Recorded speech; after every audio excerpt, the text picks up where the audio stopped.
Welcome, dear friends, to a tranquil spring evening by the cozy fireplace.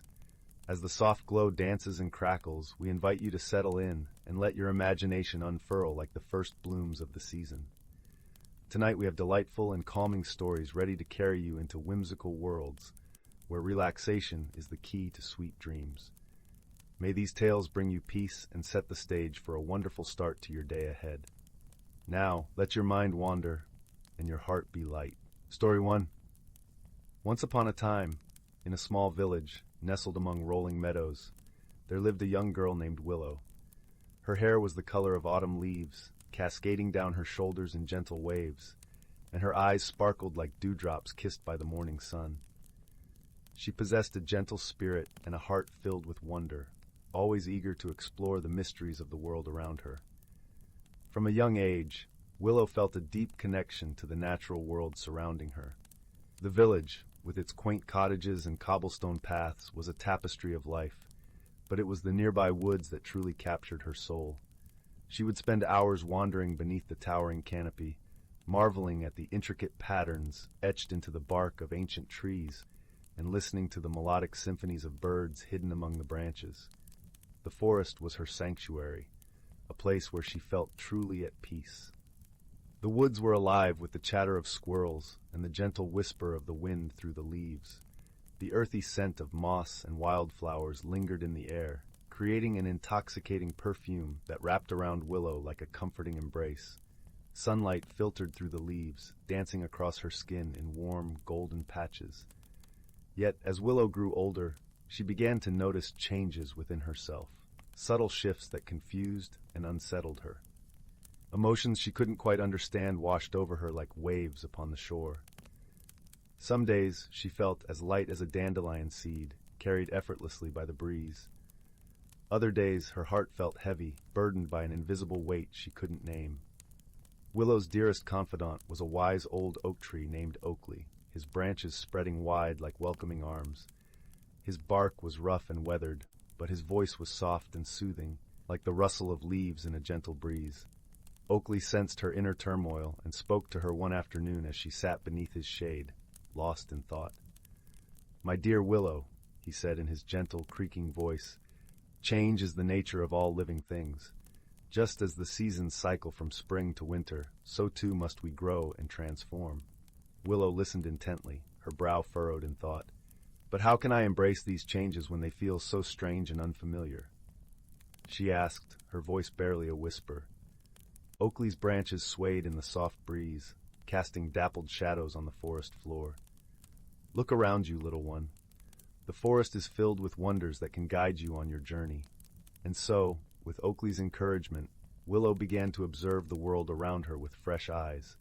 She watched as a caterpillar spun itself into a chrysalis, wrapping itself in a delicate shroud of silk, only to emerge weeks later as a breathtaking butterfly, its wings a vibrant tapestry of color. She witnessed the tender unfurling of a rosebud, its velvety petals slowly revealing their vibrant beauty to the world. With each new discovery, Willow felt a spark of understanding ignite within her heart, a realization that change, though daunting, held its own kind of magic. One crisp autumn day, as Willow wandered beneath the golden canopy of trees, the forest seemed to come alive with a symphony of colors. The air was crisp and filled with the earthy scent of fallen leaves. As she walked, she stumbled upon a most peculiar sight, a glowing trail of stardust that seemed to weave its way through the forest, beckoning her to follow. Curiosity, like a gentle tug at her heart, overcame her trepidation, and Willow traced the shimmering path until she reached a clearing bathed in ethereal light. In the center of the glade stood a graceful figure, her form shifting and swirling like the northern lights. "Welcome, Willow," she said, her voice ringing like crystals in the breeze. "I am the spirit of change, and I have been waiting for you." Willow gasped, her eyes wide with wonder as a soft breeze carried the scent of honeysuckle through the clearing. "Who are you? How do you know my name?" she asked, her voice trembling with awe. The spirit smiled warmly, her presence a comforting embrace. "I have watched over you since the day you were born, dear one. I have seen the struggles you've faced as you've grown and transformed, and I've come to offer you a gift." With a wave of her luminous hand, the spirit conjured a shimmering mirror, its surface rippling like water. Look into this glass and see not just your outward appearance, but the radiant beauty that shines from within. Hesitantly, Willow gazed into the mirror's depths. At first, she saw only her own familiar reflection. But as she peered more closely, she began to discern something extraordinary. Beneath the surface, a kaleidoscope of colors swirled and danced, each hue representing an aspect of her ever-evolving self. The vibrant green of new growth, the fiery red of passion, the cool blue of tranquility, all intertwined in a magnificent tapestry. Willow's breath caught in her throat as she realized the profound truth reflected in the mirror's depths. "Do you see now, Willow?" the spirit asked gently, her voice like a soothing melody. "Change is not something to fear, but a wondrous journey to be embraced. With each passing season, you will grow and transform, blossoming into the magnificent being you were always meant to become." Tears of joy glistened in Willow's eyes as understanding washed over her like a gentle tide. She looked upon the spirit with newfound reverence. "Thank you for this precious gift. I will carry it with me always, a reminder to honor the changes within and without." With a nod, the spirit of change began to fade, leaving behind a trail of stardust that lingered in the air like a promise. From that day forward, Willow greeted each new phase of her life with open arms. With the loving guidance of Oakley and the spirit's wisdom echoing in her heart, she learned to navigate the ebb and flow of change with grace and courage. As the seasons continued to cycle through the village, Willow blossomed into a radiant young woman, a living embodiment of the beauty that can bloom when one embraces the magical transformation of growth and change. The forest, ever her faithful companion, whispered stories of her journey to the wind, ensuring that her tale of courage and transformation would be carried far beyond the rolling meadows, to inspire others who wandered beneath its ancient boughs. One day, a new visitor arrived in the village, a young boy named Aiden, whose family had moved from a distant town. Aiden was as curious as Willow, though his curiosity was tinged with a hint of wariness. His eyes, a deep shade of amber, mirrored the warmth of the sun setting behind the hills, yet they held shadows of uncertainty. He had heard tales of the magical forest, but had not yet ventured into its depths. Willow, sensing a kindred spirit, offered to guide Aiden through the woods. Together, they walked along familiar paths, the air filled with the gentle rustle of leaves and the soft murmur of a nearby brook.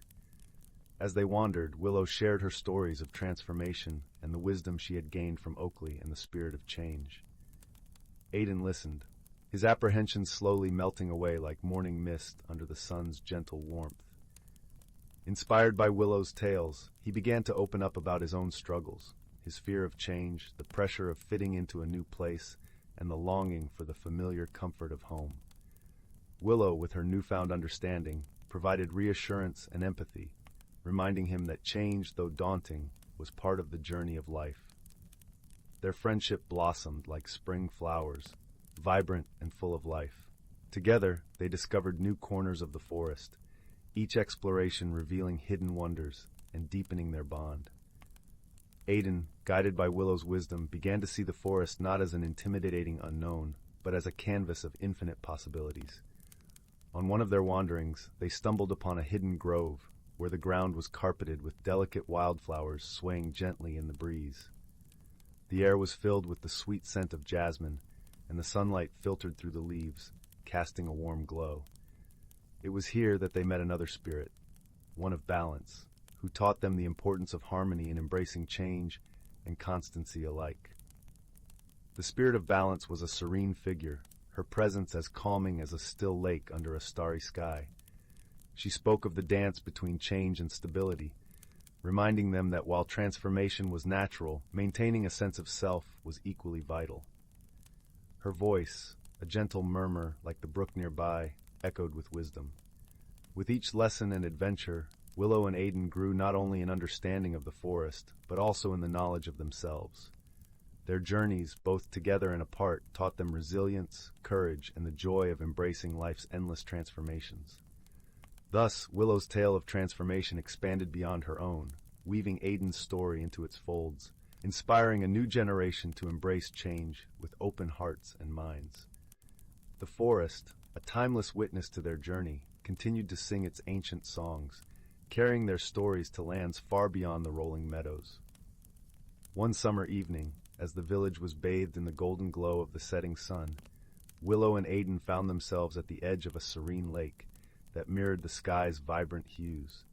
The air was alive with the gentle hum of dragonflies, and the water's surface was dotted with delicate lily pads. Sitting by the lake, Aiden turned to Willow, a thoughtful expression on his face. "Do you ever wonder what lies beyond the forest? What other wonders are waiting to be discovered?" he asked, his voice filled with a mix of curiosity and anticipation. Willow smiled, her eyes reflecting the shimmering water. "I do," she replied softly. "But I have learned that every journey begins with a single step, and sometimes the greatest adventures are found in the places we least expect." With these words, a new chapter began for Willow and Aiden, one filled with the promise of exploration and the unending journey of growth. Together, they would continue to wander through the forest, each step guiding them toward new discoveries and deeper understanding, their hearts open to the ever-changing tapestry of life. As the sun dipped below the horizon, painting the sky with hues of lavender and gold, Willow and Aiden felt a profound sense of peace. The forest, with its myriad secrets and stories, was theirs to explore. They knew that each new path they took would reveal a piece of themselves they had not yet discovered. And so, with hands clasped and spirits intertwined, Willow and Aiden embraced the unknown with a newfound sense of wonder, ready to write the next chapter of their story in the forest's eternal embrace. Story 2. In the heart of an ancient forest where the trees soared like cathedral spires, their branches latticed with the whispering of the wind, there existed a world unseen and untouched by human hands. Here the air was perfumed with the sweet musk of pine needles and the earthy scent of moss-covered stones, while the sun's golden light filtered through the canopy, dappling the forest floor in a dance of light and shadow. This was the realm of the gentle creatures, a place where harmony was not merely a concept, but a way of life. Amongst the roots of a grand oak, older than the memory of any living creature, lived a community of woodland beings whose lives were woven into the very fabric of the forest's rhythms. There was a wise old tortoise named Thistle, with a shell like ancient bark, who carried stories as old as the hills. His eyes, deep and knowing, had witnessed the forest's many cycles of growth and rest. Thistle shared his home with a family of rabbits, led by their matriarch Willow. Her fur was as soft as the gentlest breeze, and her heart was as warm as the late summer sun. Willow's children, sprightly and curious, were always underfoot, bounding through the underbrush with an energy that seemed inexhaustible. As spring gave way to summer, the forest was alive with the hum of activity. The bees buzzed lazily amongst the wildflowers, collecting nectar that would sustain them through the cooler months. Birds sang from their leafy perches, crafting melodies that spoke of joy and continuity. Yet, amidst this symphony of life, there was a quiet unease. The rains, which should have been plentiful and refreshing, had not come. The creek, usually a babbling ribbon of silver winding through the forest, had dwindled to a mere trickle. The leaves, instead of their usual vibrant green, began to show a hint of weariness, their edges curling as if in distress. Gathered beneath the oak, the creatures of the forest held a council. Squirrel, whose acorn stores were his greatest treasure, was the first to speak, his voice a chittering concern. "Without water, our food will not last. What shall we do, wise Thistle?" Thistle, slow and deliberate, pondered the question, his thoughts as deep as the roots of his oak tree home. "The forest speaks in whispers and signs. We must listen and trust in the wisdom of the seasons." It was then that Willow spoke, her voice gentle yet firm. "The forest has always provided for us. Perhaps there is a way to ask for its guidance, to remind it of our shared bond." The suggestion lingered in the air, a hope as fragile and precious as a spider's web glistening with morning dew. The creatures agreed that a journey must be undertaken to seek the counsel of the great elder tree, a towering sequoia that stood at the heart of the forest, known for its ancient wisdom and deep connection to the elements. Before their departure, Thistle spent the twilight hours in solitude, contemplating the journey ahead. His thoughts drifted to the tales of old, of times when the forest faced similar trials and yet emerged renewed. He felt a tremor of doubt, a whisper of vulnerability that clashed with his usual steadfastness. But as the stars blinked into existence, a gentle reassurance settled over him. He was reminded of his purpose, not just as a storyteller, but as a guardian of the forest's legacy. The next dawn, as the first light of morning painted the sky in hues of rose and gold, a small band set out. Thistle, with his deliberate pace, led the way, followed by Willow and a few others, including a bright-eyed fawn named Bramble. The path was soft underfoot, carpeted with fallen leaves and the gentle crunch of twigs. As they traveled deeper into the forest, the air grew cooler and the light softer, as though the trees themselves were embracing them in a protective cocoon. They passed through groves where mushrooms clustered like tiny, whimsical villages, and crossed meadows where the grasses swayed like waves on a gentle sea. Between these serene landscapes lay a dense thicket, known as the Whispering Woods, where the wind wove through the branches, creating an orchestra of rustling leaves. Here, the creatures paused, the sounds around them like a living entity, whispering secrets and tales of old. Within the Whispering Woods, they encountered an old friend, a fox named Ember. His fur was a fiery cascade of reds and oranges, a reflection of his spirited nature. Ember was known for his cunning and tales of adventure, and he greeted them with a knowing smile. "On a quest, are we?" he inquired, his eyes twinkling with curiosity. "We seek the wisdom of the great elder tree," Thistle explained, his voice a deep rumble of purpose. Ember nodded, his expression thoughtful. "The forest speaks to those who listen. I have always found that the path of understanding lies in the quiet moments between heartbeats." The creatures shared a moment of quiet reflection, absorbing Ember's words before continuing their journey. The path wound on, each step carrying them closer to their destination, the air growing ever more fragrant with the scent of cedar and wild rosemary. They arrived at a small clearing where the ground was covered in a mosaic of wildflowers, their colors a jubilant tapestry against the green. Here they met an elder owl named Sage, who watched over the clearing with wisdom and grace. His feathers were the color of moonlight, and his gaze was as sharp as the keenest blade. Sage had long been a counselor to the creatures of the forest, offering guidance from his perch high in the trees. He listened intently to their plight and nodded slowly, his eyes reflecting the knowledge of many seasons. "The forest is more resilient than it seems," he said softly. "It is in times of scarcity that we remember the strength of our bonds and the depth of our resources." The creatures were heartened by Sage's words, their resolve strengthened by the support of their friends. They bid the wise owl farewell and pressed on, their journey now imbued with a renewed sense of purpose. As the journey continued, they encountered an unexpected scene. A family of deer huddled together near a dried-up pond. The mother deer, with eyes as deep and sorrowful as the forest itself, looked upon the travelers with a silent plea. Her fawn, weak and trembling, nuzzled close for comfort. Willow, moved by the sight, approached with gentle steps and shared a quiet moment of understanding with the mother deer.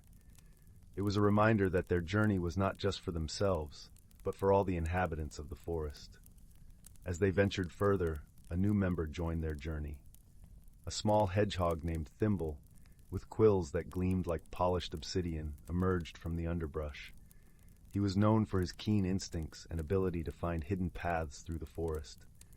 Thimble had heard of the creature's quest and felt a calling to aid them. His presence was a comfort, his quick wit and sharp eye a valuable addition to their group. Finally, they stood before the great elder tree. Its trunk was a vast tapestry of time, etched with the markings of countless seasons. Its branches stretched towards the heavens, cradling the sky itself. The creatures gathered around its base, feeling the ancient pulse of life that resonated through the earth beneath them. Thistle, with a reverence that brought silence to the group, approached the tree and placed his front foot upon its bark. "Great Elder, guardian of our forest, we come seeking your guidance. The rains have forgotten us, and we fear for the balance of our home." The wind sighed through the leaves, a gentle caress that seemed to carry a voice, soft yet mighty. It spoke in a language of rustling leaves and creaking boughs, understood not by words but by the heart. The balance of the forest is delicate, but it is never lost. There is magic in the harmony of the seasons, though it may not always be visible. You must trust in the unseen, in the bonds that tie the world together. As these words settled over them, a miracle unfolded. From the sky, a single cloud, as white and fluffy as a rabbit's tail, drifted overhead. It paused above the great elder tree, and with a great benevolent sigh, released its gift. Raindrops, cool and crystal clear, began to fall, pattering gently upon the leaves and soaking into the thirsty earth. The creatures, wide-eyed with wonder, felt hope renewed within their hearts. The rain, though brief, was a promise of more to come, a reminder that the forest, in its wisdom, would always find a way to heal and sustain itself. The journey back to the oak was one of joy and relief. The chatter amongst them was lively, filled with gratitude for the great elder tree and the rain it had called forth. As they arrived home, they found the creek gurgling once more, a playful melody that spoke of life and renewal. In the days that followed, the forest flourished anew. The leaves regained their vibrant green, the flowers bloomed with an exuberance that filled the air with color and perfume, and the creatures busied themselves with the tasks of summer. Harmony had been restored, a testament to the power of trust and the wisdom passed down through generations. As the sun set each evening, painting the sky in shades of lavender and peach, the creatures gathered beneath the oak. They listened to Thistle's stories, tales of the past woven with the golden threads of timeless truths, and felt a deep sense of peace and belonging. The forest continued its dance through the seasons, each one bringing its own challenges and gifts. And in the heart of it all, the creatures lived in a balance as old as the earth itself, their lives a testament to harmony and friendship, ever guided by the gentle hand of nature's wisdom. One evening, as the stars twinkled above like a million fireflies caught in the night's embrace, Thistle called upon the creatures to gather once more. He spoke of the journey they had undertaken, weaving their experiences into a tapestry of resilience and unity. "Let us remember," he began, "that it is in times of trial that we discover our true strength. The forest may face hardships, but together we are its heart and soul." The creatures nodded, their eyes reflecting the flickering light of the moon. Each of them felt the truth of Thistle's words deep within, the knowledge that they were part of something greater, a living, breathing community that pulsed with life and love. As the forest settled into the tranquil embrace of night, Thistle felt a profound sense of fulfillment. He was not just a storyteller or guardian. He was part of a legacy that transcended time, one that would continue to thrive as long as there were creatures willing to listen, learn, and love. In the following days, the forest echoed with a renewed vibrancy. The creatures, inspired by the rain and the wisdom of the great elder tree, began to engage in new rituals to honor the forest's bounty. Willow, with her nurturing spirit, led a gathering of the forest's young ones, teaching them the importance of conserving the resources around them. She showed them how to recognize the signs of the forest's needs, how to listen to the stories the wind carried through the leaves, and how to share these stories with others. Bramble, the bright-eyed fawn, found himself more attuned to the whispers of the forest. He began to spend his afternoons exploring deeper into the undergrowth, learning the paths of the trees, and the habits of the creatures who lived there. His curiosity led him to discover a hidden grove where the sunlight filtered through in ethereal beams, a sanctuary for the rarest of wildflowers which seemed to bloom only in this secret place. Ember, the cunning fox, took it upon himself to patrol the boundaries of their home, ensuring that the harmony they had fought to preserve remained undisturbed. He would often return with tales of his adventures, regaling the others with stories that sparked their imaginations and reminded them of the vastness of the forest they called home. And Thimble, the little hedgehog with quills like polished obsidian, became a guide for those who sought to understand the deeper mysteries of the forest. His keen instincts led many to hidden springs and pathways, revealing the forest's gentle heart and its ability to nurture those who respected its balance. As the days grew long and lazy under the summer sun, the creatures found joy in their unity and purpose. They celebrated the connections that bound them, recognizing that each of them played a part in the symphony of life that surrounded them. The forest, once again lush and vibrant, was a testament to their resilience and the timeless wisdom of the natural world. In the heart of it all, Thistle watched over them, his shell carrying not just the stories of the past, but the promise of a future where the forest and its inhabitants thrived in harmony. His eyes, as deep and knowing as ever, saw the cycles of life continue, each generation learning anew the lessons of the earth and sky, the wind and rain. And so, beneath the ancient oak, where the roots ran deep and the branches reached for the heavens, the creatures of the forest lived their lives, bound together by the gentle rhythms of nature, ever guided by the stories of old and the wisdom that whispered through the trees. Story 3. Once upon a time, in the quaint village of Willowbrook, nestled between rolling green hills and a shimmering lake, there lived a gentle-hearted young woman named Marin. Known for her kindness and her gentle way of seeing the world, Marin resided in a small cottage at the edge of the village. Her home was surrounded by a garden where flowers bloomed in a riot of colors, filling the air with a sweet, comforting fragrance that danced with every breeze, inviting birds and butterflies to join in the symphony of nature. The village itself was a tapestry of life, where cobblestone paths wound between quaint thatched roof cottages, each with its own story to tell. The villagers moved about with a rhythm that seemed to echo the gentle flow of the nearby river, a lifeline that nourished their fields and souls alike. One crisp autumn morning, as golden leaves swirled in the cool breeze, Marin decided to tidy up her attic. It was a place she seldom visited, a treasure trove filled with memories and forgotten treasures. Dust motes floated in the slanted light from a small window, giving the room an ethereal glow. As she dusted off old trunks and carefully moved aside cobwebs, her hand brushed against a peculiar object. It was an ancient-looking kaleidoscope, its brass body intricately etched with swirling patterns and symbols she could not decipher. Intrigued, Marin lifted the kaleidoscope to her eye and turned the dial. To her astonishment, the world around her transformed. Colors became more vivid, sounds more melodic, and the very air seemed to hum with a gentle magic. Through the lens, she could see threads of light connecting everything in her world, flowers to bees, trees to earth, and people to one another. It was as if the kaleidoscope revealed the invisible bonds that tied all life together. With a sense of wonder, Marin realized that this was no ordinary object. It was a magical item, capable of showing the hidden connections and harmony in the world.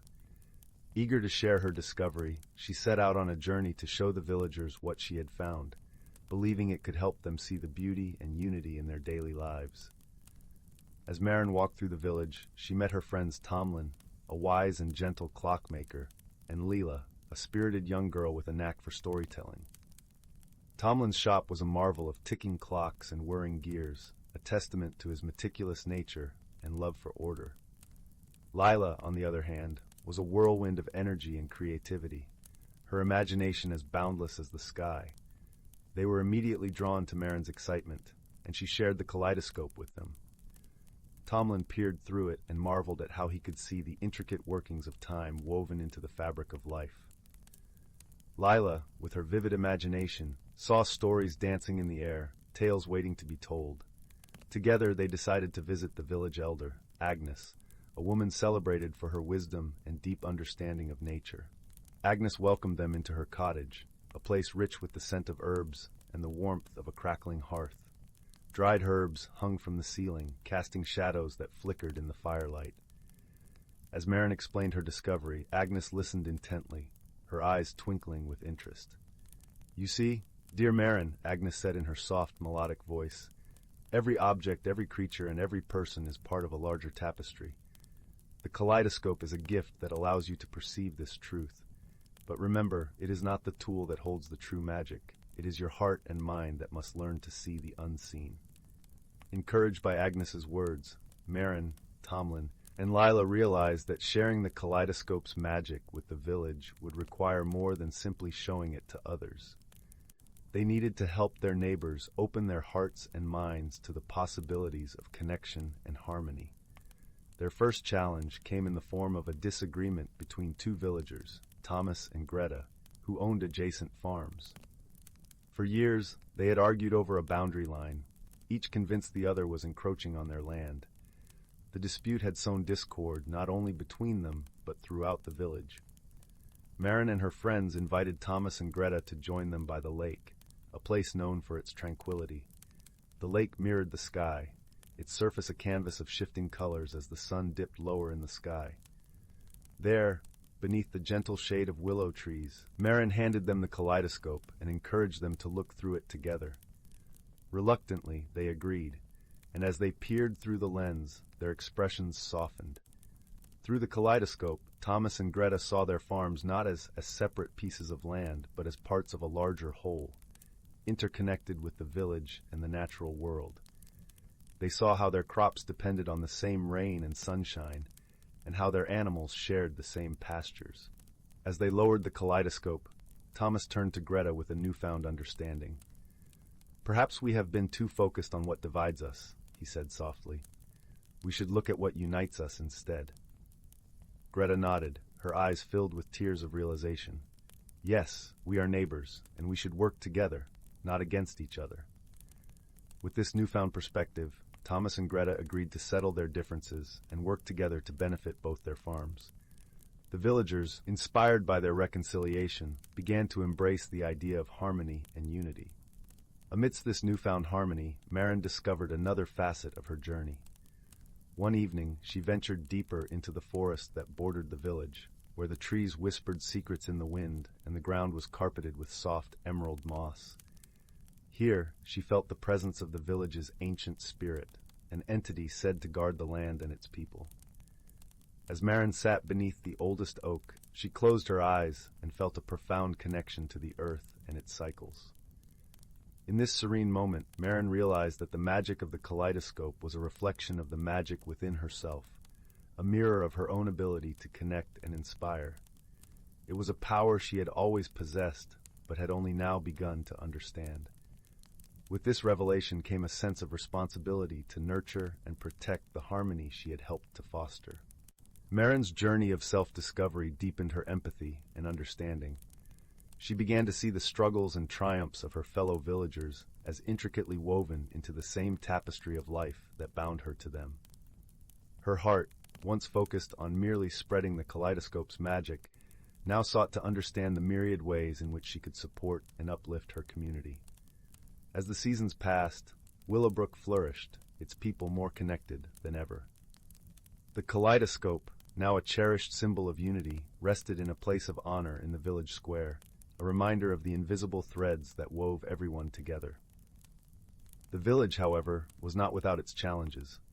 One winter, an unexpected blizzard swept through Willowbrook, blanketing it in thick, suffocating layers of snow. The village seemed to hold its breath under the weight of the storm, with the usual sounds of life muffled by the heavy white veil. Maren, now seen as a beacon of hope by many, felt a deep responsibility to help. Despite the howling winds and biting cold, she rallied the villagers. Together they dug paths between the homes and ensured that everyone had enough firewood and provisions. In the warmth of the village hall, they shared stories and songs, drawing strength from their unity. The kaleidoscope, once again, played a crucial role, reminding them of their interconnectedness and the shared warmth of their community spirit.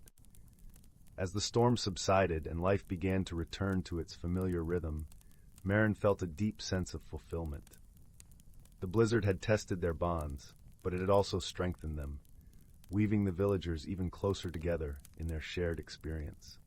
With that comforting thought, Maren turned and walked back to her cottage, where the warm light of the fireplace awaited her, ready to cradle her in its gentle embrace as she drifted into a peaceful sleep. And the village of Willowbrook slept too, nestled in the arms of harmony and wonder, its people bound by the invisible threads that Maren had helped them see. Story 4. Once upon a time, nestled within the heart of an ancient forest, there existed a world where the very air hummed with enchantment. This was a realm where towering trees spread their leafy arms wide, forming a canopy that filtered sunlight into a mosaic of golden dapples upon the forest floor. The air was rich with the earthy scent of moss and the sweet perfume of wildflowers, a fragrance so potent it seemed to weave dreams into the minds of those who wandered through. The forest breathed with a rhythm akin to a gentle lullaby, a testament to the life that thrived within its borders. In this enchanted forest, every creature, great and small, lived in harmony, bound together by an unspoken agreement to maintain the balance of their shared home. Among them was a gentle deer named Leora, whose coat shimmered like the morning dew, and whose eyes held the wisdom of countless seasons. Leora was known for her kind heart and gentle nature, traits that made her beloved by all the creatures of the forest. Her presence was like a soothing balm, bringing comfort wherever she roamed. As the forest awoke to the gentle touch of spring, its inhabitants bustled with the excitement of renewal. The brook babbled cheerfully as it wound through the undergrowth, its waters clear and cool, a lifeline for all who drank from it. Birds filled the air with their melodious songs, weaving a tapestry of sound that complemented the rustling of leaves and the whisper of the wind. The forest was alive, a vibrant tableau of colors and sounds that promised new beginnings. One day, as Leora grazed in a sun-dappled clearing, she noticed a peculiar sight. A small bird, its feathers the color of twilight, lay upon the ground, its wing bent at an awkward angle. Leora approached with caution, her hooves making barely a sound on the soft earth. The bird, sensing her presence, peered up with eyes as bright as stars, filled with a mix of fear and hope. "Fear not, little one," Leora spoke softly, her voice as soothing as a lullaby. "I mean you no harm." The bird chirped weakly, a sound that trembled like a leaf in the wind. "I tried to fly higher than the tallest trees, but the wind was too strong," it confessed. Leora nodded, understanding the bird's desire to soar beyond the confines of the forest. "Sometimes the elements remind us of our limits," she said gently. "But do not despair. The forest provides for all its creatures." With great care, Leora nudged the bird onto her back, her soft fur forming a protective cradle. She carried the little creature through the forest, weaving past towering ferns and beneath arching branches until they reached the home of an ancient tortoise named Garrick. Garrick was a wise old soul whose shell bore the marks of centuries, each groove and line a testament to the passage of time. He lived by a tranquil pond where water lilies floated serenely on its surface, and dragonflies danced in the sunbeams. As Leora approached, Garrick lifted his head slowly, his eyes gleaming with the light of understanding. "Leora, dear friend," Garrick greeted, his voice deep and resonant like the rumble of distant thunder. "What brings you and this young one to my humble abode?" "This little bird has suffered an injury," Leora explained. "I hoped you might offer your wisdom and aid." With deliberate grace, Garrick examined the bird, his touch as gentle as the softest breeze. "The forest has much to teach us if we are willing to listen," Garrick murmured. "Patience and care will heal this wing, but the bird must rest and learn to trust the rhythm of the world around it." And so, the days passed in a gentle procession, each one a step toward healing. Leora visited often, bringing berries and seeds for the bird, while Garrick shared stories of the forest's past, tales of how every creature played a role in the grand tapestry of life. The stories were not just tales of the past, they were lessons in resilience and the importance of community, each one a thread in the rich fabric of the forest's history. Meanwhile, Leora found herself reflecting on her own place in the forest, pondering the interconnectedness of all things. She realized that her compassion was a gift, one that had the power to heal not just the bird, but herself as well. In helping others, she discovered a deeper understanding of her own heart. As summer unfurled its warm embrace, the bird's wing mended, and its spirit soared once more. It sang its gratitude to Leora and Garrick, its song a symphony of joy that echoed through the forest. The bird had learned that dreams were not only meant to be chased, but also nurtured with patience and wisdom. With the first crisp breath of autumn, the bird took to the sky, its flight strong and sure. It circled high above the forest, its heart swelling with gratitude for the friends who had shown it the path to healing. Leora watched from below, her heart filled with the quiet satisfaction of having helped another. The forest, too, sighed contentedly, as if acknowledging the harmony restored by their small acts of kindness. As the sun dipped below the horizon, casting a warm glow over the land, Leora settled down beside Garrick by the pond. The air was cool, carrying the scent of fallen leaves and the promise of winter. Together, they watched the stars emerge, one by one, each a reminder of the magic that wove through their world. In the heart of the ancient forest, where the boundaries between reality and magic blurred, life continued its gentle dance. And though the seasons would change and challenges would arise, the wisdom of friendship and the balance of nature would endure, guiding every creature toward a future bright with promise. Yet, as the days shortened and the chill of winter approached, a new chapter unfolded. Leora discovered a hidden grove, its entrance shrouded by a curtain of ivy. Inside, the air was warm, filled with the scent of cedar and the soft glow of bioluminescent mushrooms that dotted the ground like stars fallen from the sky. It was a sanctuary untouched by time, a place where the forest's magic felt most potent. Intrigued, Leora explored further, her hooves gently pressing into the mossy carpet. She found an ancient stone circle, its surface etched with runes that glimmered faintly in the dim light. Here she felt the pulse of the forest's heart, a deep and resonant thrum that connected her to everything around her. It was a moment of profound clarity, where Leora understood that her role was not just as a caretaker, but as a bridge between the realms of the seen and unseen. With this newfound understanding, Leora returned to Garrick, sharing her discovery. The ancient tortoise listened with a thoughtful nod, his eyes reflecting the wisdom of ages.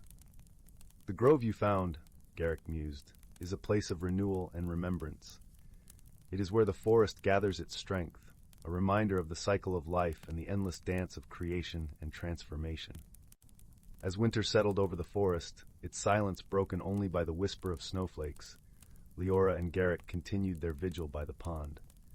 They watched as the forest slept, its dreams swirling in the mists that hugged the ground. And when the first buds of spring appeared, heralding a new beginning, Leora knew that the forest, like all living things, was forever growing, evolving, and renewing itself. And so, under a sky blanketed with stars, the forest rested, cradled in the arms of an ancient, unyielding harmony. It was a world where every creature knew its place, and every heart beat in time with the rhythm of the earth, a melody that would play on for all eternity. The story of Leora, Garrick, and the little bird would become another cherished tale, passed down through the ages, a testament to the enduring power of kindness and the bonds that unite all living things. Days turned to weeks, and weeks to months as the forest continued its eternal cycle. One chilly night, as the first snow of winter began to fall, a new visitor arrived, a young fox named Finn, his fur a fiery splash against the white landscape. Finn was bold and curious, his eyes bright with the spark of adventure. He had heard tales of the enchanted forest and sought its wonders for himself. Upon meeting Leora and Garrick, Finn was enchanted by their stories of harmony and magic. "I wish to learn the ways of this forest," Finn declared, his voice tinged with youthful eagerness. "I want to understand how to live in balance with the world around me." Leora welcomed Finn with a gentle nod, her heart warmed by his earnestness. "The forest is a patient teacher," she said, "and we are all its students." As the snow fell in soft flurries, Leora, Garrick, and Finn embarked on a journey through the forest, each step a lesson in the art of balance and respect. Finn learned to tread lightly upon the earth, to listen to the whispers of the wind, and to see the beauty in every living thing. Through the patient guidance of his new friends, he discovered the magic that lay not just in the forest, but within himself. Winter's grip gradually loosened, and as spring painted the world anew, Finn had grown from a curious young fox into a wise and caring soul, his heart forever touched by the wonders of the enchanted forest. In time, Finn became a storyteller, weaving tales of his adventures with Leora and Garrick into a tapestry of words that captivated all who listened. His story spoke of friendship, of the delicate dance of nature, and of the gentle power of kindness, a legacy that would echo through the forest for generations to come. And so, the enchanted forest continued its timeless dance, a place where dreams were nurtured and hearts were healed. In this magical realm, the stories of Leora, Garrick the little bird, and now Finn lived on, a testament to the enduring bonds that connected all creatures under the watchful gaze of the ancient trees. As the seasons turned like pages in a well-loved book, a new challenge arose that tested the strength of the forest's harmony. A fierce storm swept through, its winds howling like a pack of wolves, uprooting trees and tearing at the delicate fabric of the forest. In its wake, the once vibrant landscape lay bruised and battered, the creatures huddling together for warmth and comfort. In the aftermath, Leora, Garrick, and Finn took it upon themselves to lead the recovery efforts. Leora, with her gentle touch, comforted those in distress, her presence a beacon of hope. Garrick, with his centuries of wisdom, guided the creatures in rebuilding their homes, sharing knowledge that had been passed down through generations. And Finn, with his youthful energy, rallied the forest's inhabitants, his tales of resilience inspiring them to persevere.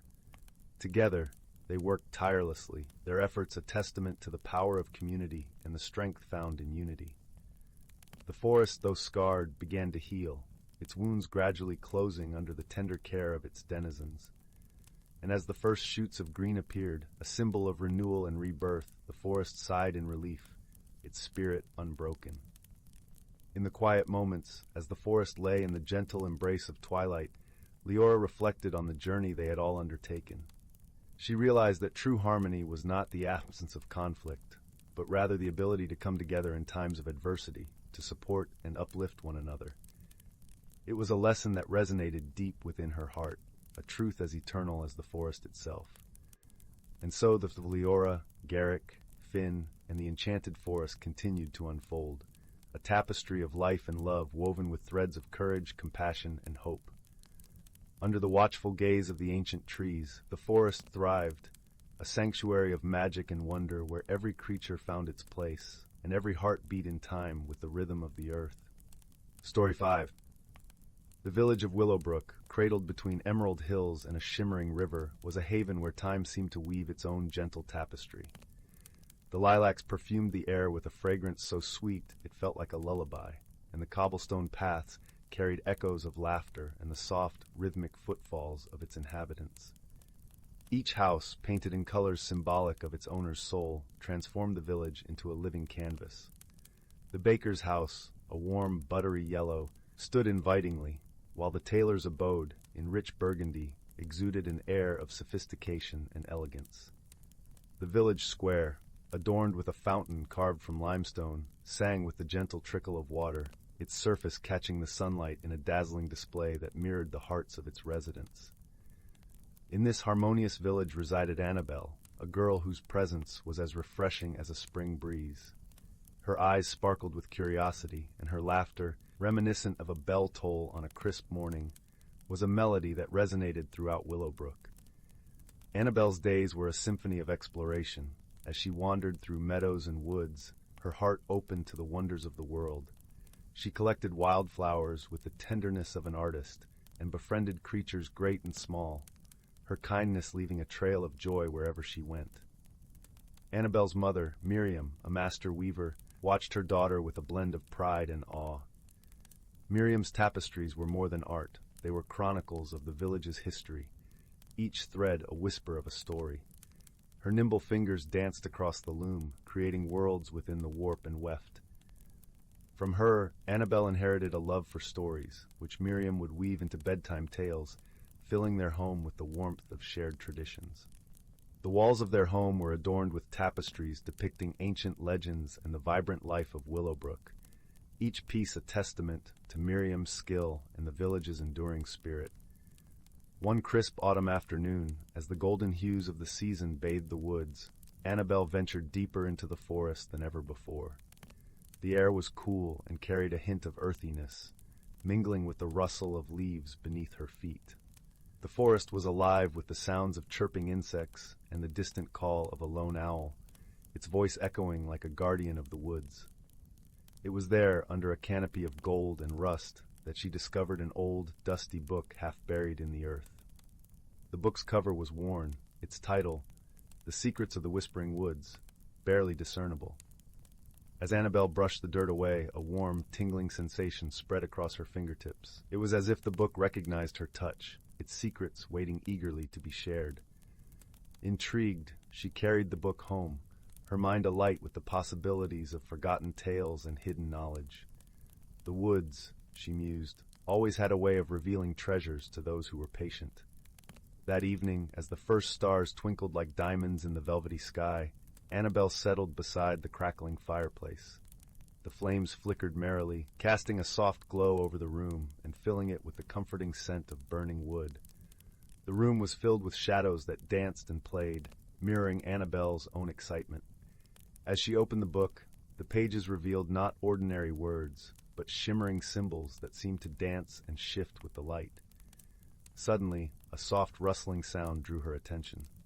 From the pages emerged a tiny, glowing creature, no larger than a sparrow, with delicate features and eyes that sparkled like dewdrops. "Hello, dear Annabelle," the creature chimed, its voice as sweet as a lullaby. "I am Lyra, the keeper of this book. You have awoken its magic, and with it, the secrets of the Whispering Woods." Annabelle's eyes widened in wonder.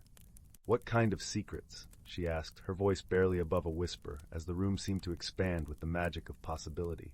"The woods are filled with enchantments and mysteries," Lyra replied, fluttering joyfully around Annabelle's head. "And you, with your kind heart and curious spirit, have been chosen to uncover them." The following morning, awash in the golden light of dawn, Annabelle began her journey into the Whispering Woods, guided by Lyra's gentle light. The woods were alive with the chatter of creatures and the rustle of leaves, each sound a note in the symphony of nature. She met an ancient oak tree, its bark rough and gnarled, with branches stretching like wise arms. The tree's voice was deep and resonant, sharing stories of patience and listening, its tales echoing like the tolling of a distant bell. Further into the woods, a brook sang melodies of forgotten times, its waters dancing over smooth stones in a harmonious flow. Annabelle paused by its banks, entranced by the music and the lesson it carried, the beauty of harmony and the ease of going with the flow.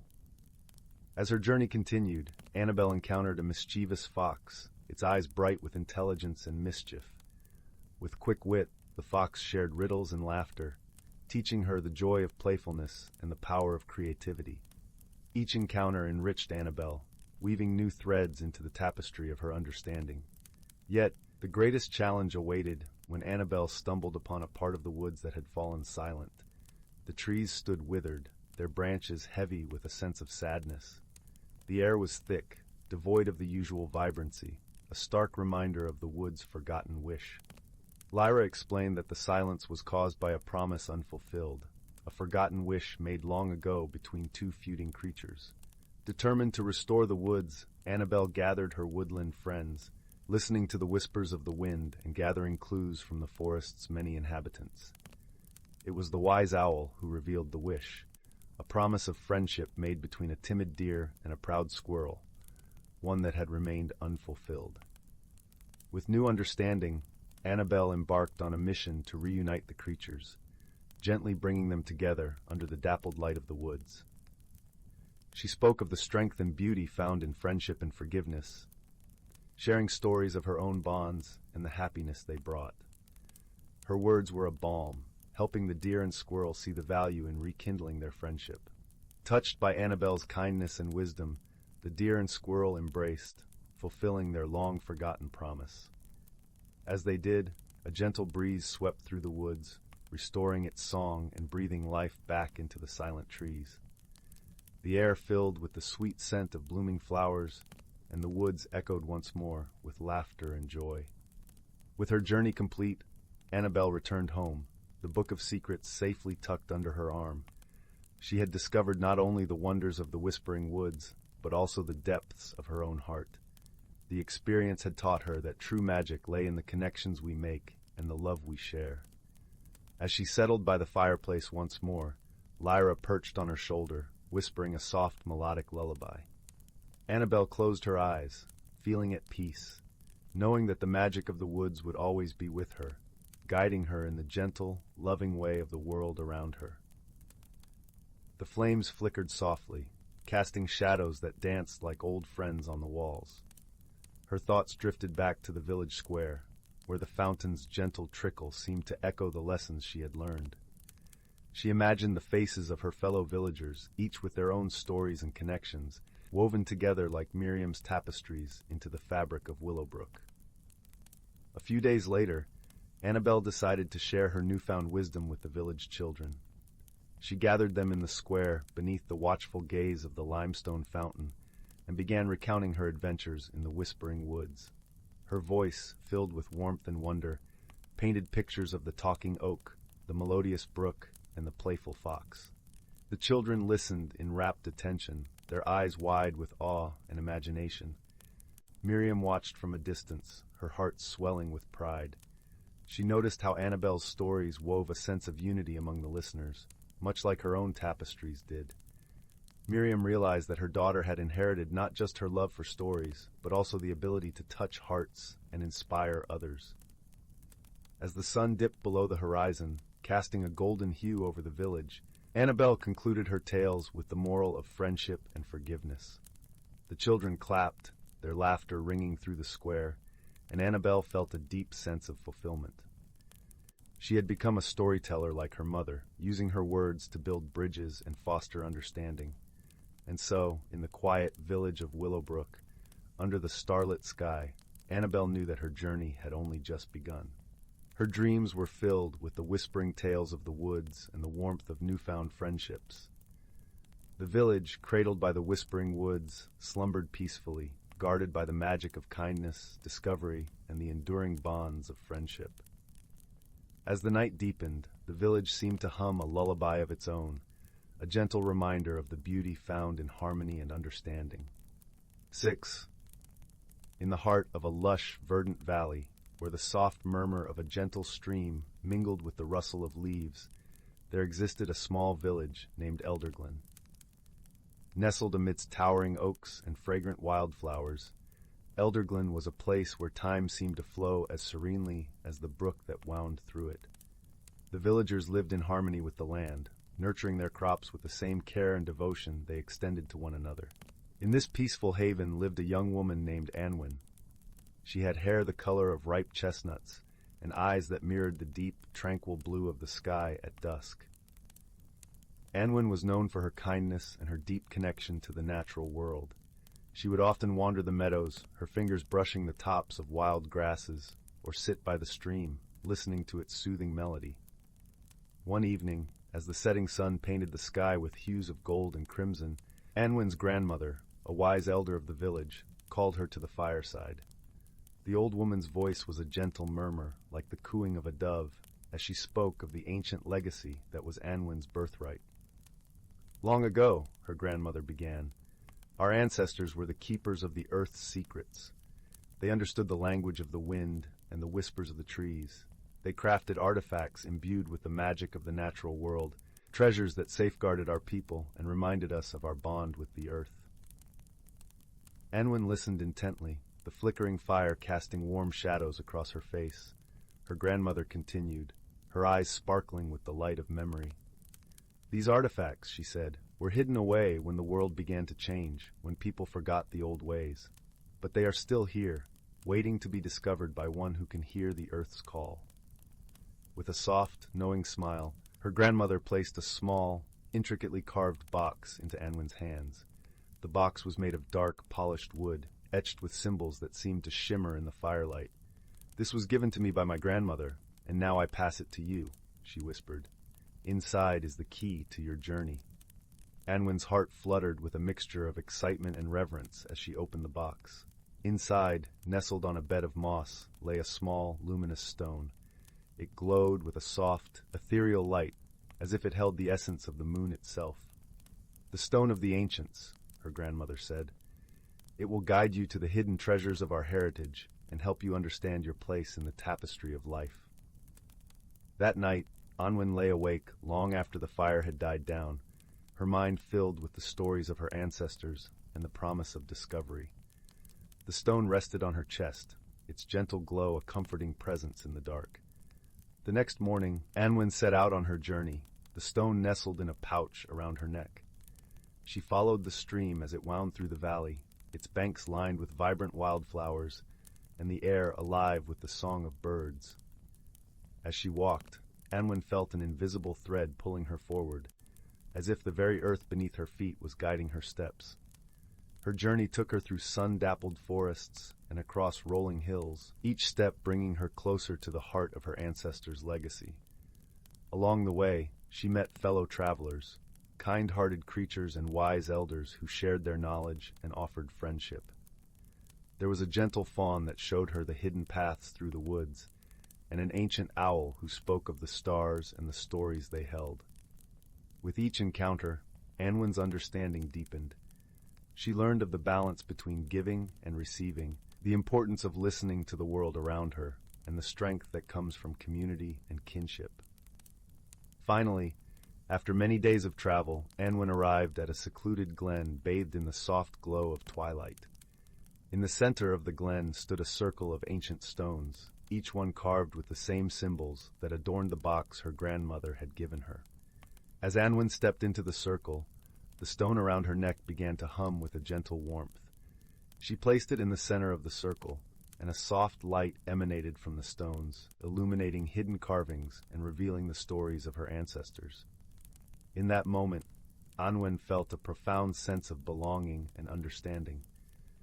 She saw the faces of those who had come before her, felt their hopes and dreams intertwined with her own. She understood that her journey was not just about uncovering the past, but about embracing her role as a guardian of her people's traditions, a bridge between the old ways and the new. With a heart full of gratitude, Anwen returned to Elderglen, carrying with her the wisdom of her ancestors and a renewed sense of purpose.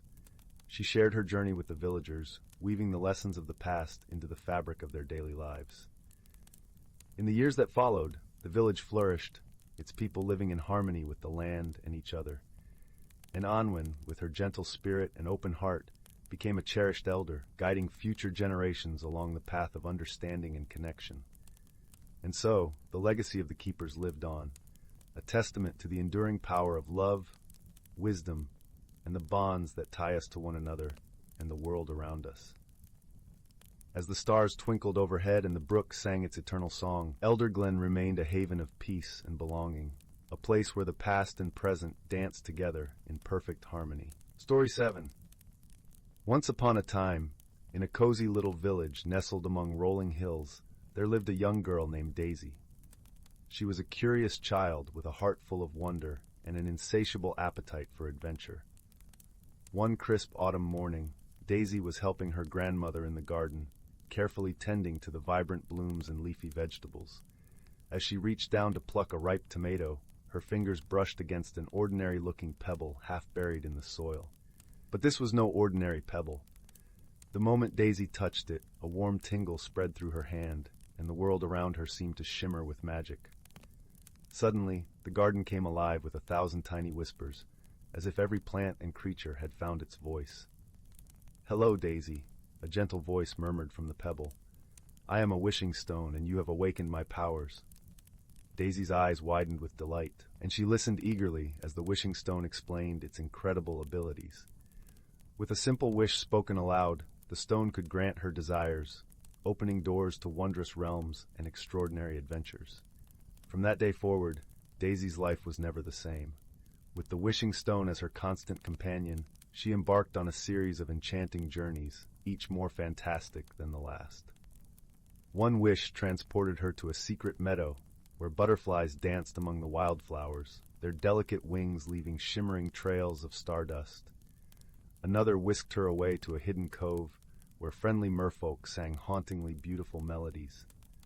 But Daisy's most extraordinary adventure began when she wished to visit the realm of the forest sprites, mystical beings known for their wisdom and closeness to nature. As she stepped into the whispering woods, Daisy was greeted by a trio of sprites unlike any she had ever encountered. Willow, the eldest, had bark-like skin and flowing green hair that seemed to rustle in an invisible breeze. Thistle, the mischievous one, was tiny and sprightly, with a mop of purple curls and an infectious giggle. And Moss, the gentle soul, had eyes as deep and wise as the ancient trees themselves. These 3 sprites became Daisy's trusted guides and dearest friends, leading her deeper into the enchanted forest on a journey of self-discovery. Along the way, they faced challenges that tested their courage, their wits, and their bond of friendship. One day, they stumbled upon a once vibrant clearing that had fallen into decay. The trees were gnarled and lifeless, the streams choked with sludge, and a heavy pall of gloom hung in the air. Willow explained that a dark force had taken root, poisoning the land with negativity and despair. Daisy's first instinct was to wish for the darkness to be banished, but Moss gently cautioned her against using brute force. The way to overcome this evil is not through confrontation, but through understanding and compassion, the wise sprite said. With Moss's guidance, Daisy learned to listen to the whispers of the forest, to attune her heart to the rhythm of nature. She discovered that the dark force was born from a deep-seated fear and loneliness, a shadow that had grown twisted and corrupted over time. Armed with this knowledge, Daisy and her sprite friends set out to heal the land, not with magic or might, but with kindness and empathy. They sang soothing songs, told uplifting stories, and shared their own experiences of overcoming adversity through love and friendship. Slowly but surely, the darkness began to recede, like a stubborn cloud yielding to the warmth of the sun. The trees regained their verdant hues, the streams ran clear and sparkling, and a sense of peace and renewal settled over the clearing. As Daisy prepared to bid farewell to the enchanted forest, she realized that her greatest adventure had been an inner journey, a path of self-discovery that had taught her the true power of compassion and the unbreakable bonds of friendship. From that day on, whenever Daisy felt lost or uncertain, she would reach into her pocket and touch the warm, reassuring surface of the wishing stone. It was a reminder that magic existed all around her, in the simplest of moments and the most ordinary of objects, waiting to be discovered by those with open hearts and inquisitive minds. And so Daisy continued her adventures, cherishing the wondrous gifts bestowed upon her by the wishing stone and the enduring friendships forged in the whispering woods. For she had learned that the greatest magic of all was the magic of kindness, understanding, and the unbreakable bonds that connect us all. Story 8. In the heart of the whispering woods, where the trees sang softly with the wind, there lay a quaint little village named Willowglade. It was a place where each morning the sun would stretch its golden fingers through the leaves, and the air was always fragrant with the scent of blooming wildflowers. The villagers were a merry lot, known for their kindness and the gentle laughter that echoed through the glen. Among these villagers was a young girl named Marin, with eyes as bright as the stars and a curiosity that matched the depths of the sea. Marin loved nothing more than to wander through the woods, befriending the creatures that lived there and listening to the stories whispered by the ancient oaks. One crisp autumn morning, Marin awoke to find the village abuzz with whispers and puzzled faces. Strange, silvery trails had appeared overnight, winding through the village and into the woods. The trails shimmered like moonlight on water, and no one could quite explain their origin. The villagers gathered in the town square, discussing what these mysterious paths could mean. Old Mr. Wren, the village's wise elder, stroked his long, silvery beard thoughtfully. "There's magic in those trails, no doubt," he said, his voice as gentle as the rustling leaves. "But whether it's friendly or not, that remains to be seen." Determined to uncover the truth, Marin volunteered to follow the trails. With a small satchel packed with bread and cheese and a sturdy walking stick carved by her father, she set off into the woods. The trails glistened ahead of her, weaving a path through the forest as if inviting her to follow. As Marin ventured deeper into the woods, the air grew sweeter, filled with the scent of pine and earth. Birds sang softly above, and a gentle breeze carried the promise of adventure. She followed the shimmering path, her heart alight with excitement and curiosity. It wasn't long before Marin came across a curious sight. Nestled between the roots of an ancient oak was a small, brightly colored door, barely noticeable if not for the trail that led straight to it. She knelt down, her fingers tracing the delicate carvings on the door, tiny stars, moons, and swirling patterns that seemed to move under her touch. Gently, Marin knocked, and to her surprise, the door swung open with a soft creak. On the other side stood a tiny figure, no taller than her knee, with wings that sparkled like diamonds in the sun. It was a pixie, its face kind and eyes twinkling with mischief. "Hello, young one," the pixie chimed, its voice like tinkling bells. "I am Lyra, keeper of the forest's secrets. You found our path of moonlight, I see." Marin, astonished yet pleased, replied, "Yes, I followed it from the village. Everyone's so curious about it." Lyra fluttered her wings thoughtfully. Ah, the moonlight path is meant to guide those who seek wisdom and friendship. We've left it as a sign, for the forest needs your help. Intrigued, Marin listened closely as Lyra explained. The forest creatures had been troubled by a thick fog that appeared each night, causing them to lose their way and find themselves separated from their families. The pixies, though magical, needed a human friend to unravel the mystery. Marin's heart swelled with determination. "I'll help," she vowed. "But how can I solve this?" Lyra beckoned her closer and whispered, "The answer lies with the night owl, wise and ancient. She sees all from her perch atop the great pine. But beware, she only reveals her secrets to those who prove themselves kind and clever." With a nod of thanks, Marin set off once more, guided by Lyra's directions. The journey led her through thickets bursting with the smell of ripe berries and over streams that sang as they danced over stones. The forest, though vast, felt like an old friend. As dusk began to weave shadows through the trees, Marin found herself beneath the great pine, its branches stretching towards the sky like arms embracing the heavens. From high above, a soft hoot floated down, and Marin looked up to see the night owl, her feathers a tapestry of midnight hues, her eyes wise and knowing. "Who comes to seek the wisdom of the night?" the owl called, her voice deep and resonant. "It is I, Marin," she replied, shading her eyes against the fading light. "I come to ask why the fog troubles the forest." The night owl regarded her with a thoughtful gaze. "Many have asked, but few have listened. Tell me, child, what brings you to seek this knowledge?" Marin thought for a moment before speaking from her heart. "The forest is my friend, and its creatures are part of my family. I cannot let them suffer when I might help." The night owl nodded, pleased with her sincerity. "Then listen well, young Marin. The fog is not mere weather, but the breath of a sleeping giant who slumbers beneath the old hill. His dreams spill out into the night, creating a fog that confuses and misleads." Marin listened, her mind racing. How can we wake him gently, without causing harm? "You must sing the lullaby of awakening," the owl explained, her eyes softening. "A song only sung by those who carry the kindness of the forest in their hearts. It will guide him gently from his dreams." With a grateful heart, Marin thanked the night owl and set off towards the old hill, humming softly to herself. The path was lit by the glow of fireflies, and the air hummed with anticipation. As she reached the hill, Marin stood quietly, letting the peace of the night settle around her.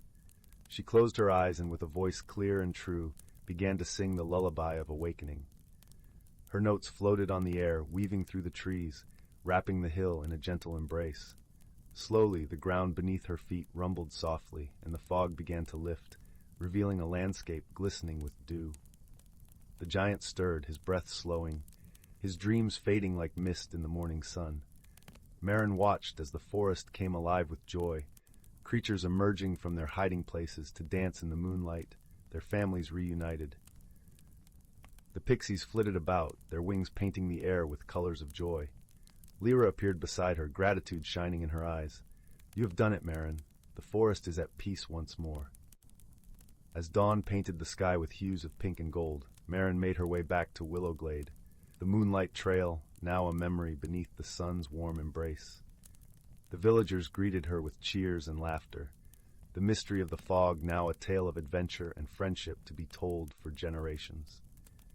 In the heart of the whispering woods, where the trees sang softly with the wind, Marin learned that even the smallest voice can bring about the greatest change. And as the stars twinkled above, she drifted into dreams, cradled by the warmth of the forest she loved so dearly. Story 9. In the far reaches of the galaxy, where stardust painted the vast canvas of space, lay the planet of Luminara. It was a world bathed in gentle hues of twilight, its skies an endless swirl of violet and gold. The air was sweet with the scent of blooming star sage, a plant that glowed softly in the evening, casting gentle light upon the meadows. On this tranquil planet lived a species known as the Lume, ethereal beings who floated gracefully through the air, their translucent wings shimmering like spun glass. They were a kind and gentle folk, known for their wisdom and their melodic voices that resonated with the harmony of the cosmos. One such Lume, named Arion, often spent his evenings gliding above the meadows, his thoughts alight with dreams of exploring beyond the stars, His heart longed for adventure and the stories of other worlds that his elders shared by the fireside. Far across the galaxy, on the rugged and mountainous world of Kragan, lived the Dren, a sturdy species whose skin was as tough as the rocks they mined. The Dren were known for their strength and resilience, their lives spent crafting wonders from the minerals deep within their planet's crust. Among them was a young Dren named Kira, who had an insatiable curiosity for the skies beyond her rocky home. One fateful day, a rare cosmic event aligned the two worlds, creating a temporary bridge through the stars. Driven by their shared yearning for discovery, Arion and Kira found themselves drawn to this celestial pathway, each stepping into the unknown with hearts full of wonder and trepidation. As they traveled through the swirling mists of space, their paths converged in the middle of the cosmic bridge. At first, they were startled by each other's presence. Arion, with his delicate glowing form, appeared so fragile to Kira, whose robust physique was unlike anything the Lume had ever seen. Their initial interaction was awkward, filled with misunderstandings. Arion's gentle, airy speech seemed incomprehensible to Kira, whose voice was deep and resonant like the rumbling of distant thunder. They struggled to communicate, each fearing they might have made a grave mistake in venturing so far from home. But as the stars whispered their ancient songs, a change began to take root. Arion, using his innate ability to understand the music of the universe, began to attune himself to the rhythm of Kira's voice. He realized that, while different, their voices could harmonize beautifully if they only listened closely. With patience, they found a shared language through gestures and expressions.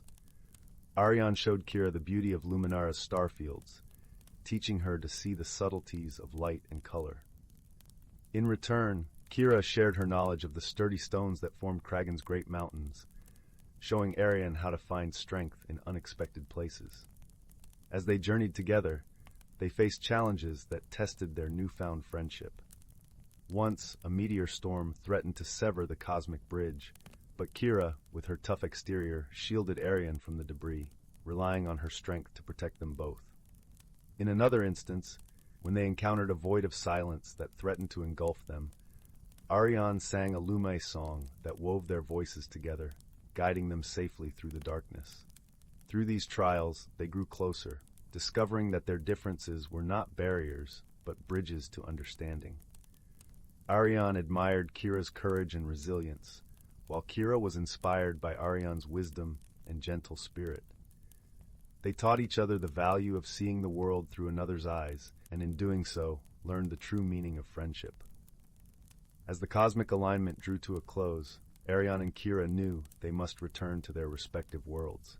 With hearts heavy yet full, they bade each other farewell, promising to carry the lessons they had learned into their lives. Back on Luminara, Arion shared stories of Kira's bravery and the beauty of Kragan's mountains with his fellow Lume, enriching their understanding of the universe. On Kragan, Kira spoke of Arion's gentle wisdom and the harmonious melodies of Luminara, inspiring her fellow Dren to look beyond their rocky home. Though separated by light years, the bond between Arion and Kira endured, a testament to the power of friendship across the stars.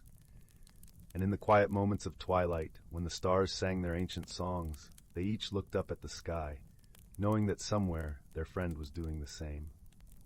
Their story became a legend among their people, a gentle reminder that even the most unlikely companions can become the dearest of friends, and that understanding and kindness can bridge the vastest of distances.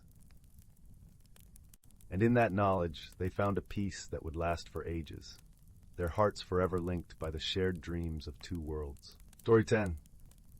In the heart of the tranquil village of Willowbrook, nestled amidst rolling emerald hills and whispering forests, there was a peculiar charm in the air. The village was home to quaint cottages with moss-covered roofs, their chimneys puffing out curly tendrils of smoke that danced into the sky. Each evening, the sun would dip gently behind the hills, casting a warm golden glow over the cobblestone paths and filling the air with the scent of blooming honeysuckle. In this idyllic setting lived a young, curious girl named Lila. Lila had twinkling eyes the color of dew-kissed leaves and a mind as quick as a darting sparrow. She was known throughout Willowbrook for her gentle heart and her knack for solving puzzles, a talent that often led her on small adventures within the village. One late autumn evening, just as the leaves began to blush with fiery hues of orange and red, a series of strange occurrences began to ripple through Willowbrook. It started with the village clock, an ancient timekeeper that had stood in the square for generations. The clock, known for its reliability, had suddenly begun to chime at odd hours, waking the villagers with its unexpected cadence. The villagers, puzzled and a little weary from the disrupted nights, gathered in the square to discuss the mystery. Lila, intrigued by the unusual happenings, listened carefully to the chatter. There was talk of mischievous sprites and restless spirits, but Lila felt there was something more to this mystery. Determined to uncover the truth, she decided to visit her grandmother, a wise woman known for her vast knowledge of magical lore. Her grandmother's cottage sat at the edge of the Whispering Woods, where silver birches stood like sentinels, and the air was always sweet with pine and earth. As Lila approached the cozy dwelling, she was greeted by the comforting aroma of freshly baked bread and the soft glow of candlelight spilling through the windows. Her grandmother, with her silver hair braided neatly and a twinkle in her eye, welcomed Lila with a warm hug. "Grandmother," Lila began, "the village clock has been acting strangely, and no one knows why. Do you think magic could be involved?" With a thoughtful nod, her grandmother led Lila to a seat by the fireplace where the flames crackled softly, casting flickering shadows on the walls. "Magic often surrounds us, my dear," she said, her voice as soothing as a lullaby.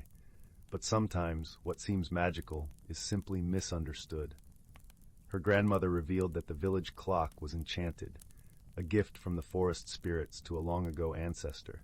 It was said to be bound to the rhythms of nature itself, attuned to the subtle changes in the world around it. "Perhaps," her grandmother mused, "the clock is trying to tell us something." Inspired by her grandmother's words, Lila decided to seek the counsel of the forest creatures, known for their wisdom and insight. She ventured into the Whispering Woods, where the trees murmured secrets, and the ground was carpeted with a tapestry of fallen leaves. There she met Thistle, a kind-hearted fox whose fur shimmered like copper in the dappled sunlight. Thistle had a reputation for cleverness and was always willing to help those in need. "Thistle," Lila called softly, "do you know why the village clock is chiming so strangely?" The fox tilted his head, his eyes bright with curiosity. "The clock is a part of this land," he said. "If it is out of balance, something in the forest might be amiss." Together, Lila and Thistle wandered deeper into the woods, guided by the gentle whispers of the trees. As they walked, they noticed small signs of disturbance, a brook babbling faster than usual, leaves rustling without wind, and a family of squirrels chattering anxiously in the treetops. Finally, they arrived at a clearing bathed in soft, ethereal light. At its center stood an ancient stone circle, a sacred place where the veil between the magical and mundane was thinnest. It was here that Lila discovered the source of the unrest. A crystal, as clear as a mountain stream, lay cracked upon the ground. "The Heartstone," Thistle gasped, his voice filled with awe. "It must have been disturbed." Understanding dawned on Lila. The Heartstone's fracture was affecting the balance of magic in the forest, and in turn, the enchanted village clock. She knew she needed to mend the crystal to restore harmony. Recalling an old legend her grandmother had once told her, Lila knelt beside the Heartstone, her fingers brushing its cool surface. "If we can find the threads of connection, we can weave it whole again," she whispered, remembering her grandmother's advice. With Thistle's help, Lila gathered strands of silken spiderwebs and dewdrops collected from the petals of moonlit flowers. Together, they carefully wove the delicate threads around the Heartstone, their movements guided by an unspoken rhythm. As the final thread was placed, a soft hum filled the air, resonating through the clearing. The Heartstone began to glow with a gentle light, its surface mending as if by magic. The forest sighed with relief, its balance restored. With the Heartstone whole once more, Lila and Thistle returned to Willowbrook, where the village clock had resumed its steady, familiar ticking. The villagers, unaware of the adventure that had unfolded, simply marveled at the return of their peaceful nights. And so, with the mystery solved and balance restored, Lila returned to her grandmother's cottage, where a warm bed and the promise of sweet dreams awaited. As she drifted off to sleep, she thought of the lessons she had learned, the importance of listening to the world around her, the power of friendship, and the gentle magic that connected all things. In the end, the village of Willowbrook continued to thrive, a place where the ordinary and the extraordinary danced together under the watchful gaze of the stars. And Lila, ever curious and kind-hearted, knew that as long as she listened closely, the world would always have stories to tell. Story 11. In the heart of the whispering woods, where the trees swayed like gentle dancers, and the air was filled with the earthy scent of moss and pine, there lay a small village known as Glimmer Hollow. It was a place where the sun's rays filtered through the dense canopy, creating dappled patterns on the forest floor, and the stream that wound through the village sang a soft lullaby that lulled all who listened into a state of serene tranquility. Glimmer Hollow was home to many, but none were as beloved as Elder Willow, an ancient and wise tree sprite with skin like bark and eyes like amber. Elder Willow lived in a charming little cottage woven from vines and leaves, tucked beneath the largest oak of the forest. It was rumored that the forest itself whispered secrets to Elder Willow, and the villagers often sought his counsel on matters both mundane and magical. One crisp autumn evening, as the golden leaves fell like tiny sunbursts around the village, a peculiar event began to unfold. It started with a soft, tinkling sound that echoed through the woods like the chime of distant bells. The sound was soothing yet mysterious, and it seemed to come from nowhere and everywhere at once. The villagers, curious but unalarmed, gathered in the village square. Fern, a clever and kind-hearted young squirrel with fur the color of cinnamon, was the first to speak. "Has anyone else heard the music?" she asked, her bright eyes reflecting the flickering glow of lanterns. "I've heard it," replied Rufus, the gentle old badger who was known for his love of stories and warm mugs of honeyed tea, "but I can't quite place where it's coming from." Elder Willow, leaning on his walking staff of twisted willow wood, nodded thoughtfully. "The forest is speaking to us," he mused in his soft, crackling voice. "But what it wishes to say, we must uncover." Fern, ever the curious one, suggested they form a small group to investigate the source of the mysterious melody. Along with Rufus and Elder Willow, she was joined by Luna, a graceful doe with a coat as silvery as moonlight, and Pip, a playful little hedgehog who adored adventure almost as much as he adored napping. The group set off into the forest, guided by the ethereal music that seemed to float on the breeze. As they walked, the forest embraced them with its cool, leafy arms. The sound of their footsteps mingled with the rustle of leaves and the occasional hoot of an owl perched high above. They followed the melody deeper into the woods, past ancient trees that stood like silent sentinels. The path was lined with fragrant ferns and delicate mushrooms that glowed faintly in the twilight. The air was crisp, carrying with it the sweet scent of wood smoke from the village behind them. As they ventured further, they noticed something unusual. Flashes of light, like tiny stars, flickered among the trees. Luna, with her sharp eyes, was the first to spot the source. "Look there, in the hollow of that old oak," she whispered, pointing with her delicate hoof. In the hollow, nestled like a treasure, they found a host of tiny luminescent creatures. They were flitwings, small, butterfly-like beings with wings that shimmered like opals. The flitwings were dancing in the air, their laughter like the tinkling of bells, creating the enchanting melody that had drawn them. Elder Willow's eyes twinkled with understanding. "Ah, the flitwings are celebrating," he explained. "They gather here once every 100 years to hold their festival of light." Fern's eyes widened in wonder. "But why now, and why here?" she asked. Pip, who had been observing quietly, spoke up. "Maybe they're trying to tell us something," he suggested. His voice was soft, like the rustle of leaves in the wind. The group watched as the flitwings continued their dance, weaving patterns in the air that seemed to form symbols and shapes. Elder Willow, wise and learned, recognized the shapes as an ancient language of the forest. "They are inviting us to join their celebration," he translated, a smile spreading across his face. "They wish to share their joy and magic with all creatures of the forest." The villagers nodded in understanding, feeling a warmth spreading through their hearts. The Flitwings Festival was not just a celebration of lights, but a reminder of the magic that existed in every corner of their world, waiting to be discovered and cherished. With gentle care, the villagers joined the Flitwings in their dance, moving to the rhythm of the bells and the whispering of the trees. As they danced, the forest seemed to come alive around them, the stars above twinkling in harmony with the lights below. When the celebration finally drew to a close, the Flitwings thanked their new friends with a sprinkle of shimmering dust, a token of their gratitude and a reminder of the night they shared. As the group made their way back to Glimmer Hollow, the mysterious music faded into the soft hum of the forest night. The villagers returned to their homes with hearts full of wonder and a deeper appreciation for the world around them. And so, the strange occurrence in Glimmer Hollow was explained, not with fear or alarm, but with joy and understanding. The forest, ever wise, had shared a secret with those who cared to listen, leaving them with a story to tell for generations to come. As the night deepened, Elder Willow watched from his cottage window, his heart content. The forest was at peace, and so were the villagers, knowing that magic was always just a whisper away. And with that comforting thought, the village of Glimmer Hollow drifted into a gentle, dream-filled slumber. Story 12.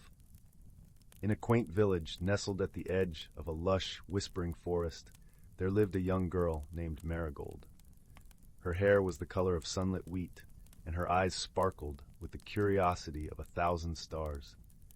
Marigold was known for her gentle heart and her love for exploring the winding paths of her village, always accompanied by her loyal cat, Whiskers, whose purrs were as soft as the rustling leaves on a warm summer's night. One crisp autumn afternoon, as the sun painted the sky with hues of orange and pink, Marigold and Whiskers ventured into the forest to collect fallen leaves for her art projects.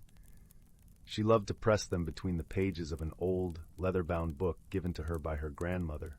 The pages were filled with dried petals and leaves, each a memory of seasons past. As they wandered deeper into the forest, Marigold stumbled upon a clearing she had never seen before. In the center of the clearing stood a tree unlike any other, its bark shimmering with a silver sheen and its branches reaching high into the heavens. The tree exuded a gentle glow, and Marigold felt a warm, inviting presence emanating from it. Beneath the tree lay a peculiar object, a small, ornate box carved from a deep, rich wood. Curiosity piqued, Marigold approached the box and carefully picked it up. It was surprisingly light, and as she turned it over in her hands, she noticed intricate carvings on its surface, tiny animals in a playful dance around a mysterious symbol. With a gentle push, she opened the lid, revealing a single, delicate feather that glistened with an iridescent sheen, shifting colors like the opal sky at dusk. As Marigold held the feather, a soft breeze stirred the air, and she heard a whisper, as though the trees themselves were speaking. "This feather holds the power of understanding. Use it wisely, child." Intrigued and slightly bewildered, Marigold tucked the feather safely into her coat pocket. She and Whiskers made their way back to the village, the forest humming a gentle lullaby as they walked. That night, as Marigold lay in bed, she wondered about the feather's power, drifting into dreams full of vibrant colors and swirling whispers. Days turned into weeks, and Marigold found herself using the feather in small, magical ways. When her younger brother, Timmy, was upset over a broken toy, she held the feather and spoke softly, helping him understand that things could be fixed or replaced, but kindness and patience were far more valuable. In the village, she helped Mrs. Tyndall, the baker, communicate with her pet parrot, who had become unusually quiet. With the feather in hand, she gently coaxed the bird into singing once more, bringing laughter and song back to the bakery. News of Marigold's newfound ability spread, and soon she was known as the girl with the understanding feather. She learned to listen more deeply, not just with her ears but with her heart, finding joy in helping others see the world through new perspectives. One winter morning, as snowflakes danced silently to the ground, a visitor arrived in the village. It was old man Cedric, a wise yet reclusive figure who lived in the mountains beyond the forest. His eyes were like two deep pools of wisdom, and his presence commanded quiet respect. He had come with a challenge, a riddle that had puzzled even the most learned scholars. "The answer to this riddle," he said, holds the key to a treasure that will enrich not the pockets, but the hearts of those who find it. Yet it is not gold or jewels, but something far more precious. The riddle was shared with the villagers, and many tried to solve it, but to no avail. Marigold, curious and eager to unravel the mystery, decided to seek the answer with the help of her feather. Gathering her courage, she approached Old Man Cedric and asked if she might try. Cedric smiled knowingly and nodded. "Very well, young one. Here is the riddle. I am not seen but felt, not heard but understood. I am the bridge between hearts." "What am I?" Marigold pondered the riddle, turning the words over in her mind like leaves caught in an autumn breeze. She closed her eyes and held the feather, letting its gentle warmth wash over her. In that moment she realized the answer was something she had been cultivating with her heart all along. "Is it empathy?" she asked softly, opening her eyes to meet Cedric's. The old man's face broke into a broad smile. "Indeed it is," he replied. "For empathy is the true treasure that enriches our lives, connecting us in ways beyond measure." With the riddle solved, Cedric revealed the treasure, a magical garden hidden deep within the forest, where every flower and plant bloomed with stories of the past, present, and future. It was a place where people could come to listen and learn from the wisdom of nature, to grow and heal in its embrace. Marigold's heart swelled with joy, knowing that her journey with the feather had led to such a wondrous discovery. She spent many days in the garden, sharing its beauty with others and teaching them the value of understanding and empathy. As seasons passed, the village flourished, bound together by the invisible threads of kindness and compassion. Marigold often returned to the silver tree in the forest, offering thanks for the gift that had changed her life and the lives of so many others. And so, Marigold's story became a cherished tale told by the fireside, a gentle reminder that the most extraordinary magic lies not in objects or abilities, but in the warmth and wisdom of an open heart. Story 13. Once upon a time, nestled in the heart of a vast emerald forest, there was a quaint little village named Willowbrook. The village was encircled by towering trees with leaves that whispered secrets in the wind, and the air was sweetened by the scent of wildflowers that danced in the gentle breeze. In this village lived a young woman named Leora, who had bright, curious eyes and hair that tumbled like a waterfall down her back. Leora was known throughout Willowbrook for her gentle nature and kind spirit. However, she harbored a secret fear of change.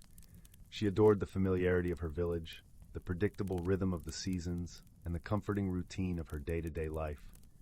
Yet, deep inside, she felt a stirring, a yearning for something more, something that both intrigued and terrified her.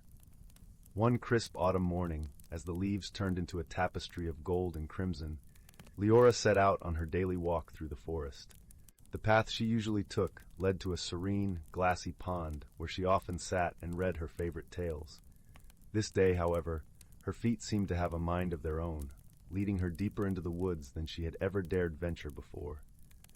The forest here felt different. The air was thick with magic, and the trees seemed to hum with an ancient song. Leora felt a gentle pull, like the soft tug of a familiar hand, guiding her toward a clearing bathed in dappled sunlight.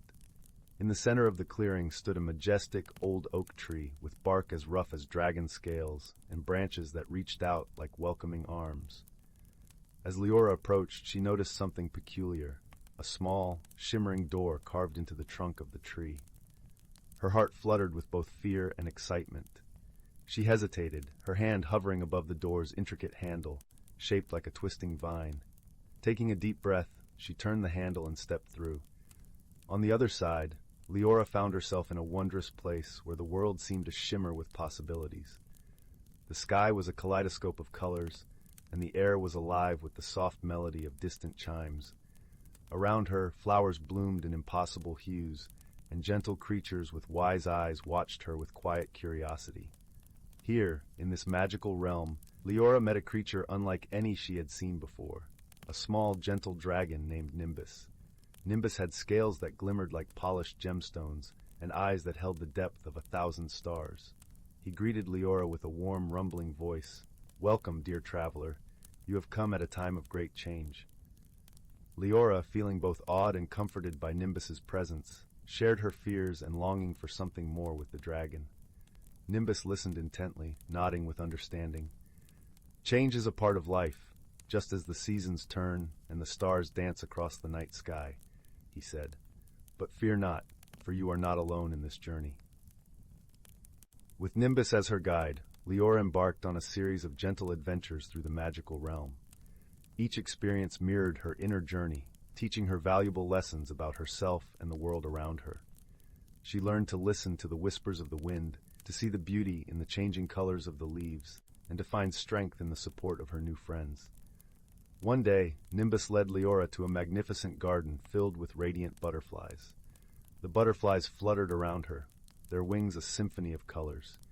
As they danced, Leora realized that, like the butterflies, she too could transform and embrace the changes that life brought her way. With each passing day, Leora grew more confident and courageous. She discovered that change was not something to fear, but a gift that brought new beginnings and endless possibilities. She learned to trust in herself and in the gentle guidance of those who cared for her. As the sun set on Leora's final day in the magical realm, Nimbus walked with her back to the oak tree's door. "Remember, dear Leora, you carry this magic within you," Nimbus said softly. "Embrace change, and let it lead you to the beautiful life that awaits." With a heart full of gratitude and a spirit alight with newfound courage, Leora stepped back through the door and returned to her village.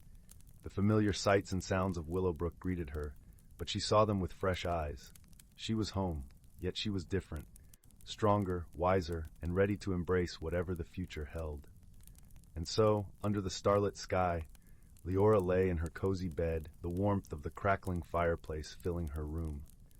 She smiled to herself, knowing that with each new dawn she would continue to grow, supported by the love of friends and the magic of change.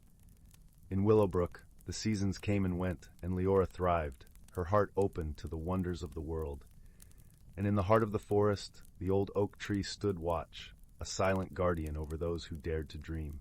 And thus, in the gentle embrace of the forest and the warmth of friendship, Leora's story wove itself into the tapestry of Willowbrook, a testament to the beauty of personal discovery and the magic of transformation. Story 14.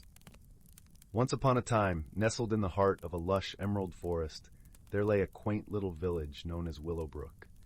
The village was a tapestry of vibrant life, where the morning dew sparkled like diamonds on the cobblestone paths, and the air was always scented with the sweet, earthy aroma of pine and wildflowers. Willowbrook was a place where time seemed to slow down, allowing the villagers to savor each moment of their simple, harmonious lives. In this village, there lived a young woman named Leora. Her heart was as gentle as the breeze that rustled through the lofty trees. Yet she found herself struggling with an unease that she couldn't quite grasp. Leora was caught in the tide of change, feeling the pull of something unknown and daunting. Her days were filled with the familiar tasks of tending to her garden and helping her neighbors, yet she felt a restlessness, as if her spirit was yearning for something more. Leora's closest friend, a wise old woman named Agatha, lived on the edge of the village in a cozy cottage draped in ivy.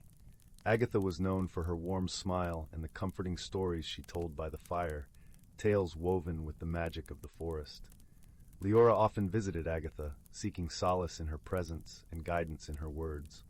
One crisp autumn evening, as the leaves turned to shades of amber and gold, Leora sat with Agatha by the hearth. The fire crackled softly, casting a warm glow that danced across the walls. "I feel like the leaves, Agatha," Leora confided, her voice barely a whisper. "I am changing, but I do not know into what." Agatha nodded, her eyes twinkling with understanding. "Change is the essence of life, my dear," she said, her voice as soothing as the gentle crackling of the fire. "Sometimes it is the very mystery of what we are becoming that makes the journey worthwhile."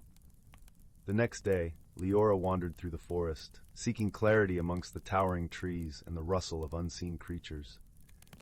As she walked, she came upon a hidden glade bathed in soft golden light. In the center stood an ancient oak tree, its branches reaching heavenward as if embracing the sky. Beneath its boughs, the earth seemed to hum with an otherworldly energy. Drawn to the tree, Leora approached reverently, her fingers brushing against its rough bark. As she closed her eyes, she felt a warmth seep into her fingertips, a gentle thrum that mirrored the quiet strength within her. She stood there, enveloped in a cocoon of tranquility, and for a moment, time ceased to exist. When Leora opened her eyes, the glade was transformed. Tiny, luminescent creatures flitted about like fireflies, their presence casting a soft, ethereal glow. One of the creatures, a delicate sprite with wings like gossamer, alighted on her shoulder. "Fear not the change, dear one," the sprite whispered, its voice a melodic echo of the forest. "For it is in the heart's stirring that your true path unfolds." Over the following weeks, Leora returned to the glade, where she found solace and strength in the presence of the great oak and its mystical inhabitants. Each visit was a balm to her spirit, nurturing her confidence and quieting her fears. The sprites, with their gentle guidance, taught her to listen to the whispers of the wind and the songs of the trees, helping her to understand that she was part of something greater, a tapestry woven with the threads of life and magic. Through these encounters, Leora began to see the beauty in her transformation. She embraced the changes within her, like the forest embracing the cycle of the seasons. Her heart, once heavy with uncertainty, now soared with the understanding that she was blossoming into a new chapter of her life, much like the flowers she lovingly tended in her garden. Her newfound peace and strength were not unnoticed by the villagers. They saw the change in Leora, in the way her eyes sparkled with a serene confidence and her smile radiated warmth. Inspired by her journey, they too began to embrace the changes in their own lives, finding courage and comfort in the knowledge that they were not alone. As the seasons turned and winter's chill gave way to the gentle thaw of spring, Leora stood once more in the glade beneath the ancient oak. She was no longer the girl who had first ventured into the forest with a heart full of doubt. She had blossomed into a woman who understood the beauty of her own becoming. The earth beneath her feet was alive with promise, and the air was filled with the sweet melody of new beginnings. Leora smiled, a quiet joy blooming in her heart. She had discovered the secret nestled deep within the forest, a truth that resonated within her very soul. That change was not something to be feared, but a gift to be cherished. It was the gentle unfolding of one's true self, a magical transformation that mirrored the wondrous dance of life itself. And so, in the tranquil embrace of the forest, Leora found her place in the world, and the wisdom to navigate its ever-changing tides. Surrounded by the enduring beauty of nature and the steadfast support of her friends, she felt a profound sense of peace, knowing that she was exactly where she was meant to be. In the heart of Willowbrook, beneath the timeless canopy of stars, the villagers thrived, each on their own journey of discovery and growth. And as the fireflies danced in the night, their light a testament to the magic of transformation, the village of Willowbrook slumbered peacefully, cradled in the gentle arms of the forest. Thus the tale of Leora and her journey of personal growth and magical transformation came to a close, leaving a lingering warmth that would echo in the hearts of those who heard it, a reminder that life itself is a wondrous, ever-changing adventure. Story 15. In a quaint village nestled between rolling hills and whispering forests, there lived a young woman named Alina. She was known for her gentle smile and kind heart, yet she carried a quiet unease within her, a reluctance to embrace change. Alina loved the familiar patterns of her life, the way the sun filtered through the old oak trees outside her window, the scent of lavender from her garden, and the rhythmic songs of the village bell that marked the passage of time. However, deep within her, there was a yearning she couldn't quite name, a desire for something more. One crisp autumn morning, as the leaves turned gold and crimson, Alina received a letter from her dear aunt who lived in a distant town beyond the great forest. The letter invited her to visit, promising tales of wonder and a chance to experience the annual harvest festival. Alina hesitated, for the journey was long and the path unfamiliar. Yet something in her heart stirred, urging her to step beyond the borders of her comfort. Packing a small satchel with essentials and a heart full of both excitement and trepidation, Alina set out on her journey. As she walked, the forest enveloped her in its embrace, the air rich with the earthy scent of fallen leaves and the distant murmur of a bubbling brook. With each step, the path seemed to shift subtly, as if guiding her toward a deeper understanding of herself. Along the way, Alina met a peculiar old man named Finn, who sat by the road with a cart full of vibrant, glowing stones. His eyes twinkled with a wisdom that seemed to see right through her. "Ah, a traveler on the path of discovery," he chuckled, offering her a stone that shimmered with an inner light. "What is this?" Alina asked, cradling the stone in her palm. It was warm and comforting, like a small piece of sunlight. "That, my dear, is a reflection of your heart's journey," Finn replied. "Keep it close, for it will help illuminate the truths you seek." Thanking him, Alina continued on, feeling a new sense of courage emanating from the stone. As she walked deeper into the forest, she encountered a myriad of magical creatures. Gentle deer with silver antlers, wise owls whose eyes glowed like lanterns, and tiny fairies whose laughter chimed like delicate bells. Each creature offered her a lesson in their own way. The deer taught her the grace of moving forward, the owls imparted the wisdom of seeing beyond the surface, and the fairies showed her the joy found in moments of spontaneity. As twilight descended, Alina reached a clearing where the trees parted to reveal a breathtaking view of the valley below, bathed in the soft glow of the setting sun. Here, she paused to reflect on her journey. The once daunting path now felt like a tapestry of experiences, each thread weaving a richer understanding of herself and her place in the world. With a newfound sense of peace, Alina continued her journey, arriving at her aunt's home just as the first stars began to twinkle in the night sky. Her aunt welcomed her with open arms, and together they shared stories by the fireplace, the warmth of the hearth echoing the warmth Alina felt within. The Harvest Festival was a celebration of life and abundance, filled with music, laughter, and the aroma of spiced cider. Alina found herself immersed in the joy of the moment, her heart light and free. She realized that change, though initially daunting, had brought her closer to her true self and opened her eyes to the beauty of the world around her.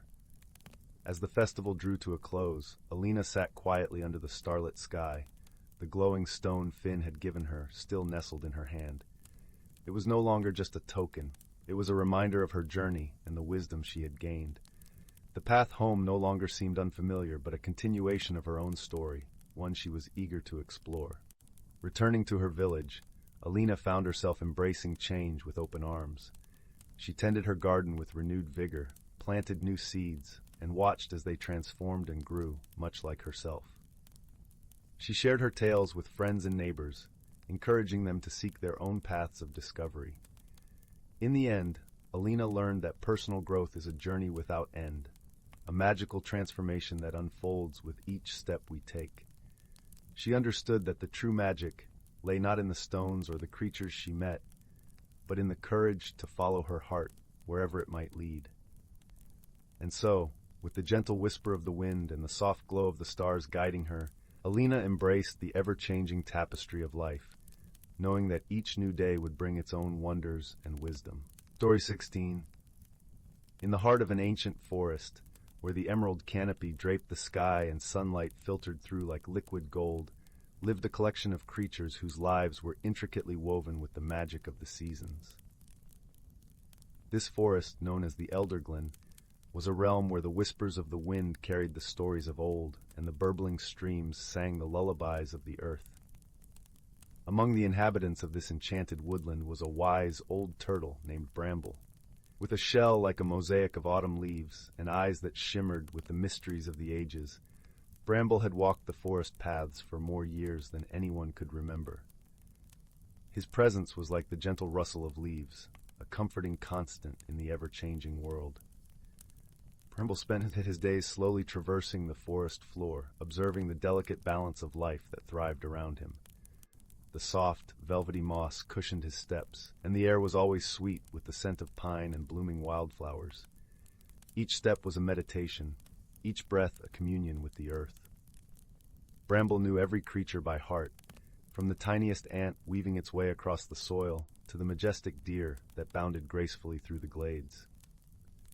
In this harmonious realm, the creatures lived in a rhythm dictated by the seasons.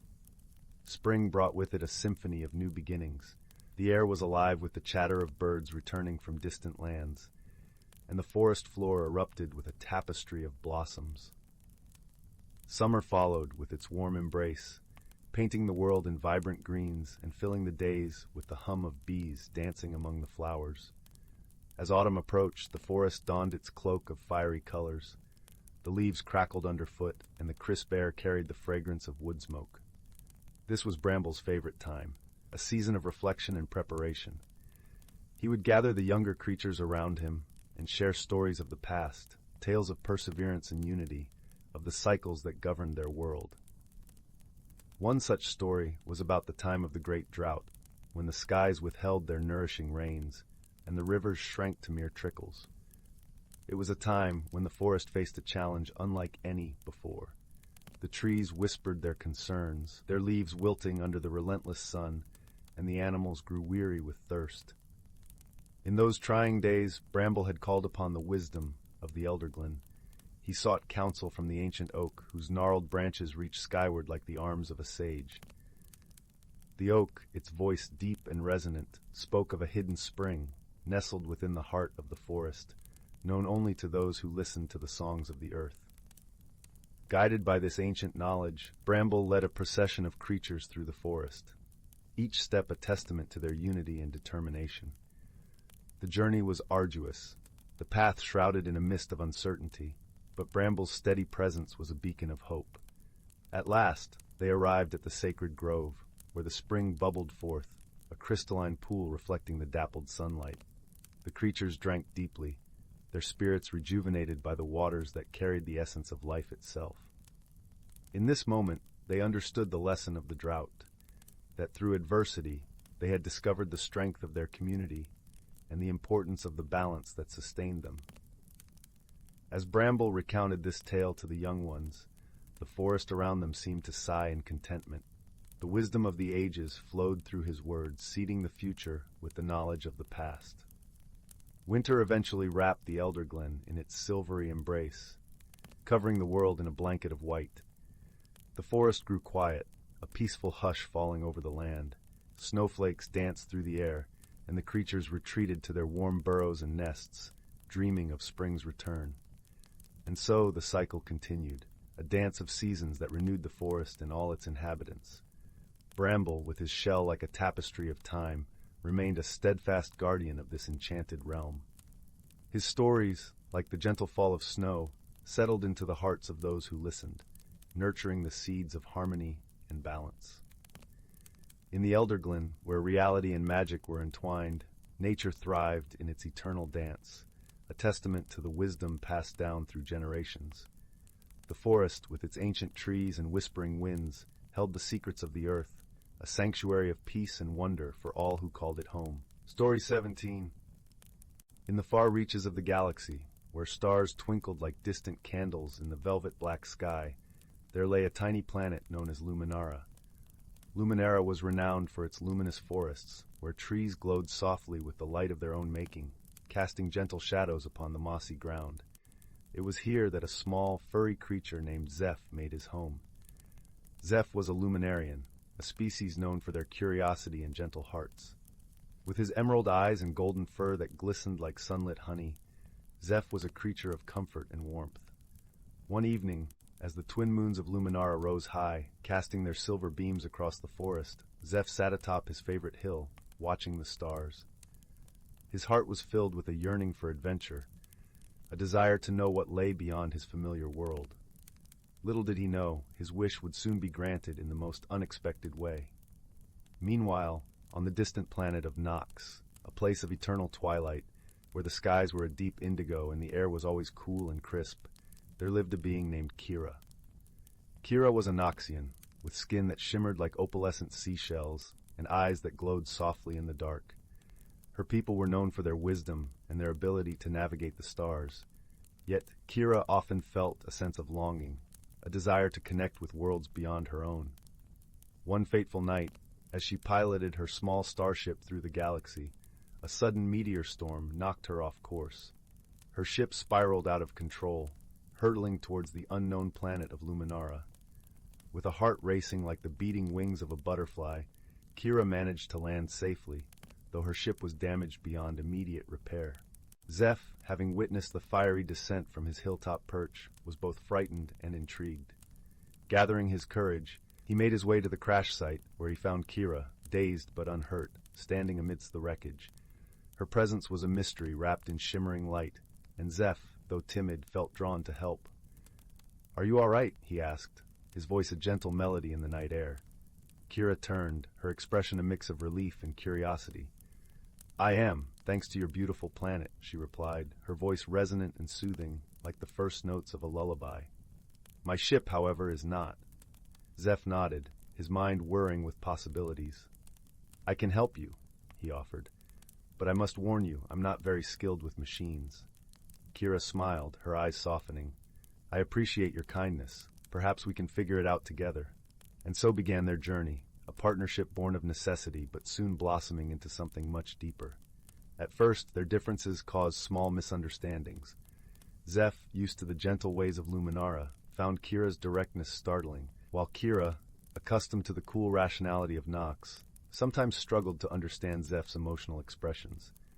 One evening, as they worked side by side under the canopy of the glowing forest, Zeph accidentally knocked over a delicate tool Kira had been using. Flustered, he apologized profusely, fearing he had ruined their progress. "It's just a tool, Zeph," Kira reassured him, her voice steady and calming. "What matters is our teamwork. We'll find another way." It was in these moments of understanding that their friendship deepened. They shared stories of their worlds, found common ground in their dreams and desires, and learned to appreciate the beauty in their differences. As the days turned into weeks, they faced challenges together, repairing the ship, finding the right materials, and navigating the complexities of interplanetary technology. Each challenge was a thread that wove them closer, a testament to their growing bond. One night, as they sat beside a crackling fire, the forest around them alive with the soft chorus of nocturnal creatures, Kira spoke softly. "I've learned something important from you, Zeph. Sometimes it's not the solution that matters most, but the journey and the companionship along the way." Zeph nodded, his heart warm with gratitude. "And I've learned that there's strength in understanding and kindness, even when things seem uncertain." With the ship finally repaired, the day came for Kira to leave. There was a bittersweetness in the air, a sadness laced with the joy of having found a true friend. "I will miss you, Zeph," Kira said, her voice a gentle whisper against the dawn. "And I you," Zeph replied, his eyes bright with unshed tears. "But I am grateful for all we've shared." As Kira's ship ascended into the morning sky, leaving trails of light that danced like fireflies, Zeph watched until she was out of sight. He felt a profound peace, knowing that their friendship, like the stars above, would endure across the vastness of space. And so, under the twin moons of Luminara, Zeph continued to gaze at the stars, his heart full of hope and friendship, knowing that somewhere out there, Kira was looking up at the same sky, their bond unbroken by distance. In the end, they had discovered that true friendship was not bound by planets or species, but by the shared light of understanding and love, a light that would guide them both on their respective journeys, wherever they might lead. Story 18, titled The Whispering Woods. Once upon a time, nestled at the edge of a small, sleepy village, there was a quaint little cottage with ivy-clad walls and a garden filled with wildflowers.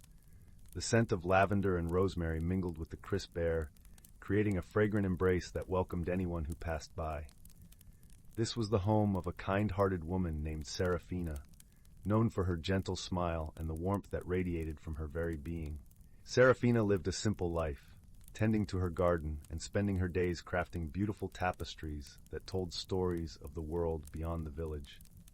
Her crafts were known far and wide, not just for their intricate designs, but for the way they seemed to hum with a life of their own. Some said they could feel a gentle breeze or hear a distant melody when standing close to her work. In the heart of the garden stood an ancient oak tree, its branches sprawling wide and its leaves whispering secrets in the wind. The villagers often spoke of the tree with reverence, for it was said to be a gateway to the Whispering Woods, a hidden world where magic and wonder coexisted with nature.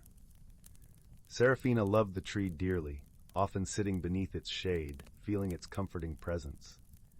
One serene evening, as the sun dipped below the horizon and painted the sky in hues of pink and gold, Seraphina noticed something peculiar. A soft glow emanated from a hollow in the tree, casting a gentle light upon the surrounding grass. Curiosity piqued, she approached the oak and discovered a small, iridescent stone nestled within the hollow. It shimmered like 1,000 stars, and as Seraphina touched it, a gentle warmth spread through her fingertips, filling her with an inexplicable sense of peace. The stone was no ordinary object. It was a heartstone, a rare gift from the Whispering Woods, bestowed upon those deemed worthy. The heartstone granted its bearer the ability to understand the language of nature, the rustle of leaves, the hum of the bees, and the songs of the wind. Seraphina cradled the stone, feeling a connection to the world around her deepen in ways she had never imagined. As days turned into weeks, Seraphina found herself drawn to the Whispering Woods. Guided by the whispers of the trees and the songs of the birds, she ventured deeper into the forest, discovering its hidden wonders. She met creatures of all kinds, playful foxes, wise old owls, and even a mischievous squirrel named Pip, who became her steadfast companion. Pip was unlike any squirrel she had ever met, with fur that glistened like silver in the dappled sunlight and a knack for finding the most delightful acorns. Together, they explored the forest, uncovering its secrets and learning its stories. Seraphina discovered the beauty in the smallest of things, the way a dew-laden spiderweb glimmered in the morning light, or how a brook's gentle babbling could soothe a weary soul. She found joy in these simple moments, her heart growing lighter with each new discovery. One day, as they wandered through a particularly dense part of the forest, Seraphina and Pip stumbled upon a clearing that took their breath away. In the center stood a magnificent pond, its surface as smooth as glass and reflecting the sky above like a mirror. Surrounding the pond were countless lilies, their petals pure and white, and among them danced tiny lights that flitted about like fireflies. It was here that Seraphina met the guardians of the woods, ethereal beings who watched over the forest and its inhabitants. They appeared before her, their forms shimmering like moonlight on water, and spoke in voices as soft as the breeze. They told Seraphina of a great imbalance within the forest, a darkness creeping into their world that threatened to unravel the harmony they cherished. The Heartstone, they explained, was a beacon of hope, a tool that could help restore balance to the Whispering Woods, but it required the strength of heart and the purity of spirit to wield its true power. Seraphina listened intently, her resolve strengthening with each word. She knew she had been chosen for a reason, and with Pip by her side, she vowed to help the Guardians protect their home. Their journey was not an easy one.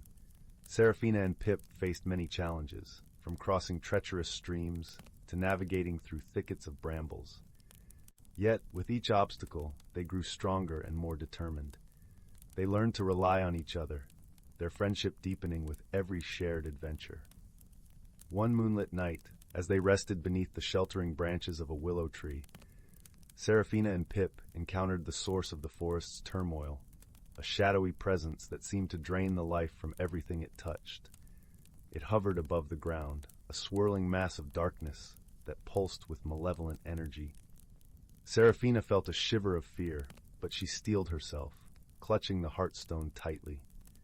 The Guardians had taught her that light could banish even the darkest shadows, and so she focused on the love and joy she had found in the forest.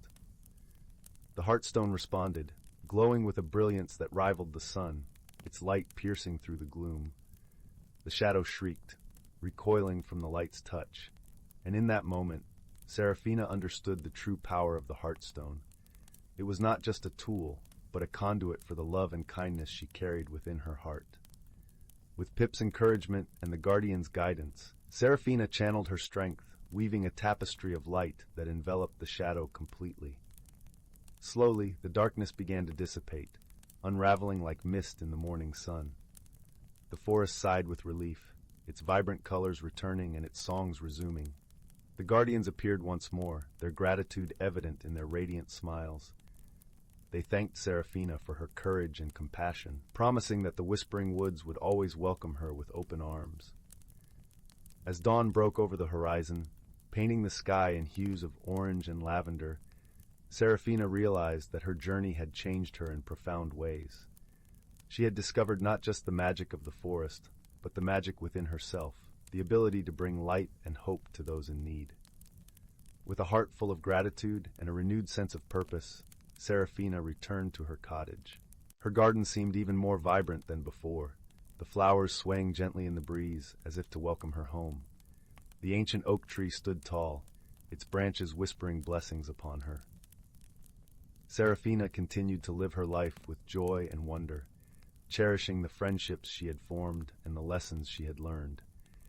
And though she kept the heartstone tucked safely away, she knew that its magic would always be a part of her. As for Pip, he remained her loyal companion, his mischievous antics bringing laughter and warmth to her days. Together, they roamed the whispering woods, their adventures weaving new stories that would be told for generations to come.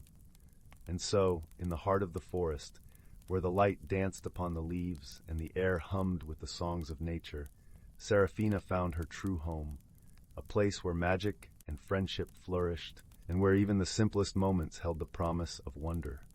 The end. Story 19. In the heart of the ancient whispering woods, where time seemed to slow and the air was imbued with a gentle hum of magic, the creatures of the forest lived in harmonious balance. The towering trees, their trunks thick with age and wisdom, formed a verdant canopy that filtered the sunlight into golden dapples on the forest floor. Beneath this natural cathedral, a world of wonder unfolded. Amidst the soft rustling of leaves, the forest was a symphony of life. The gentle babble of a nearby brook provided a soothing melody, while the wind whispered secrets through the branches. The air was rich with the scent of pine and earth, mingling with the delicate perfume of wildflowers that danced in the meadows. In this enchanted place, every creature, great and small, played a vital role in maintaining the delicate balance of their home. Among these creatures was Finn, a wise old fox with a coat as fiery as the autumn leaves. His eyes, a deep, knowing amber, had seen many seasons come and go. Finn was regarded as the guardian of the forest's secrets, a repository of ancient wisdom passed down through generations. His gentle nature and keen understanding of the forest made him a beloved figure among the woodland inhabitants. One crisp morning, as the first light of dawn kissed the treetops with a warm glow, Finn set out on his daily patrol. The air was cool and crisp, carrying the promise of another beautiful day. As he trotted along a well-worn path, his senses attuned to the subtle shifts in the forest, he noticed something unusual. The gentle hum that usually filled the air seemed off-key, a faint discord that only he could perceive. With a furrowed brow, Finn followed the source of the disturbance, his paws silent on the soft earth. He soon came upon a small clearing where the brook, usually a picture of serene beauty, was choked with fallen branches and debris. The water, struggling to flow, gurgled in distress. A family of otters, their sleek forms usually full of playful energy, sat dejectedly on the banks, their eyes reflecting the brook's turmoil. "Dear friends," Finn began, his voice a soothing balm in the tense air, "what has happened here?" The eldest otter, a matronly figure named Nessa, looked up with a sigh. "A great storm passed through last night, uprooting trees and scattering branches into the brook. We tried to clear it, but the task is too great for us alone." Finn nodded, understanding the gravity of the situation. The brook was the lifeblood of the forest, its waters nurturing countless plants and animals. If it remained blocked, the delicate balance of their world would be at risk. "We must work together to restore harmony," Finn declared, his voice filled with quiet determination. "Let us call upon our friends and neighbors for aid." Word spread swiftly through the forest, carried on the wings of birds and the whispers of the wind. Soon, creatures of all kinds gathered at the clearing. The gentle deer with their graceful steps, the industrious beavers with their skilled paws, and even the wise owls who offered guidance from above. Under Finn's leadership, they set to work. The beavers gnawed through the larger branches, their teeth sharp and precise. The deer used their antlers to lift and move the debris, while the otters, now reinvigorated, darted through the water, skillfully clearing smaller obstructions. All the while, Finn coordinated their efforts, his presence a calming force in the midst of activity. As the sun climbed higher, the brook began to flow more freely, its song gradually returning to its usual merry tune. The air was filled with the scent of fresh water and the earthy aroma of disturbed soil. Slowly but surely the clearing was returning to its former beauty. By the time the sun dipped toward the horizon, bathing the forest in a warm golden light, the task was complete. The brook, once again a ribbon of life, sparkled in the fading daylight. The otters leaped into the water with joyous squeals, their playful antics a testament to the restored balance. Gathered together on the banks, the creatures of the forest celebrated their collective achievement. There was a sense of unity and camaraderie, a shared understanding that each of them, regardless of size or strength, was essential to the well-being of their world. As the stars began to twinkle in the deepening sky, Finn addressed his friends, his voice carrying the warmth of a crackling fire. Today, we have proven the strength of our community and the power of working together. Let us always remember that by honoring each other and our home, we ensure that the magic of our forest endures. With these words, Finn imparted a timeless lesson, that the strength of their world lay not in the might of individuals, but in the bonds they shared and the care they took for the land and each other. As the creatures slowly dispersed, returning to their nests and burrows, a gentle peace settled over the forest. The brook, now flowing freely, sang a lullaby that echoed through the whispering woods, a testament to the enduring harmony of their enchanted world. And so, with the night enveloping the forest in a gentle embrace, the ancient woods settled into a serene slumber, watched over by the wise old fox and the countless stars above. Story 20. In the heart of the whispering wood, where the trees hummed soft lullabies and the air was perpetually sweetened by wild honeysuckle, there lay the quaint village of Willowbrook. It was a place where time seemed to slow, and every day unfolded like a gentle breeze on a spring morning. The villagers lived in harmony with the forest, guided by the rhythms of nature and the gentle glow of the moon. One evening, as the sun dipped below the horizon and painted the sky in hues of gold and lavender, a peculiar event began to unfold in Willowbrook. It started with a soft chiming sound that echoed through the village square. No one could quite place where it was coming from, and it seemed to flit from one place to another like a mischievous firefly. The villagers, curious yet unperturbed, gathered in the square. Among them was young Finn, a bright-eyed boy with a heart full of wonder and pockets full of treasures he'd gathered during his forest adventures. Beside him stood his dear friend, Luna, a wise old owl who often perched on the branch of the great oak that overshadowed Finn's cottage. As the chiming persisted, Finn turned to Luna, whose eyes gleamed with the light of 1,000 stars. "What do you think it could be, Luna?" he asked, his voice a whisper of excitement. Luna ruffled her feathers thoughtfully. "It seems to me, dear Finn, that the forest is trying to tell us something. We must listen closely and observe carefully, for the forest speaks in riddles and signs." With Luna's guidance, Finn began to wander through the village, his senses attuned to the subtle magic of the night. The air was cool and fragrant, carrying the scent of pine and wildflowers. As he walked, Finn noticed something peculiar. The flowers in the village gardens were blooming in the moonlight, their petals shimmering with an otherworldly glow. It was as if the night itself had breathed life into them. Finn paused by a patch of moonflowers, their sweet fragrance enveloping him like a warm embrace. He reached out to touch a petal, and as he did, the chiming grew louder, resonating through the stillness. "It seems the flowers hold a clue," Luna hooted softly, fluttering down to perch on Finn's shoulder. Just then, an elderly figure emerged from the shadows, a kindly old woman named Marigold, known for her vast knowledge of herbs and the secrets of the forest. Her eyes twinkled with wisdom as she approached Finn and Luna. "Ah, you've noticed the moonflowers," Marigold said, her voice as soothing as a lullaby. "They bloom only when the moon is full, and their glow is a sign of magic awakening. The forest is indeed speaking to us." "But what is it trying to say?" Finn asked. His curiosity piqued. Marigold smiled gently. "There is an ancient tree deep within the whispering wood, the heartwood. It is said to hold the memories of the forest. When strange occurrences happen, it is often because the heartwood is stirring, seeking to share its wisdom. Perhaps it is time we paid it a visit." With Marigold's guidance, Finn and Luna set off into the forest, the moonlight guiding their path. The woods were alive with the gentle rustle of leaves and the distant call of night creatures.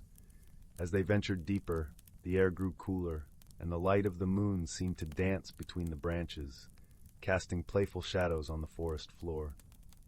At last they arrived at the heartwood, an ancient tree whose trunk was as wide as a cottage and whose branches reached towards the heavens. The bark was rough and weathered, etched with patterns that told stories of centuries past. Marigold approached the tree with reverence, placing a hand on its trunk. "Heartwood, old friend," she murmured, "we seek your guidance. What message do you wish to share with us?" For a moment there was silence, and then the chiming sound began to emanate from the tree itself, harmonizing with the rustling leaves. Finn watched in awe as the patterns on the bark began to shift and change, forming a series of symbols that glowed softly in the moonlight. Luna, with her keen eyes, studied the symbols. "These are the runes of the forest," she said. "They speak of a hidden grotto where the moon's gift lies waiting." Intrigued, Finn looked to Marigold. "The moon's gift?" Marigold nodded, her eyes bright with understanding. "Long ago, it is said that the moon bestowed a gift upon the forest, a pearl of great beauty and power. It was hidden away to be discovered only when the forest deemed it necessary." With their path set, Finn, Luna, and Marigold followed the clues left by the heartwood. The journey led them through winding paths and over babbling brooks, each step bringing them closer to the heart of the mystery. The forest seemed to guide them, its creatures watching with eyes that glowed in the moonlight, as if acknowledging their quest. Finally, they arrived at a secluded grotto, hidden behind a veil of cascading ivy. The air within was cool and hushed, and at its center lay a small, shimmering pool. Resting upon a bed of moss at the water's edge was a pearl, its surface iridescent with the colors of the rainbow. Finn approached it with awe, feeling the gentle hum of its magic. "This must be the moon's gift," he breathed, his voice filled with wonder. Marigold smiled, her heart warmed by the sight. "The pearl is a reminder of the harmony between nature and magic.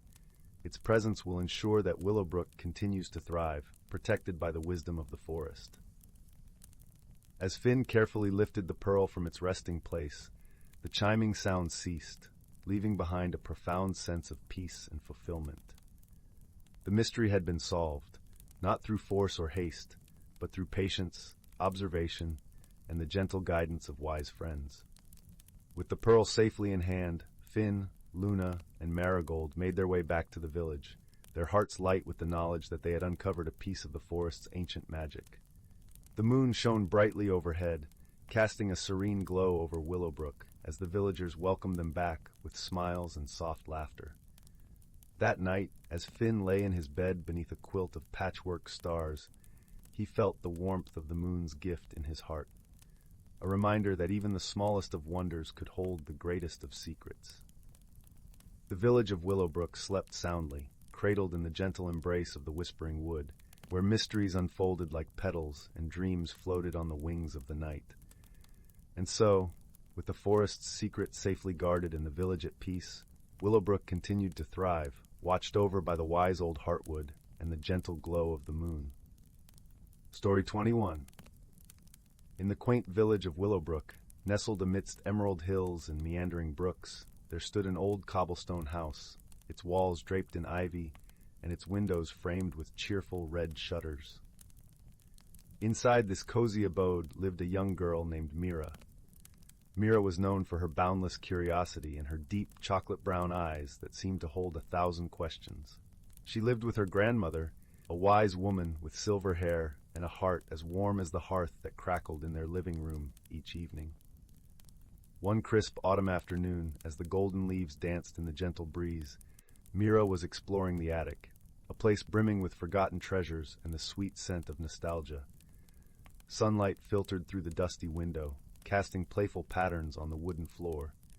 Her fingers brushed over old books, worn quilts, and curious trinkets until she discovered an unassuming wooden box, its surface smooth and polished with age. With a soft creak, the lid of the box opened to reveal a simple, yet beautifully crafted kaleidoscope. Its tube was adorned with intricate engravings of stars and moons, glimmering faintly as if touched by magic. Mira held it up to her eye, turning it slowly. The world beyond transformed into a mesmerizing tapestry of colors and shapes, each turn revealing a new and wondrous pattern. That evening, as the sky deepened to twilight and stars began to twinkle overhead, Mira sat by the fireplace with her grandmother, the kaleidoscope nestled in her lap. "Grandma," she began, her voice a gentle murmur over the crackling flames, "this kaleidoscope is unlike any I've ever seen. It's as though it holds a piece of every dream I've ever had." Her grandmother chuckled softly, her eyes twinkling with a secret. "Ah, my dear Mira, that is no ordinary kaleidoscope. It was given to me many years ago by a kind-hearted traveler. It holds the power to reveal hidden truths and unlock the wonders of the heart. But remember, its true magic lies not in what it shows, but in what you choose to see." Intrigued by her grandmother's words, Mira decided to explore the world through her newfound treasure. The following morning, with the first rays of dawn painting the sky in hues of peach and lavender, she set off to visit the village square, where the weekly market bustled with life. The market was a tapestry of sounds and scents, the chatter of villagers, the aroma of freshly baked bread, and the vibrant colors of fruits and flowers.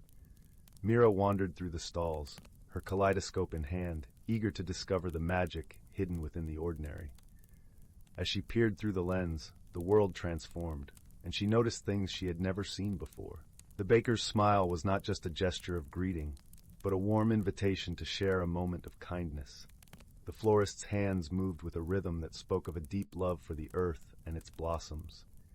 Even the cobbler, with his gruff exterior, had a heart that beat with a tender melody of stories and dreams. Mira's journey through the market led her to a small stall at the edge of the square, where a young boy named Finn was selling his wood carvings. Finn was quiet and shy, his eyes often downcast, yet his hands crafted pieces that spoke of beauty and imagination. Mira watched as he worked on a small bird, each stroke of his knife gentle and precise.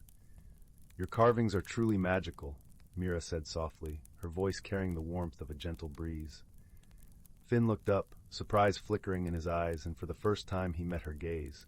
A shy smile tugged at his lips as he nodded his thanks. With a sudden burst of inspiration, Mira handed Finn the kaleidoscope. "Look through this," she urged. "It reveals the hidden wonders of the world." Finn hesitated, then lifted the kaleidoscope to his eye. His breath caught as the ordinary market transformed into a kaleidoscope of colors and stories. He saw the villagers not just as faces in a crowd, but as a tapestry of hopes, dreams, and kindness. The world, through Mira's gift, opened up to him in a way he had never imagined. "Thank you," Finn whispered, his voice filled with awe. "I never knew there was so much to see." Mira smiled, her heart swelling with a sense of fulfillment. Sometimes we just need a little help to see things differently. As the days passed, Mira and Finn became inseparable friends, each teaching the other to view the world with new eyes. They embarked on countless adventures, exploring the hidden nooks of Willowbrook, each discovery more wondrous than the last. Together, they learned that true magic lay not in grand gestures, but in the simple joys of friendship and the wisdom of seeing beyond the surface. One evening, as they sat by the brook that meandered through the village, the sun setting in a blaze of orange and pink, Mira turned to Finn, her voice soft and thoughtful. "You know, Finn, the kaleidoscope showed us more than just colors. It taught us to look deeper, to see the beauty in everything." Finn nodded, his eyes reflecting the tranquil glow of the setting sun. "And to find the magic within ourselves," he added, his voice a gentle echo of Mira's thoughts. Their journey had not only opened their eyes to the wonders around them, but had also forged a bond that would last a lifetime. The kaleidoscope, now a cherished symbol of their friendship, lay between them, its secrets shared, and its magic a constant reminder of the beauty in the world and within themselves. As night fell and the stars began their silent dance across the sky, Mira and Finn lingered by the brook, wrapped in the comforting embrace of friendship and the gentle whispers of the wind.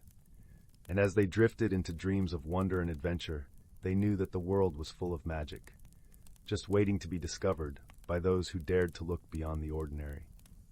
And so, in the quiet village of Willowbrook, beneath a sky sprinkled with stardust, Mira and Finn's story became a timeless tale of discovery and wonder.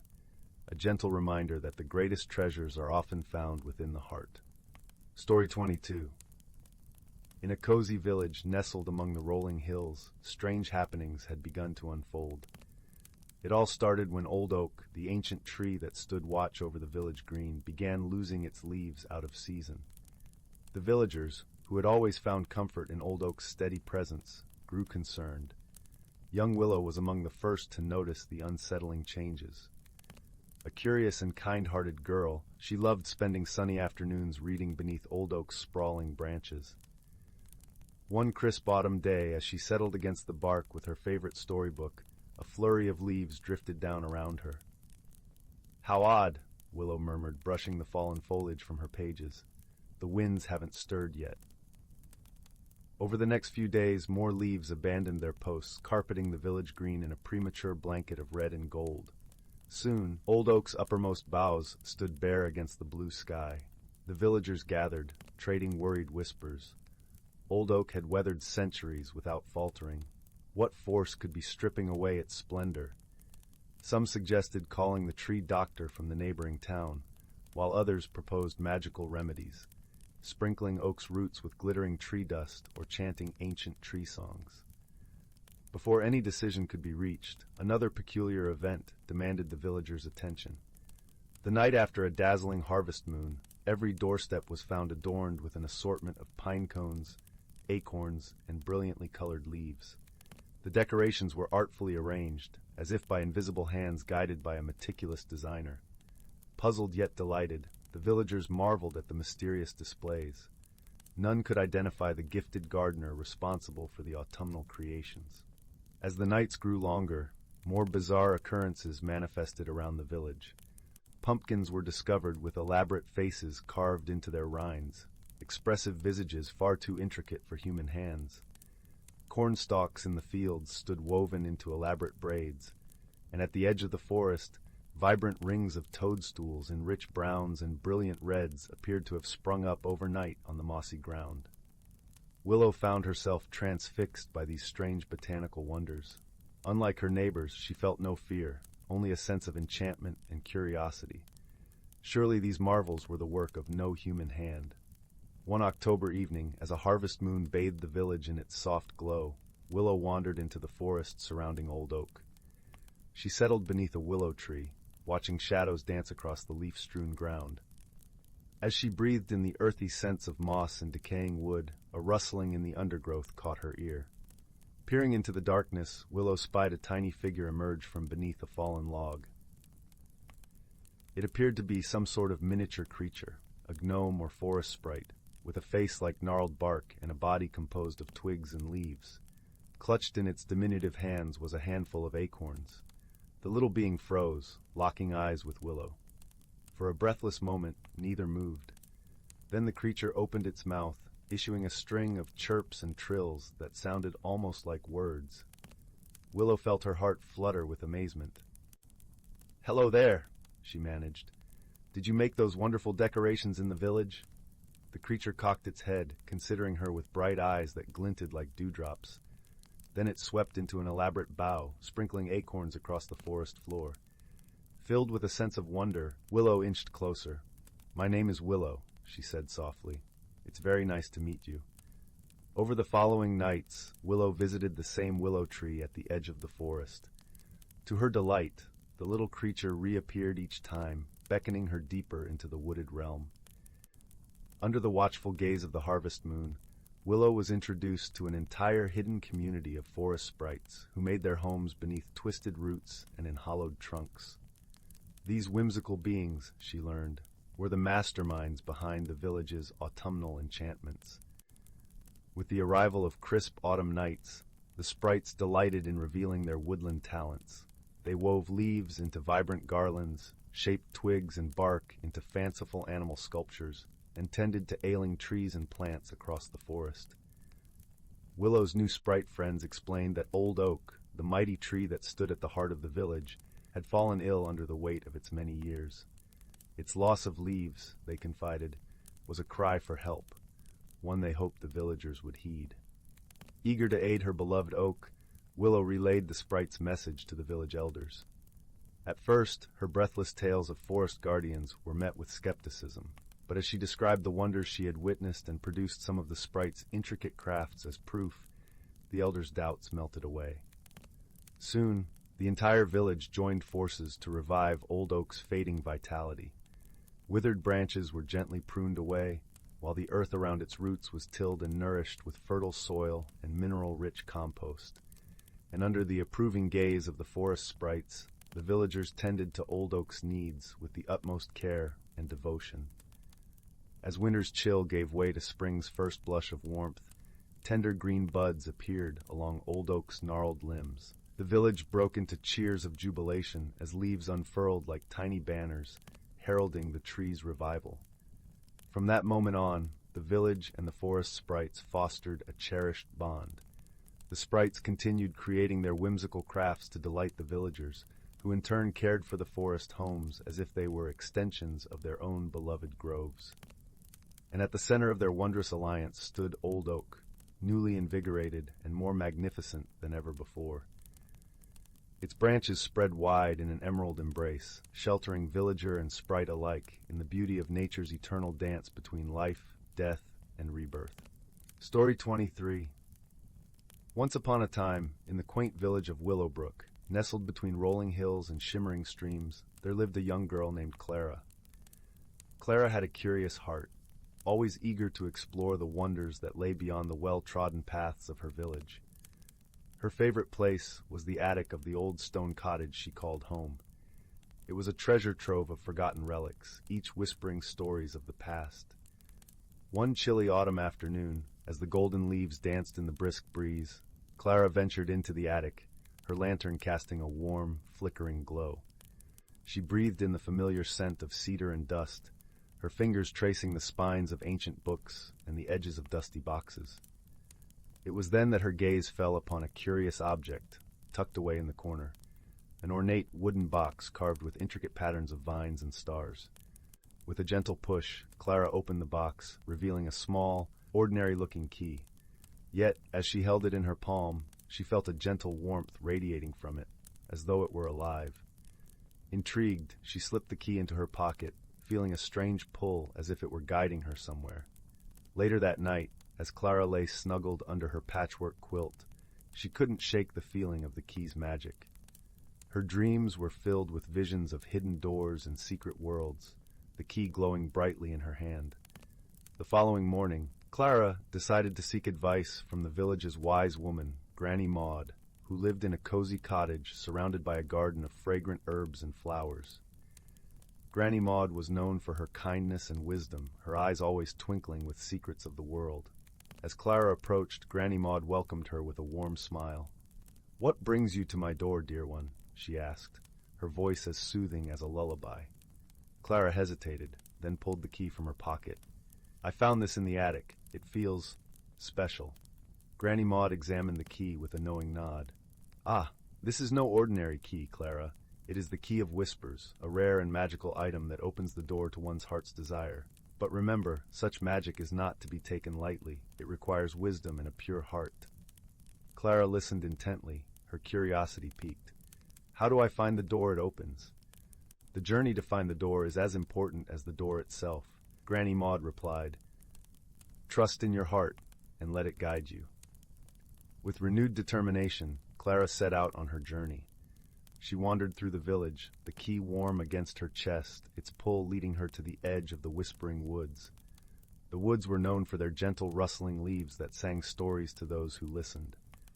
As Clara ventured deeper, she was joined by Fennel, a playful squirrel with a knack for finding hidden paths, and Luna, a wise old owl whose feathers shimmered like the night sky. Together they traversed the winding trails, Fennel chattering cheerfully and Luna offering sage advice. "Remember, Clara," Luna hooted softly, "the most important doors are those we open within ourselves." The trio journeyed through sun-dappled clearings and over babbling brooks, each step bringing Clara closer to understanding her true desire.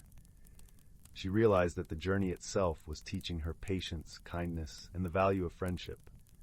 After days of travel, they arrived at a grand oak tree, its trunk wide and ancient. There, nestled among the roots, was a small, ornate door. Clara's heart raced with excitement and a hint of trepidation. She slipped the key into the lock and, with a deep breath, turned it. The door creaked open, revealing a hidden glade bathed in golden light. In the center stood a magnificent mirror, its surface rippling like water. Clara stepped forward, gazing into the mirror, and saw not her reflection, but a vision of her deepest wish. She saw Willowbrook, her beloved village, thriving and happy. The villagers, her family and friends were all gathered, their faces alight with joy and harmony. It was a place where kindness and understanding reigned, where each person's unique gifts were celebrated. As the vision faded, Clara understood that her true desire was not for herself alone, but for the happiness and unity of her community. She felt a warmth in her heart, knowing that she had the power to help make this vision a reality. With newfound clarity, Clara returned to Willowbrook, her journey having changed her in ways she could not have imagined.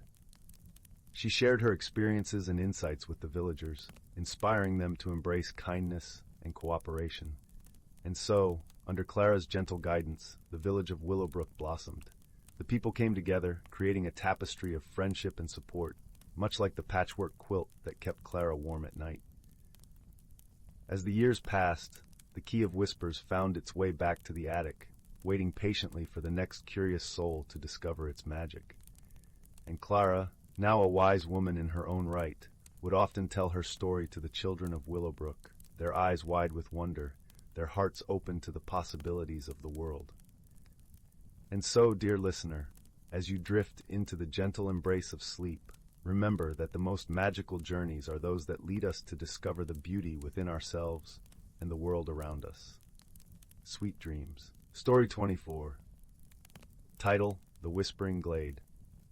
In a quaint village nestled between rolling hills and verdant woods, there existed a place known to the villagers as the Whispering Glade. Legends whispered through generations suggested that the glade held a secret, a hidden world accessible only to those pure of heart and curious of mind. The villagers spoke of a magical object concealed within, a luminescent orb said to grant the power to understand the language of nature. Though many had tried to find this orb, all returned with tales of the glade's serene beauty, but no sign of the object itself. In this village lived a gentle soul named Amara. She was known for her kindness and her affinity for the natural world. Amara spent her days weaving intricate tapestries from the wool of her family's sheep and the vibrant flowers she gathered from the meadows. Her tapestries were renowned for their vivid colors and the sense of life that seemed to dance within the threads. One crisp autumn morning, as the sun painted the horizon with shades of gold and amber, Amara set out on her usual walk through the forests. The air was filled with the sweet scent of fallen leaves and the distant call of birds preparing for their winter journey. As she strolled, she noticed a peculiar path that seemed to shimmer with an inviting glow. Driven by an unyielding curiosity, Amara decided to follow this path, which wound deeper into the heart of the forest. The trees stood tall and ancient, their trunks twisting like the stories of old. Sunlight filtered through the canopy, casting dappled patterns on the forest floor. As Amara ventured further, she felt an inexplicable sense of peace, as if the forest itself welcomed her presence. She soon found herself at the entrance of the Whispering Glade, its beauty more profound and enchanting than she had ever imagined. The glade was a tranquil oasis, with a gentle brook meandering through its center, its waters whispering secrets in a language Amara longed to understand. The air was alive with the gentle hum of bees and the soft rustle of leaves, creating a melody that resonated in her heart. In the middle of this serene paradise stood a magnificent oak tree, its branches reaching toward the heavens, and at its base, nestled in a bed of moss, was the luminescent orb of legend. Amara approached the orb, her heart fluttering with a mix of awe and anticipation. As she reached out to touch it, a soft voice echoed in her mind. "The language of nature is not merely heard but felt," the voice intoned. "It is a bond, a promise to cherish and protect." The moment her fingers brushed the orb, a warm light enveloped her, and she could feel the pulse of the earth beneath her feet, the whisper of the wind in her ears, and the song of the river flowing through her veins. She understood the language of the forest, the stories carried by the breeze, and the wisdom of the ancient oak. With this newfound ability, Amara returned to her village, eager to share the wonders she had discovered. She found herself more attuned to the world around her, able to sense the needs of the animals and the whispers of the trees. Her tapestries grew even more vibrant, telling stories of the forest's hidden world and its ethereal beauty. As winter approached, Amara's bond with the natural world deepened. She spent her days helping the villagers prepare for the cold months, using her understanding of nature to ensure the crops were stored safely and the animals were well cared for. The villagers, grateful for her wisdom and kindness, gathered around the warmth of her hearth, listening to her tales of the whispering glade and the secrets it held. One evening, as snowflakes danced outside her window, a young boy named Luca approached Amara, his eyes wide with wonder. "Tell me about the glade," he pleaded. "Is it true there's a hidden world within?" Amara smiled, her heart warmed by his curiosity. "Yes, dear Luca," she replied, her voice gentle and soothing. "The glade is a magical place where the language of nature is spoken, and every creature has a story to tell." Intrigued, Luca asked, "Can anyone find it? Can I?" Amara took his small hand in hers, feeling the spark of adventure kindling within him. The glade reveals itself to those who seek it with an open heart and a spirit of kindness. Perhaps one day, when you are ready, you too will hear its whispers. As the years passed, Amara's legend grew, and the village thrived, nurtured by the bond she had forged with the natural world. The Whispering Glade remained a place of mystery and magic, its secrets known only to those who listened with their hearts. One spring, as the flowers began to bloom and the world awoke from its slumber, Amara felt a familiar tug at her soul. She knew it was time to return to the glade, to thank it for the gifts it had bestowed upon her. As she walked through the forest, the path seemed to shimmer once more, guiding her back to the place where her journey had begun. Upon entering the glade, she found the ancient oak standing proudly, its branches swaying in a gentle breeze. The orb lay nestled at its base, glowing softly with the light of 1,000 dreams. Amara approached it, her heart full of gratitude and love. "Thank you," she whispered, her voice carried by the wind, "for teaching me the language of nature and the wisdom of the world." As she turned to leave, she felt a warmth spread through her being, as if the glade itself embraced her. She knew that the bond she had forged would last a lifetime, a testament to the power of friendship and understanding. Amara returned to her village, her spirit renewed and her heart full of peace.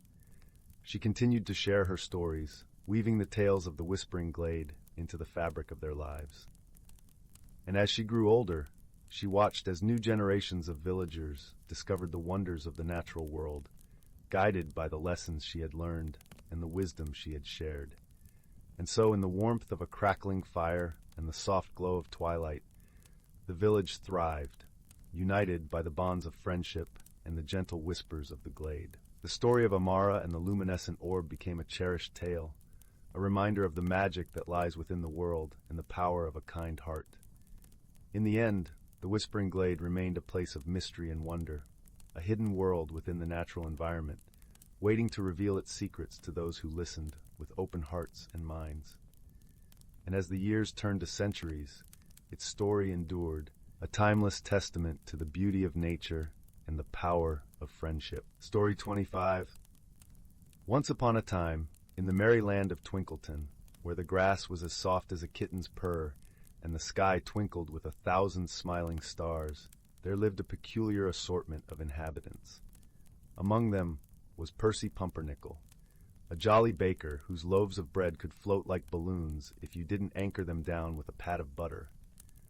Percy was known for his infectious laughter, which echoed through the cobblestone streets like a melody everyone loved to hum.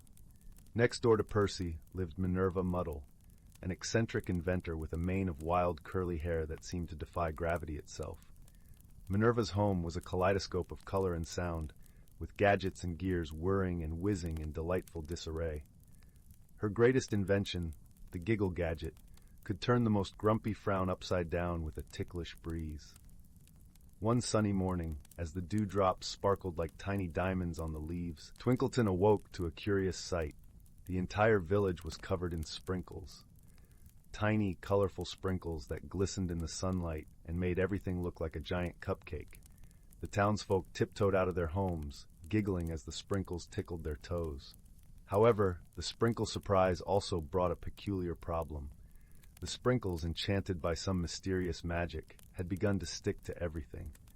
Doors wouldn't quite close, hats floated away under the weightless sprinkles, and even Percy's bread refused to rise, weighed down by the sugary dots. Percy and Minerva, ever the intrepid duo, decided to solve this sprinkle situation. With a wink and a nod, they set off to find the source of this whimsical dilemma. As they walked, the sprinkle-covered path crunched delightfully under their feet, creating a symphony of sugary sounds. Their quest led them to the edge of the enchanted forest, a place where trees wore coats of lavender, and the air was filled with the sweet scent of candy floss.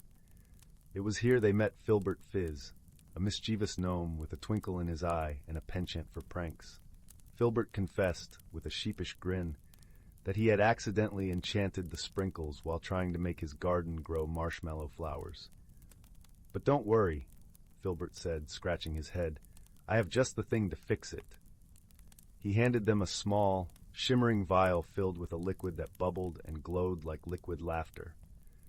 "This is Fizzle Fizzle Pop," he explained.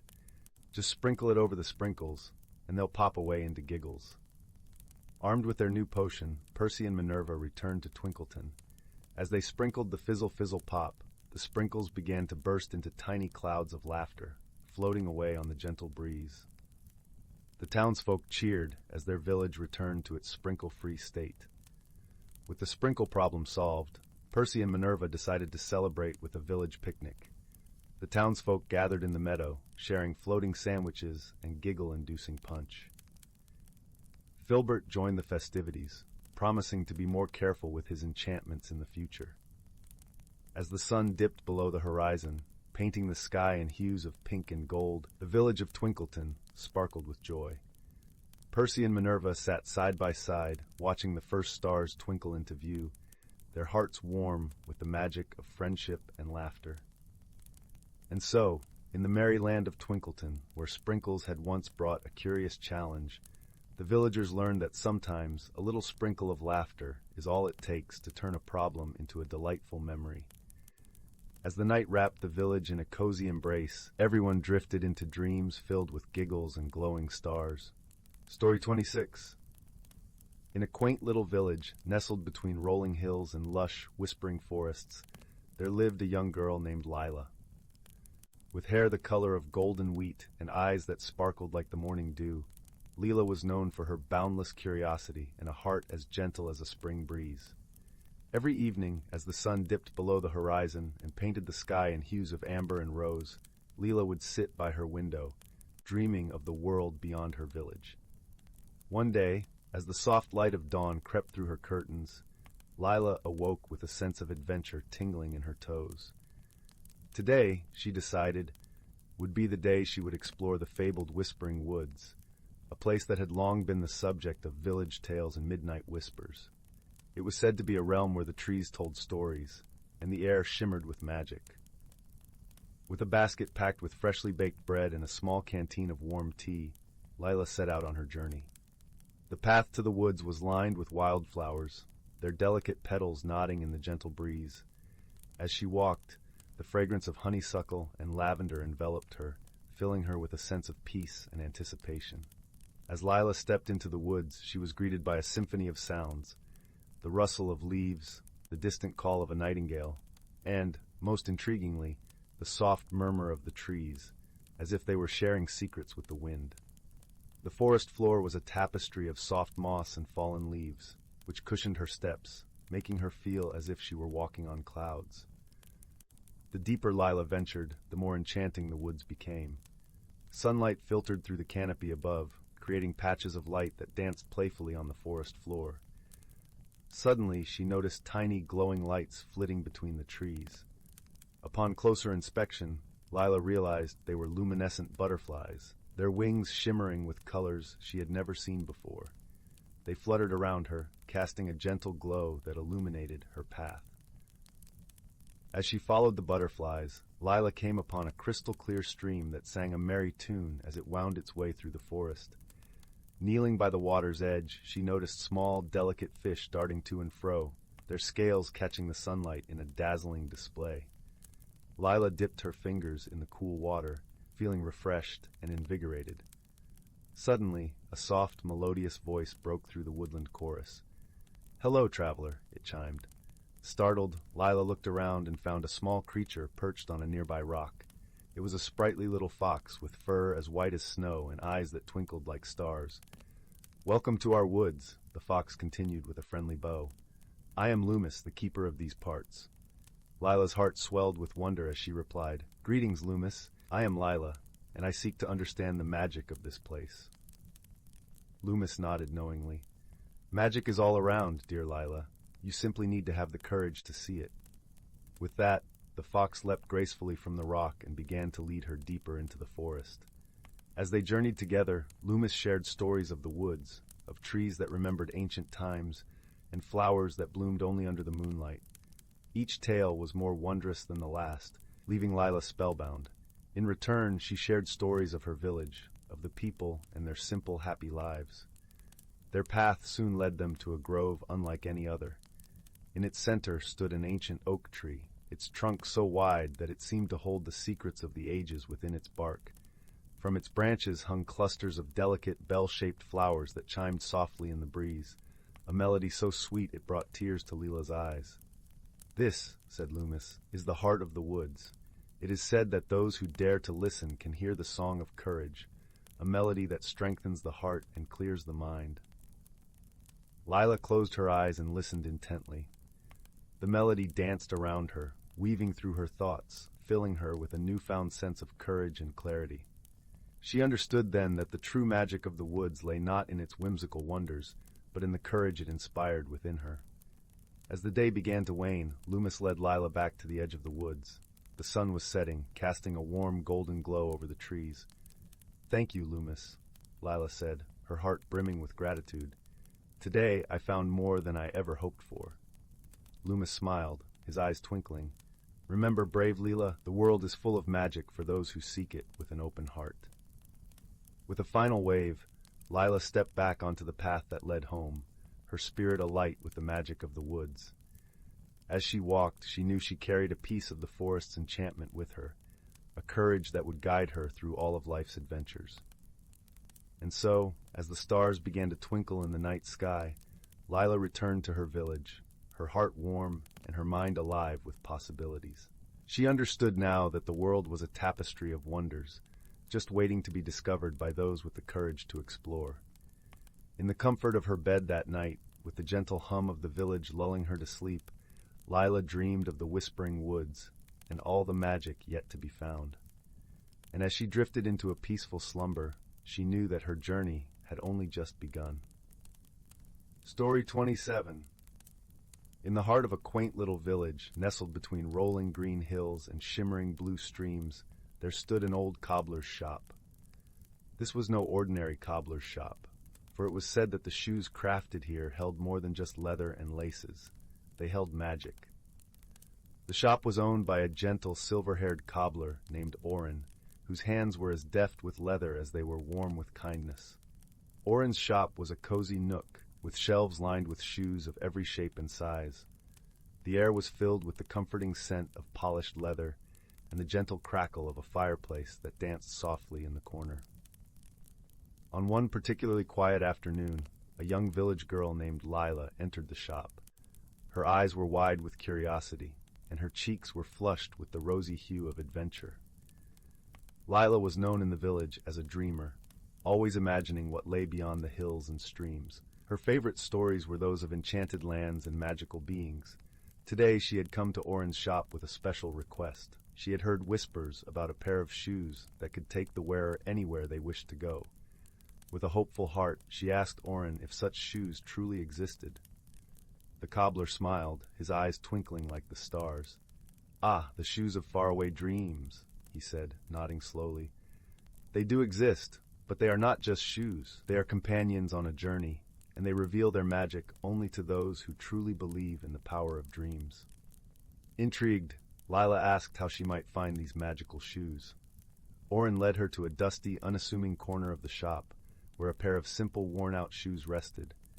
They were not shiny or new, but there was something about them that seemed to hum with a quiet energy.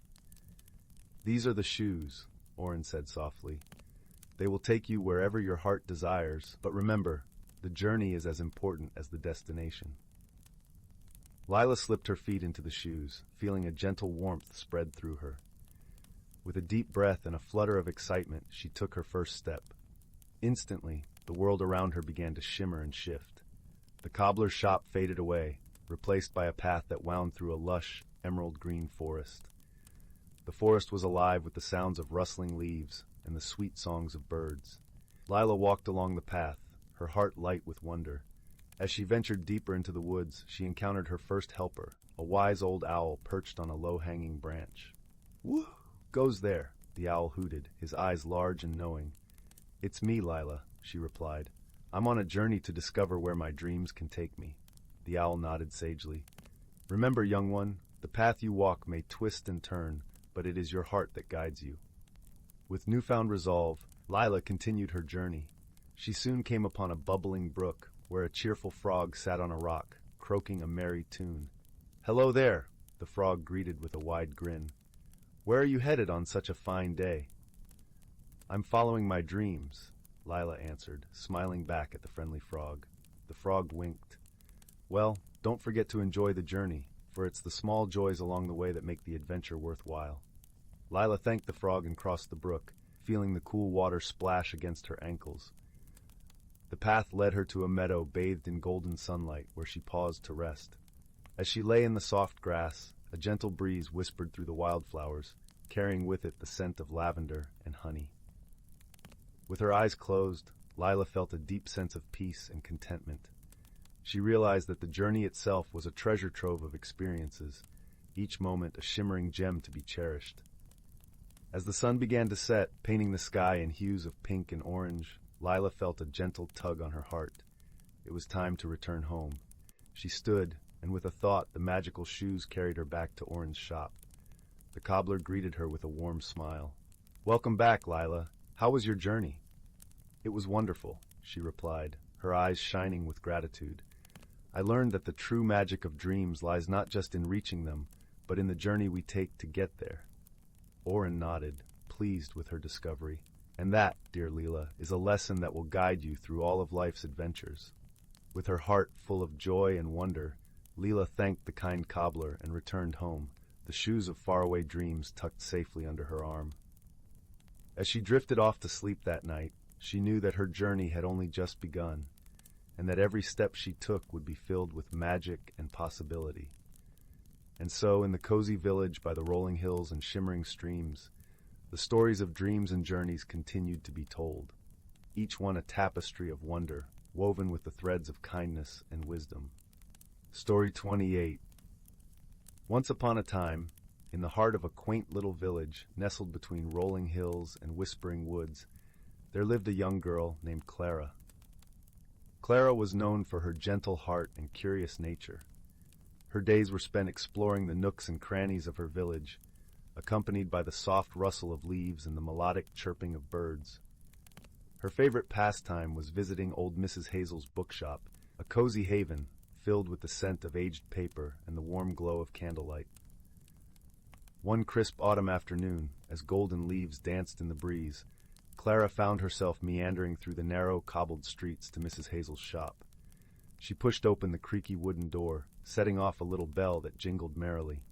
The shop was a labyrinth of towering bookshelves, each crammed with volumes of every color and size. Clara loved the comforting chaos of it all. "Ah, Clara, my dear," Mrs. Hazel called from behind a stack of books. She was a kind soul with twinkling eyes that seemed to hold secrets of their own. "I've just received a new collection of stories. Perhaps you'll find something to your liking." As Clara browsed through the shelves, her fingers brushed against a peculiar book bound in deep green leather. It was small and unassuming, yet something about it seemed to beckon her. She gently freed it from its place, as surprised by its unexpected lightness. The cover bore no title, only an embossed symbol of a tiny golden key.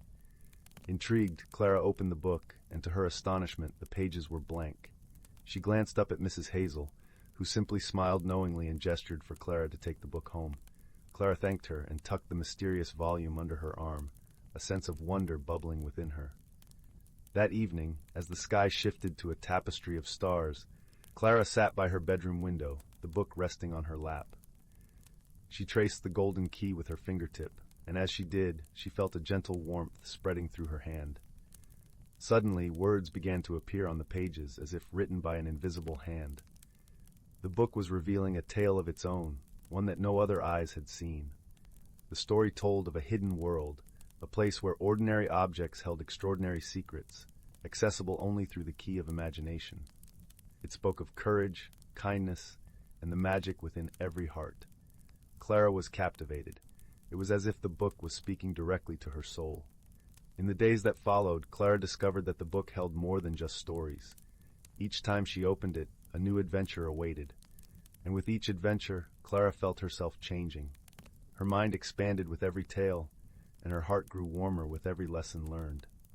The book was not her only guide. She soon encountered other helpers, drawn to her by the book's magic. There was Oliver, the wise old owl who had seen many seasons and offered sage advice, Luna, the playful squirrel who taught Clara the joy of simple pleasures, and Felix, the gentle deer who understood the language of the forest. Together, they formed a bond of friendship and discovery. One day, the book presented Clara with a challenge. A neighboring village, shrouded in perpetual fog, had lost its laughter and light. Its people wandered in a gray haze, their spirits dimmed by an unknown sadness. Clara's heart ached for them, and she knew she must help.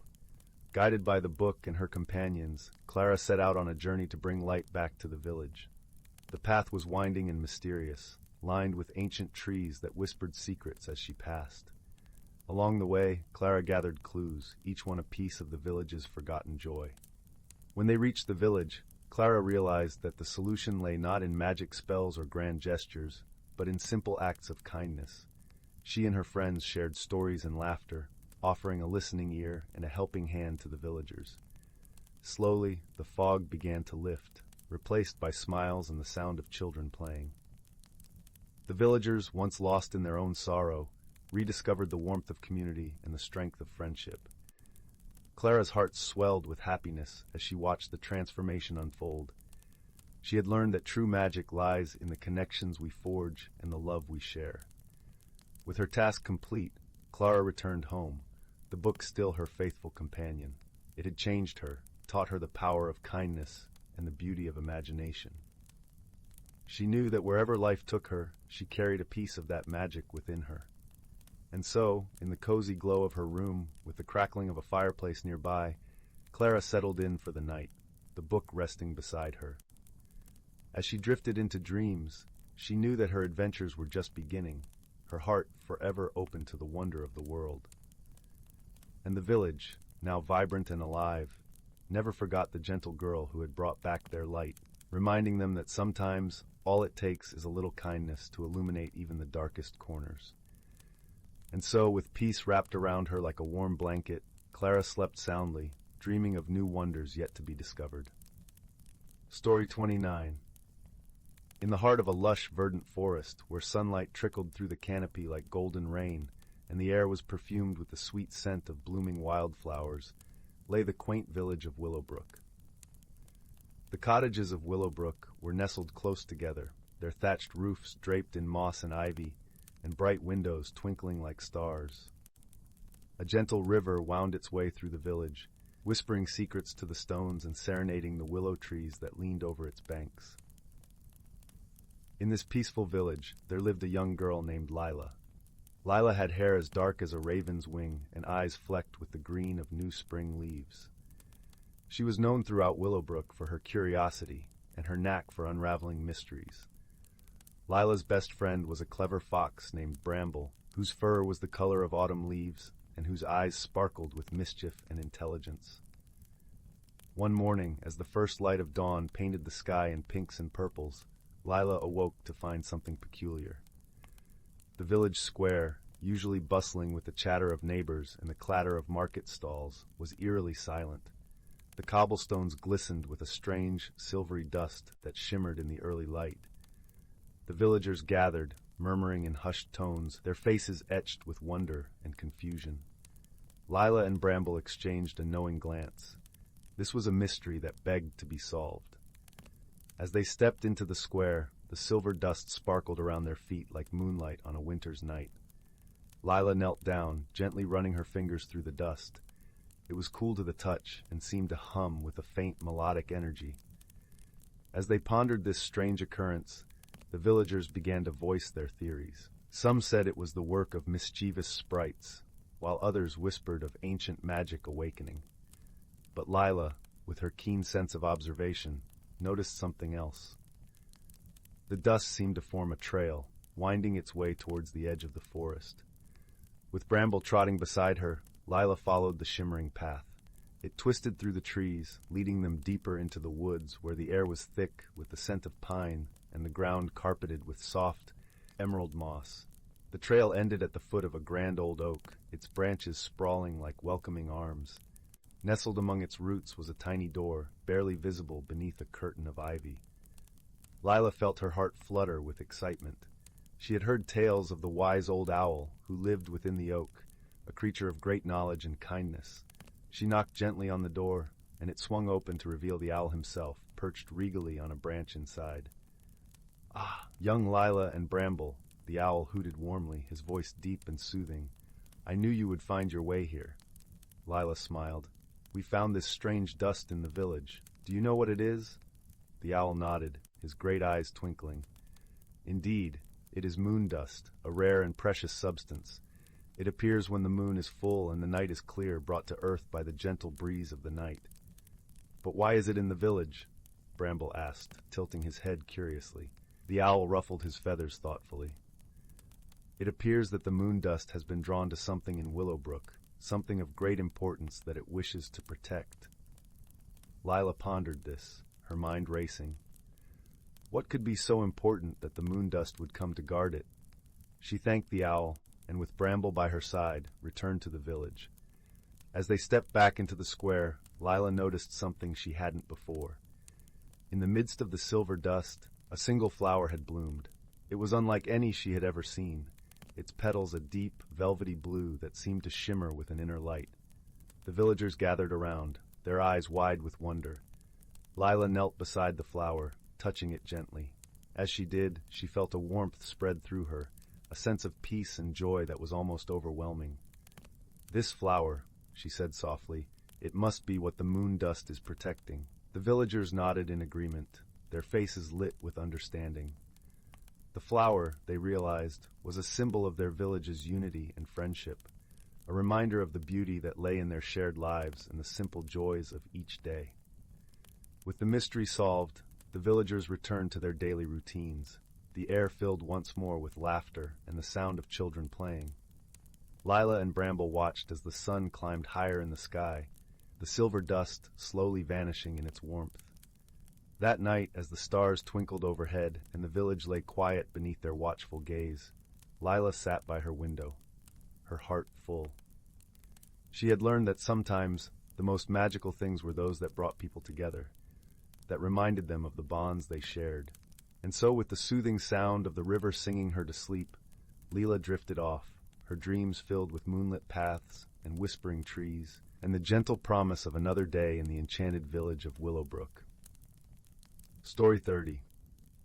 In the heart of the whispering woods, where the trees murmured secrets and the air was laced with the sweet scent of honeysuckle and pine, there lay a quaint little village called Lumina Hollow. The village was known for its radiant glow, as each night the tiny houses would twinkle like stars nestled in the forest canopy. However, recently, a peculiar mystery had begun to unfurl. It all started when the village's lanterns, usually aglow with a warm golden light, began to flicker with an unusual blue hue. This strange occurrence puzzled the villagers, as they relied on the lanterns to guide them through the forest paths during their nightly strolls. The blue light was not only unexpected, but also slightly dimmer, making the paths a bit more mysterious and shadowy.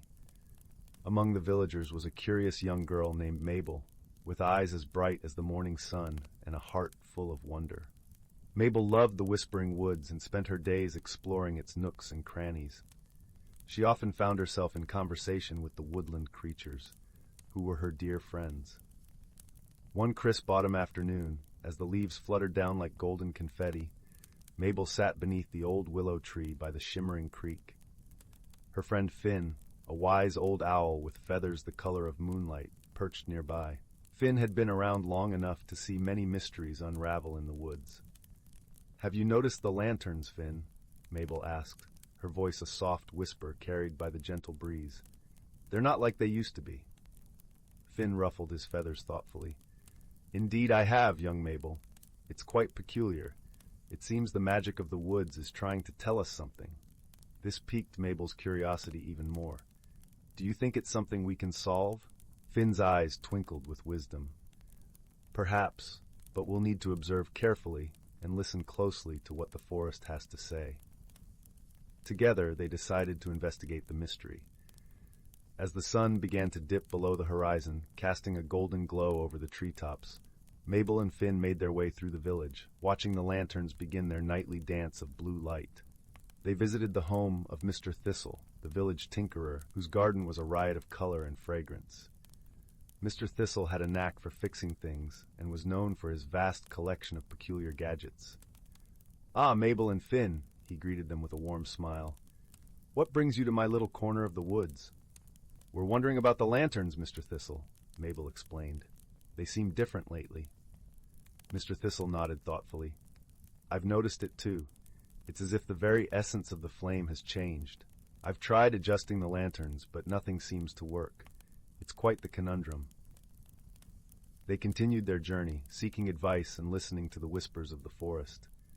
They spoke with Lady Celandine, the gentle deer who had lived in the woods for many years. She told them of an old legend, a tale of a hidden grove where the heart of the forest resided, a mystical source of the forest's magic.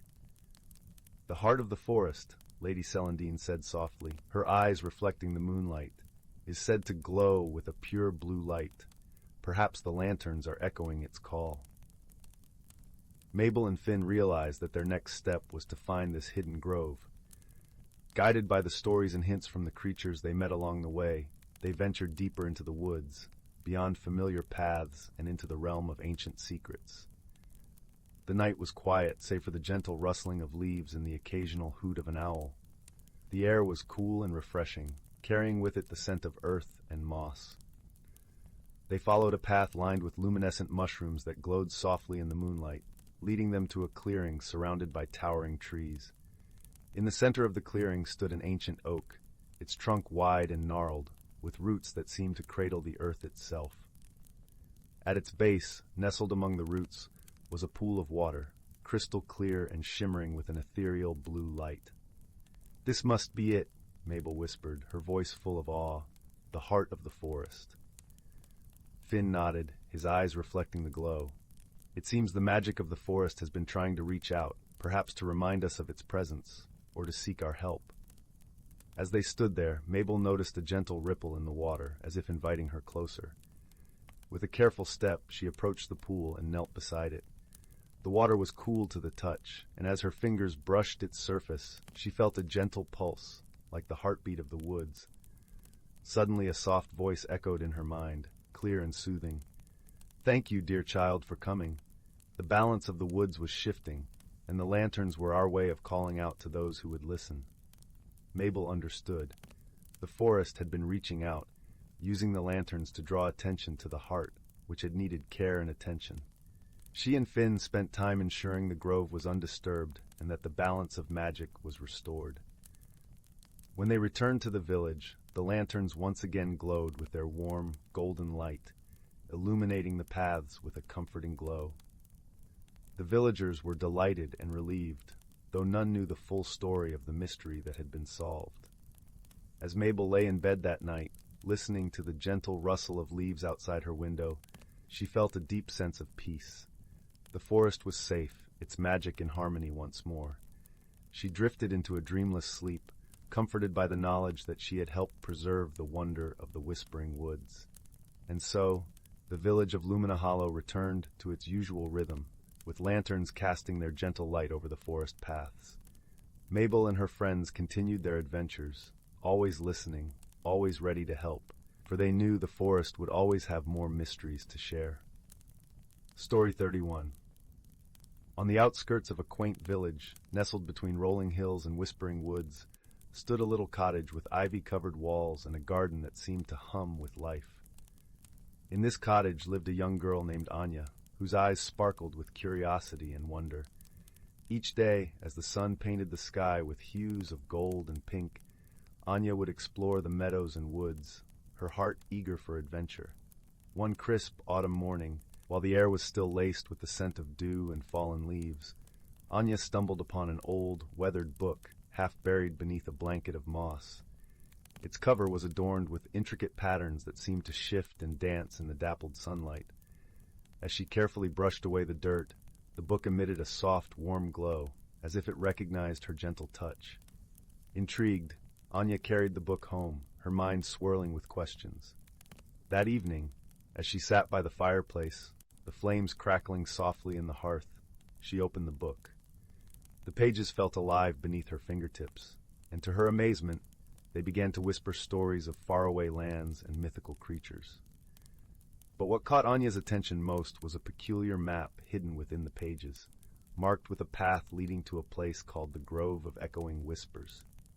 Determined to uncover the secrets of the grove, Anya set off the next morning, the map clutched tightly in her hands. Her journey led her through familiar meadows, where the grass tickled her ankles, and into the heart of the whispering woods, where trees stood like ancient sentinels, their leaves rustling secrets to the wind. Along the way, Anya met a wise old fox named Finn, whose fur was as silver as moonlight. With eyes that held the knowledge of countless seasons, Finn became her guide. The grove holds many wonders, he told her, his voice as soothing as the rustle of leaves. But it is a place of balance, where the heart must lead the mind. As they journeyed deeper into the woods, they encountered a shy rabbit named Lila, who spoke in soft, melodic tones. Lila carried with her a small pouch filled with seeds of all varieties, which she scattered along their path. These seeds will bloom into flowers that guide you home, she explained with a gentle smile. Her kindness was a balm to Anya's spirit, and her laughter tinkled in the air like a chime. The path to the grove was not without challenges. At the edge of the woods, they came upon a babbling brook that sang with a voice of its own. The water shimmered under the sun, but the stones beneath were slippery, promising a treacherous crossing. Anya hesitated, unsure of her footing. It was Finn who suggested, "Listen to the brook's song. Let it guide your steps." Closing her eyes, Anya let the melody of the water fill her senses, and with each note she felt her feet finding safe passage. Finally, they arrived at the Grove of Echoing Whispers, a place so serene it seemed to hold its breath in anticipation. The air was filled with a gentle hum, as if the trees themselves were whispering their secrets. At the center of the grove stood an ancient oak, its branches stretching skyward, cradling the stars even in daylight. Anya approached the tree, her heart thudding with quiet excitement. As she placed her hand upon its bark, she felt a pulse of warmth, and the whispers grew louder, forming words that only she could hear. "Open your heart, and you shall see," the voices murmured. With a deep breath, Anya closed her eyes, letting her heart guide her understanding. In that moment, she realized the grove's true magic was not in what it could show her, but in what it could teach her. The importance of listening, of understanding the world not just with her eyes, but with her heart. As the sun began to set, painting the sky in tones of amber and violet, Anya and her companions made their way back home. Finn's wisdom, Lila's kindness, and the grove's gentle lesson had enriched her journey. The path seemed shorter now, each step bathed in the warm glow of newfound understanding. Back in her cozy cottage, with the book safely nestled on her shelf, Anya sat by the fireplace once more, her heart full of gratitude and peace. The flickering flames cast dancing shadows on the walls, and as sleep gently claimed her, the whispering woods sang a lullaby of dreams and wonders, a reminder of the magic that lay in the heart of the ordinary. And so, with the grove's secret nestled in her heart, Anya drifted into a slumber filled with dreams, as enchanting as the journey she had taken, comforted by the knowledge that sometimes the greatest discoveries are those that teach us to see the world anew. Story 32. In the silver-lit expanse of the Andromeda cluster, where stardust swirled like cosmic candy floss, there lay a small planet named Lucida. Lucida was a world of whispering winds and shimmering foliage, where the trees glowed with an azure luminescence and the rivers sang with the voice of 1,000 tiny bells. It was here, on one particularly cool evening, that a unique journey was set to begin. Lara, an inhabitant of Lucida, was a creature of elegance and grace. She was a star weaver, known for her ability to thread the silken strands of comets into beautiful, ethereal tapestries that told stories of the universe. Her skin was a soft lavender hue, and her eyes mirrored the deepest of night skies, speckled with starlight. Lara had always been content in her solitude, finding companionship in the gentle hum of the cosmos as she worked. One day, while wandering through the luminous groves in search of new inspiration, Lara stumbled upon something unusual, a small metallic pod nestled amongst the phosphorescent ferns. As she approached, it opened with a gentle hiss, revealing a curious creature inside. This newcomer was unlike anything Lara had ever seen. It had a body of polished bronze and eyes that glowed like amber lanterns. The creature introduced itself as Zephyr, an envoy from the metallic world of Pharos, sent on a mission to explore and learn from other planets. Zephyr's arrival was met with understandable caution. Lucidans had only heard tales of Pharosian explorers, and their reputation was that of a cold, calculating nature, worlds apart from the gentle spirit of Lucida. Lara, however, felt a spark of curiosity. She welcomed Zephyr with a warmth that was rare for her kind, and offered to guide him through her world, hoping to learn as much from him as he did from her. At first, their differences seemed insurmountable. Zephyr moved with the precision of finely tuned gears, his mannerisms mechanical and methodical. He often misunderstood the natural rhythms of Lucida, like the time he attempted to analyze the harmonic frequencies of the singing rivers, inadvertently causing them to fall silent. Lara found herself frustrated, her artistic sensibilities clashing with Zephyr's analytical approach.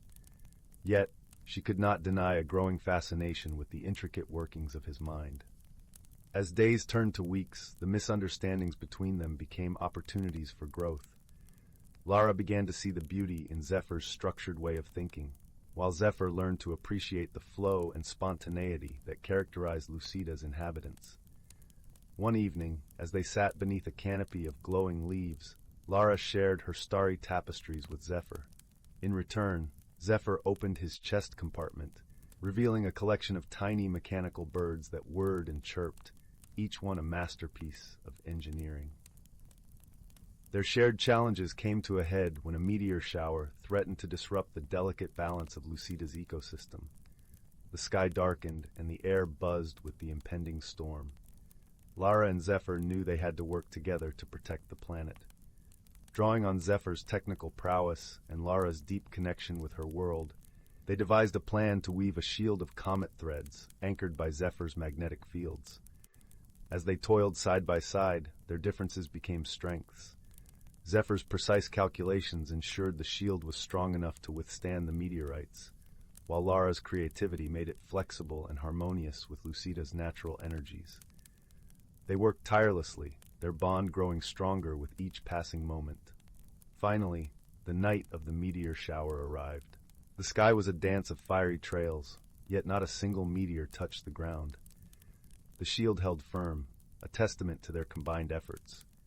As the last meteor passed, the shield dissolved into a cascade of shimmering particles, a new constellation born from their friendship. In the aftermath, Lara and Zephyr sat together, the air filled with the scent of blooming starflowers. They had discovered something profound. Despite their differences, they had become true companions. Lara realized that friendship wasn't about being the same, but about embracing each other's uniqueness. Zephyr, in turn, understood that logic and emotion could coexist, creating something more beautiful than either could alone. As the first light of dawn painted the sky with hues of coral and gold, Zephyr prepared to continue his journey. Lara handed him a small tapestry, woven with threads of their shared adventure. In return, Zephyr gifted her one of his mechanical birds, a symbol of their enduring bond. With a gentle farewell, Zephyr's pod lifted into the sky, casting a long shadow over the glowing forest.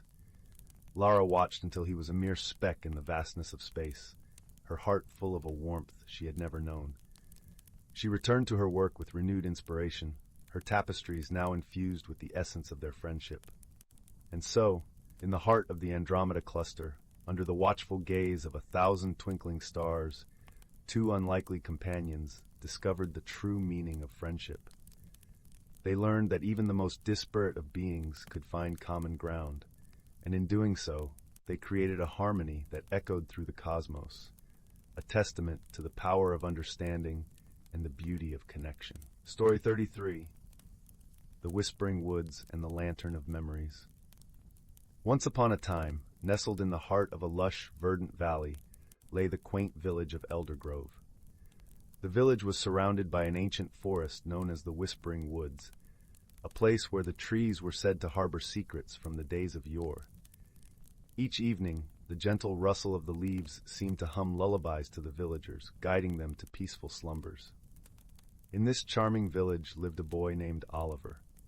He was a curious soul, with eyes as bright as the morning sun and a heart full of dreams.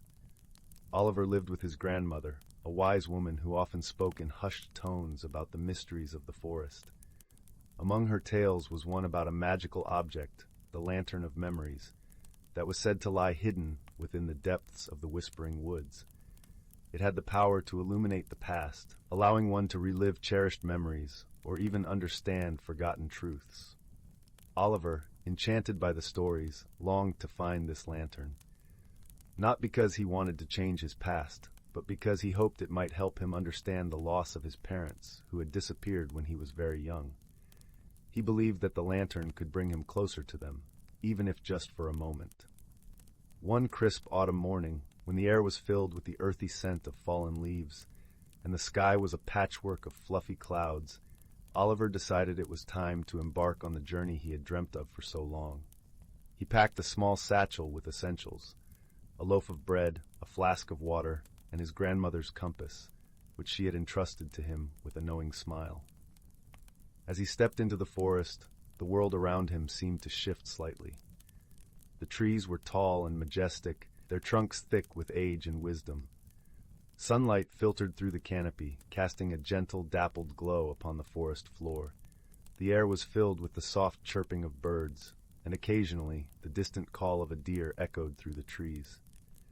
Oliver walked with a sense of purpose, each step taking him deeper into the heart of the forest. The path was winding and often obscured by underbrush, but he pressed on, guided by a strange feeling that he was being gently led in the right direction. As he ventured further, the whispers of the woods grew clearer. It was as if the trees were communicating in a language only the heart could comprehend. After hours of walking, Oliver reached a clearing where the sunlight poured in like golden syrup, warming the ground. In the center of this clearing stood a massive oak tree, its branches sprawling out like welcoming arms. Beneath it, a small, peculiar creature was busy collecting acorns. It was a squirrel, but unlike any Oliver had seen before. Its fur was a shimmering silver, and its eyes sparkled with intelligence and kindness. "Hello there," Oliver greeted softly, not wanting to startle the little creature. The squirrel paused, clutching an acorn in its tiny paws, and tilted its head curiously. To Oliver's astonishment, it spoke, its voice as gentle as a breeze. "Hello, young traveler. What brings you to the Whispering Woods?" Though surprised, Oliver felt an inexplicable sense of trust. "I'm searching for the Lantern of Memories," he explained. "I want to understand more about my parents." The squirrel nodded knowingly. "Ah, the lantern. It is a rare treasure indeed, but it is not easily found. The woods only reveal it to those who are truly ready." Oliver's determination did not waver.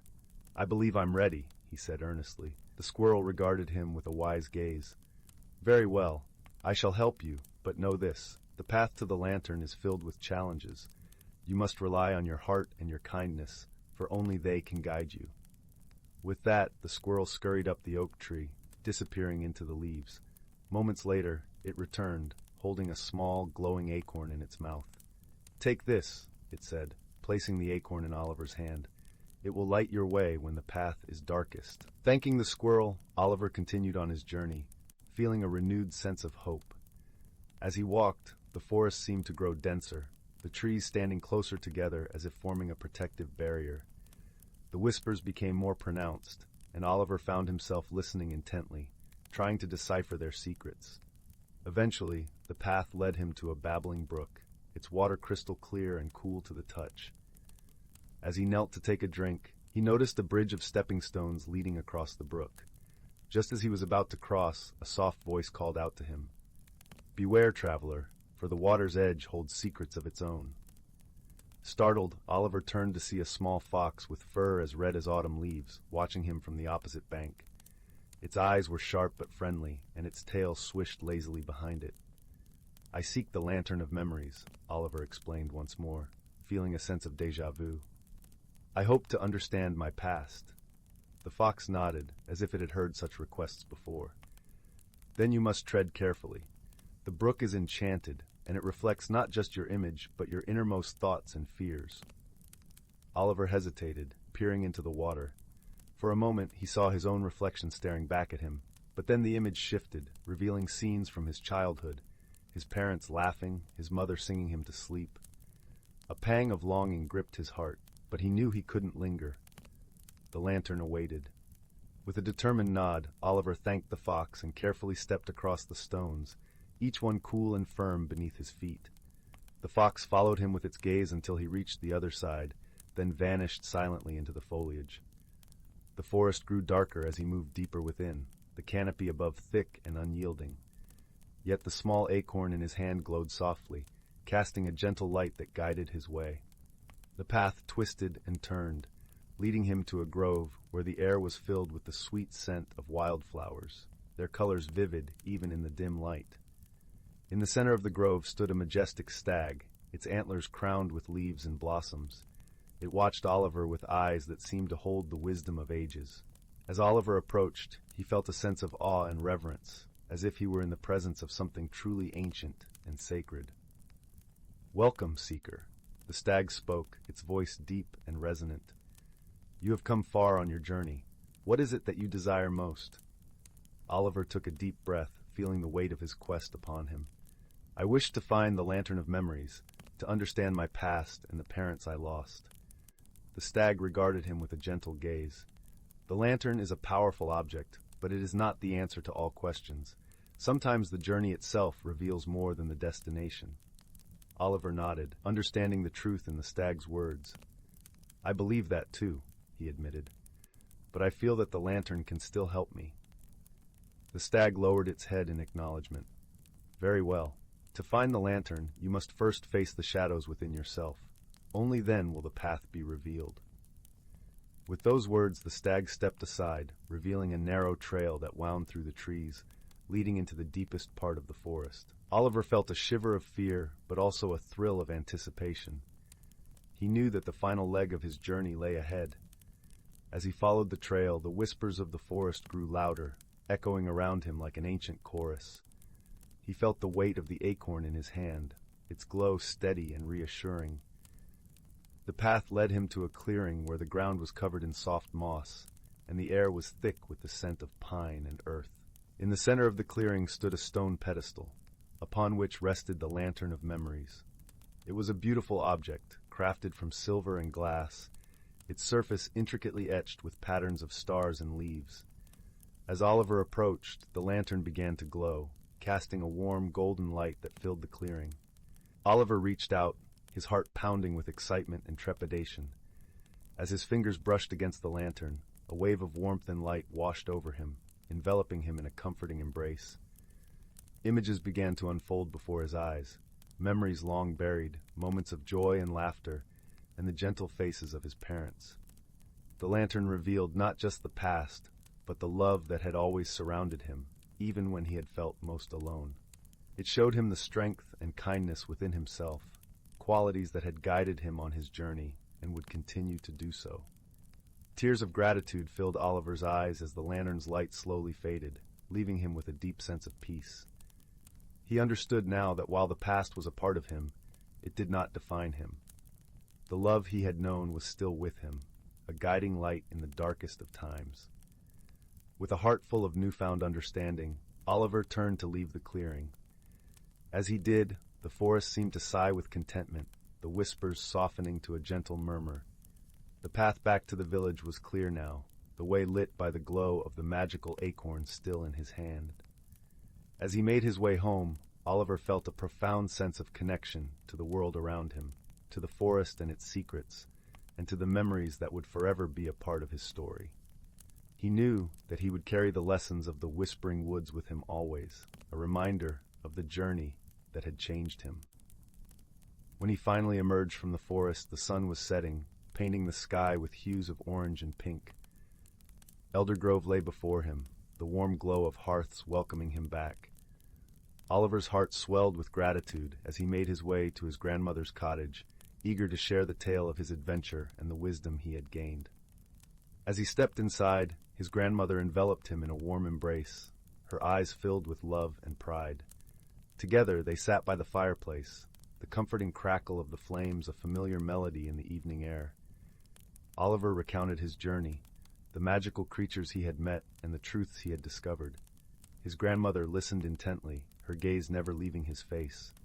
When he finished, she smiled, her eyes shining with tears. "You have grown, my dear," she said softly. "The lantern may have shown you the past, but it is your heart that has shown you the way forward." Oliver nodded, understanding the depth of her words.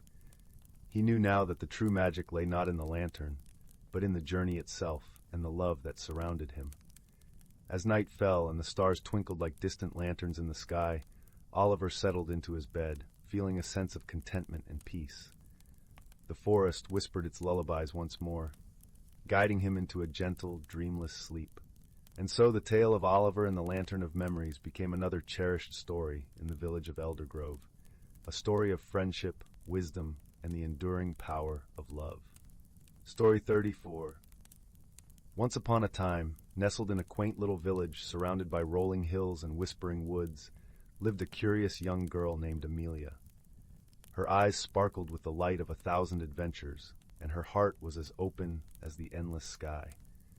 Every evening, as the sun dipped below the horizon and painted the world in hues of lavender and gold, Amelia would sit by her window and imagine what lay beyond the fields she knew so well. One particularly starry night, as the gentle breeze rustled the leaves of the old oak tree outside her house, Amelia noticed something peculiar. A soft, shimmering glow flickered from the edge of the forest, a place where no one from the village dared to venture after dusk. Intrigued, and with a sense of adventure bubbling within her, she decided to follow the mysterious light. As she stepped into the woods, the familiar scent of pine mingled with a hint of something sweet and exotic, like honey and wildflowers. The moonlight spilled through the canopy in silvery streams, guiding her path deeper into the heart of the forest.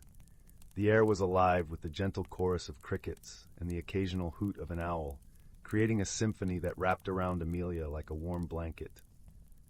Soon she arrived at a clearing bathed in the ethereal glow she had seen from her window. In the center stood a magnificent tree unlike any she had ever seen. Its bark shimmered like polished silver, and its branches were adorned with leaves that glowed softly, as if kissed by moonlight.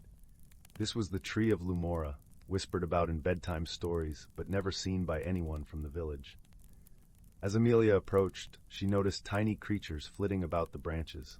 They were lumies, small, luminescent beings with wings as delicate as dragonfly lace. Each lumie carried a tiny lantern that twinkled with a light of its own, casting playful shadows on the ground. They were friendly and curious, and as they danced around her, Amelia felt a sense of welcome and wonder. "Welcome, dear traveler," chimed a voice as soft as a summer breeze. It was the voice of the Lumora tree, resonating gently within her mind. "You have been drawn here by your courage and curiosity. What is it that you seek?" Amelia paused, considering the question. "I seek to understand what lies beyond what I know," she replied, her voice steady and filled with quiet determination. "I want to explore and learn, to see the world with eyes wide open." The Lumora tree rustled its leaves in approval. "Then you shall," it said. "But first there are gentle challenges you must face, for only through them will you discover the strength within you." With that, the clearing transformed, and Amelia found herself standing at the edge of a shimmering pond. The surface of the water was as smooth as glass, mirroring the star-studded sky above. To cross it, she would need to step onto a series of floating lily pads that bobbed gently on the water. Taking a deep breath, Amelia stepped onto the first lily pad and found it surprisingly firm beneath her feet. With each step, she felt more confident, learning to trust the gentle sway of the pads and her own balance. As she reached the other side, she realized the importance of trusting oneself and moving forward, even when the path seemed uncertain. Next, she was led to a meadow filled with flowers that chimed softly in the breeze, their petals brushing against each other to create a melody that filled the air. Amidst the flowers, Amelia discovered a puzzle made of petals, each piece delicate and unique.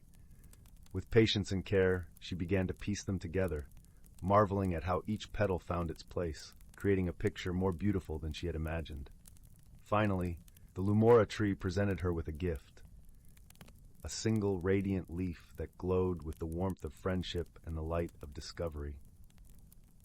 "This leaf," the tree said, "is a reminder of your courage to explore and your kindness to those you meet along the way." As Amelia made her way back to the village, the morning sun began to rise, painting the world in soft pastels. She carried with her the leaf and the lessons she had learned, a reminder that courage is found in exploration and that the world is filled with wonders waiting to be discovered. That night, as she lay in bed, Amelia knew that the world was vast and magical, and that her journey had only just begun. She drifted off to sleep with a smile, her dreams filled with the promise of new adventures and the comforting knowledge that she had the courage to face them all. Story 35. Once upon a time, in a galaxy where stars twinkled like scattered diamonds across a velvet sky, there existed a remarkable alliance of planets known as the Celestial Convergence. Among these planets were two worlds as different as night and day, the lush, emerald-covered world of Gaiara and the gleaming, crystalline expanse of Luminos. On Gaiara, where the forests whispered secrets to the wind and rivers hummed soothing lullabies, lived a gentle creature named Leora. With moss-green skin and eyes that mirrored the deep blue of the planet's serene lakes, Leora was known for her kindness and her ability to coax even the shyest blossom into bloom. Her heart was as vast as the endless meadows she tended, and her soul was woven into the very fabric of her verdant homeland. Across the stars on Luminos, a planet of glistening ice and sparkling light, dwelled a being named Zephyr. Composed of swirling, iridescent vapors, Zephyr was as ethereal as the northern lights that danced across the skies of his world. His laughter was like the tinkling of crystal chimes in a gentle breeze, and his touch left trails of shimmering frost. Despite his radiant exterior, Zephyr lived in solitude, for the inhabitants of Luminos valued silence and reflection above all else. Though they hailed from such disparate worlds, both Leora and Zephyr were chosen to embark on a journey to the Celestial Convergence, a grand assembly of beings from every corner of the universe, gathered to celebrate unity and harmony among the stars. It was an opportunity to learn, share, and foster peace among all species. And so, with hearts full of hope, they set off on their respective paths. Their meeting was not by chance, but by the gentle guidance of fate. As Leora's starship glided through the cosmos, a sudden meteor storm forced her to make an emergency landing on a nearby moon. There, amidst the moon's silvery sands, Leora encountered Zephyr, whose own vessel had been drawn to the same refuge by the celestial tempest. At first, their encounter was fraught with misunderstanding. Leora, with her earthy presence, found Zephyr's luminescent form disconcerting, while Zephyr was bewildered by Leora's dense, solid state. Their initial attempts at communication were stilted, each speaking in tones and gestures unfamiliar to the other. Yet, beneath the surface of their differences, there was a flicker of curiosity, a spark that hinted at the potential for friendship. As the days passed, the two travelers discovered they were united not only by circumstance, but by their shared challenges. The moon's nights were long and cold, its days blindingly bright, requiring them to rely on each other's unique abilities for survival. Leora's knowledge of plants and her nurturing spirit transformed the barren landscape into a small oasis, while Zephyr's control over light and temperature created a comfortable haven from the harsh elements. Through these trials, their bond began to deepen. Leora taught Zephyr the language of the wind and the songs of the rivers, while Zephyr showed Leora how to harness the power of light to illuminate the darkest of nights. They laughed together, their voices blending into a harmonious melody, and shared stories of their homes, painting vivid pictures of their worlds with words.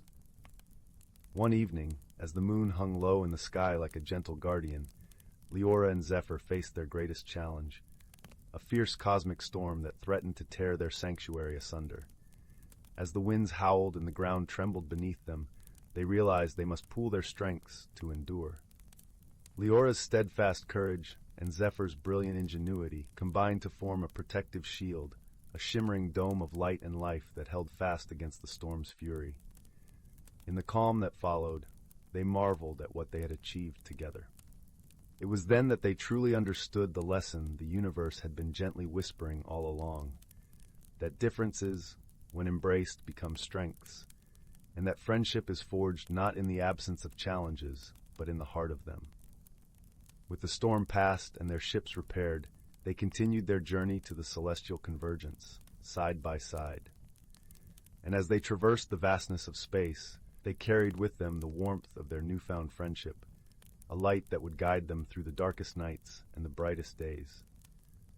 Upon their arrival, Leora and Zephyr shared their story with beings from countless other worlds. Their tale of unity and diversity, of kindness and collaboration, resonated deeply, leaving an indelible mark on the hearts of all who heard it. Their bond, as unexpected as it was unbreakable, became a beacon of hope, a reminder that in an infinite universe, the greatest discovery is often not a new star or distant planet, but the friend who walks beside you on the journey. And so, under the watchful gaze of the stars, Leora and Zephyr stood together, a testament to the power of friendship that transcends the boundaries of space and time. In the vast tapestry of the cosmos, they had found their place, not as solitary travelers, but as companions whose paths had intertwined in the most beautiful of ways. As they gazed up at the twinkling sky, they knew that no matter where their journeys might lead, they would always carry the light of their friendship within their hearts, a light as eternal and unyielding as the stars themselves. Story 36. In the quaint village of Eldergrove, nestled amidst rolling hills and ancient whispering oaks, a gentle hush enveloped all who ventured near.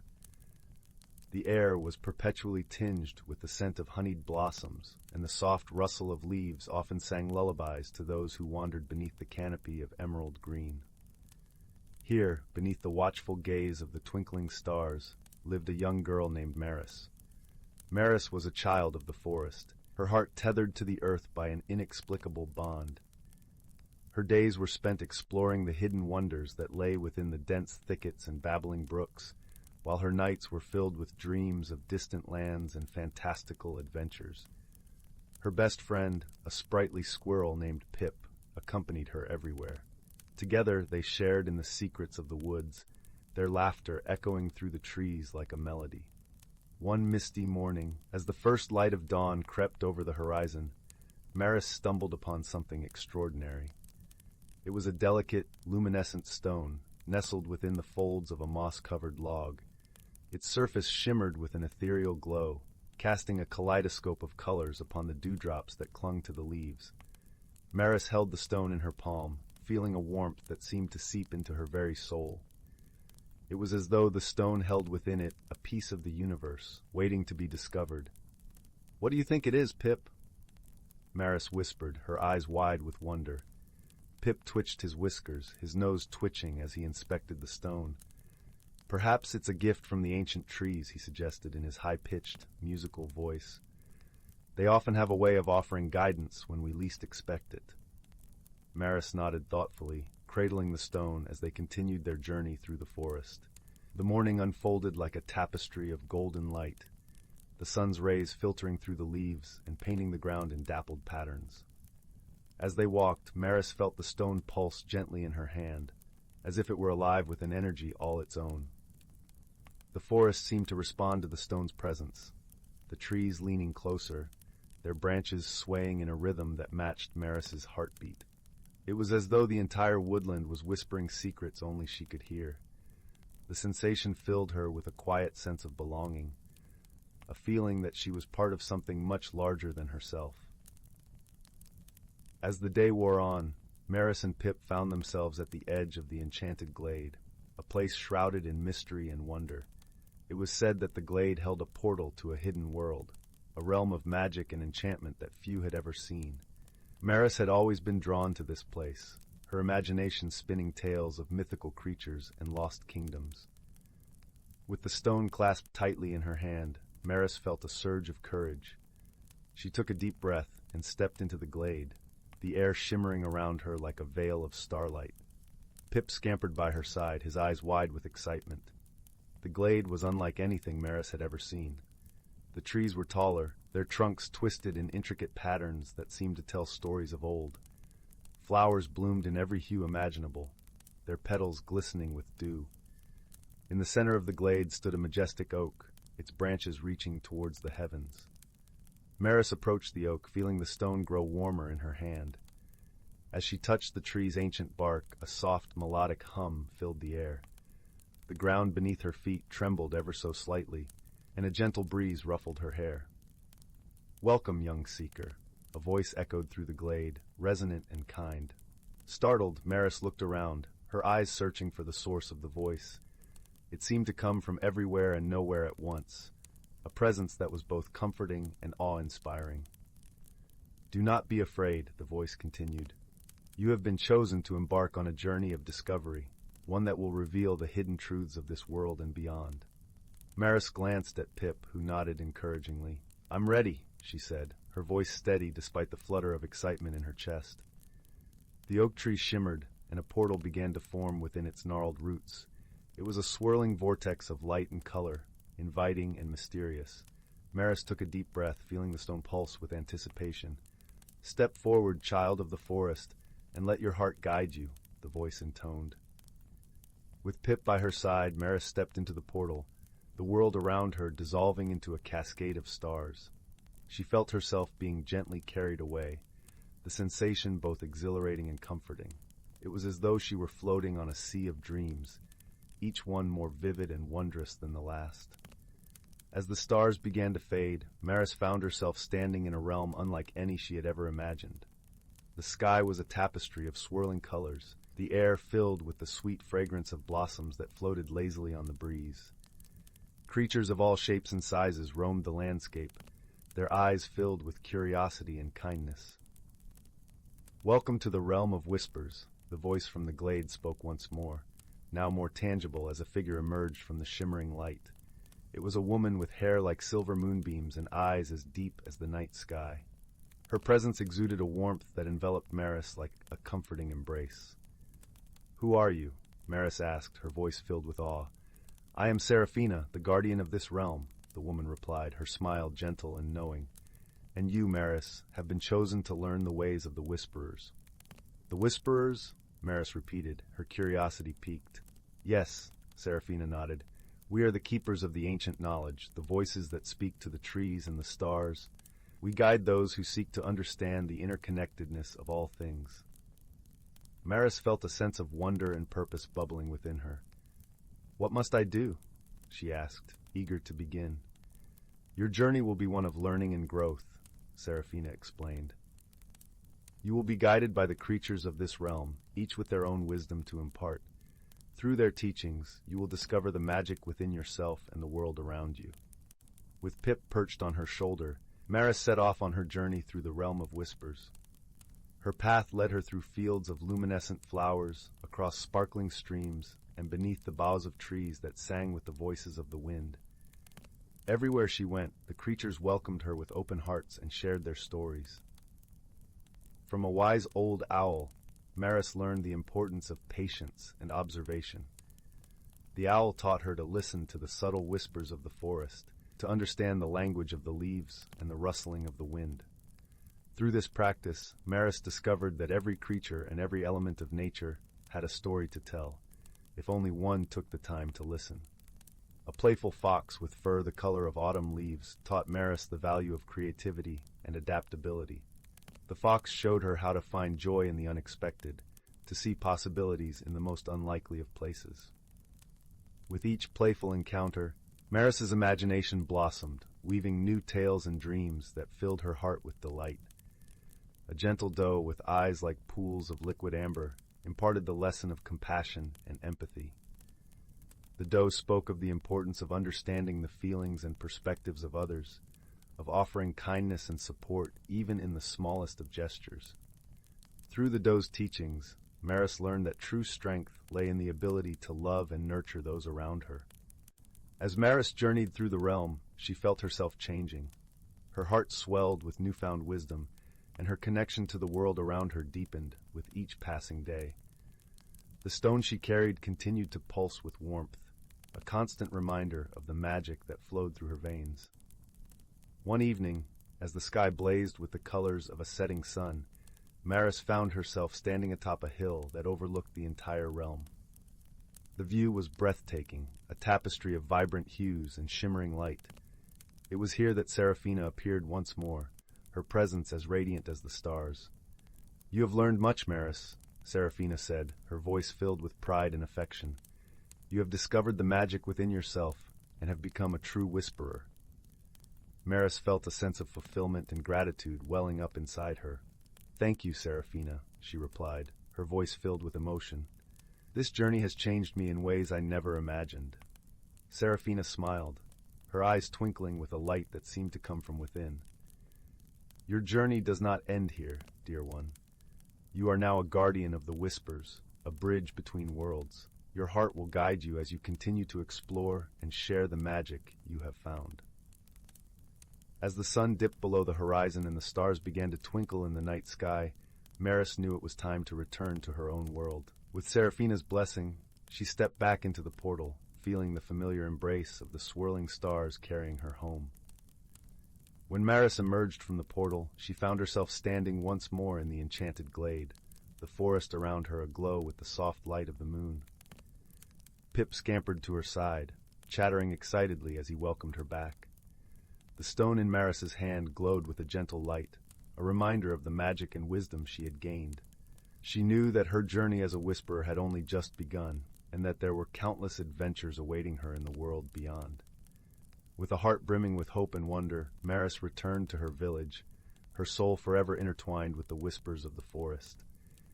And as she lay beneath the starry sky, the gentle lullaby of the trees sang her to sleep, a promise of dreams yet to come. Story 37. Once upon a time, in a land where dreams took flight, there lived a young fox named Ember. Her russet fur shimmered like sunlight on the forest floor, but within her heart burned a spark of uncertainty. Ember had always felt different from the other foxes. While they scampered and played without a care, she found herself lost in thoughts of what lay beyond the familiar woods. A longing for change stirred within her, yet she feared the unknown. One crisp autumn morning, Ember ventured deeper into the forest than she had ever gone before. The trees seemed to whisper secrets, and the air carried the scent of adventure. It was then that she stumbled upon a clearing unlike any she had seen before. In the center of the glade stood a towering oak, its branches reaching towards the sky like gnarled fingers. But what caught Ember's eye was the ethereal glow emanating from the tree's hollow trunk. Curiosity overcame her caution, and she crept closer, her heart pounding. Within the hollow, she discovered a pool of shimmering water that seemed to dance with otherworldly light. As Ember gazed into the pool, she saw her reflection shift and change. Her fur rippled like molten gold, and her eyes shone with a newfound radiance. In that moment, she felt a surge of energy coursing through her, igniting her very soul. Suddenly, a gentle voice echoed through the glade. "Fear not, young one. This is the pool of transformation, a sacred place where those who seek change can find their true selves." Ember turned to see a wise old owl perched on a nearby branch. "But be warned," the owl continued, "the path to growth is never easy. It requires courage, resilience, and an open heart." Undeterred, Ember stepped into the shimmering pool, and a warmth unlike any she had felt before enveloped her. The water danced around her, imbuing her with a sense of clarity and purpose. As she emerged, she noticed her reflection had changed once more. Her fur now shimmered with hues of amber and crimson, and her eyes held a depth of wisdom beyond her years. From that day forward, Ember embarked on a journey of self-discovery. The forest became her playground, and she explored its wonders with a newfound zest for life. Along the way, she met fellow travelers who became her dearest friends. There was Willow, a gentle doe who taught her the value of patience and perseverance, and Swift, a mischievous squirrel whose boundless energy reminded Ember to embrace her playful side. Together, they faced challenges and obstacles, but Ember's newfound confidence and resilience guided her through even the darkest of times. She learned that true growth often came from confronting her fears and stepping beyond her comfort zone. As the seasons changed, so too did Ember. Her once timid spirit blossomed into a vibrant and radiant being, her inner light shining brighter with each passing day. In the depths of winter, when the world seemed still and silent, Ember would return to the pool of transformation. There she would reflect on her journey, sharing her experiences with the wise old owl who had set her on this path. And as the first buds of spring emerged, Ember knew that she had become the fox she was always meant to be. A creature of courage, wisdom, and wonder, forever transformed by the magic of personal growth. Story 38. In the heart of an ancient forest where the whispering pines reached toward a sky as vast as dreams, there existed a world often hidden from human eyes. A world where the air was rich with the scent of pine needles and the gentle rustle of leaves played a soothing melody. Sunlight, filtered through a canopy so dense it seemed woven from emerald silk, danced upon the forest floor in dapples of gold. This was a place where creatures small and great lived in harmony, their lives woven together like the intricate patterns of a spider's web. Among them was a wise old tortoise named Tiberius, whose shell was mottled with the colors of earth and time. He had seen many seasons come and go, and his gentle nature was known far and wide. One crisp morning, as autumn began to paint the world in hues of amber and crimson, Tiberius made his slow, deliberate journey to the grand oak, a tree so ancient that its roots were said to cradle the very heart of the forest. It was here that the creatures gathered to share news and stories, and where Tiberius would offer his wisdom. The forest was alive with the sounds of preparation for the coming winter. Squirrels chattered energetically as they buried acorns beneath a blanket of fallen leaves, and the air was filled with the soft murmur of wind brushing through branches. A delicate mist hung in the air, wrapping the forest in a gentle embrace. As Tiberius approached the grand oak, he was greeted by a chorus of welcomes. There was Lyra, the clever fox with fur as bright as the morning sun, and a family of rabbits whose ears twitched with curiosity. High above, the birds looked down, their feathers ruffled into fluffy coats against the chill. "Good morning, friends," Tiberius rumbled, his voice deep and warm like the earth itself. "I have come to speak of the changing seasons and the magic they bring." The creatures settled around him, eyes bright with anticipation. Tiberius began to tell them of the magical phenomena that tied the forest to the rhythm of the seasons. He spoke of the gentle snowfall that would soon blanket the earth, insulating it, nurturing it, and how each snowflake was a tiny perfect crystal, a gift from the winter sky. "But," he continued, "we must remember the balance. Just as the earth must rest beneath the snow, so too must we prepare and respect the cycles of nature." Lyra, the fox, nodded thoughtfully. "Tiberius, how do we ensure we live in harmony with these cycles?" Tiberius smiled, his eyes crinkling at the corners. "We listen, dear Lyra. The forest speaks to us if we take the time to hear its whispers. It tells us when to gather, when to conserve, and when to give back." As the morning sun climbed higher, warming the chill from the air, the creatures shared their plans for the upcoming winter. The rabbits had dug snug burrows lined with leaves, and the birds had fluffed their nests high in the trees. In the midst of their preparations, a young deer named Soren approached, his eyes wide with concern. "Tiberius," he said softly, "I've heard of a great storm that might come. What should we do?" The old tortoise regarded the young deer with kindness. "Ah, Soren, storms are a part of the cycle, too. They can be fierce, but they also bring renewal. We must find shelter when they come, and afterward, we will see how the forest renews itself." The creatures spent the day sharing stories and advice, weaving a tapestry of community and support. As twilight descended, painting the sky in shades of lavender and rose, Tiberius spoke once more. "Remember, dear friends, the forest thrives because of the balance we maintain. Our lives are intertwined with the seasons, and it is our duty to protect and cherish this harmony. As the creatures began to disperse, their hearts were lighter, and their minds filled with thoughts of the wisdom shared. They understood their place within the forest's grand design, and felt a renewed sense of belonging to the rhythm of life. That night, as the moon rose high and bathed the forest in its silvery glow, Tiberius found his way to a quiet spot beneath the stars. The air was crisp and clear, and the world seemed to hold its breath in anticipation of the first snowflakes. The old tortoise settled into his shell, his heart full of gratitude for the community that surrounded him, the lessons learned, and the beauty of the world that he called home. And as he drifted into a peaceful slumber, the first gentle flakes began to fall, a soft, magical touch upon the earth, a reminder of the cyclical dance of seasons, whispered through the quiet of the night.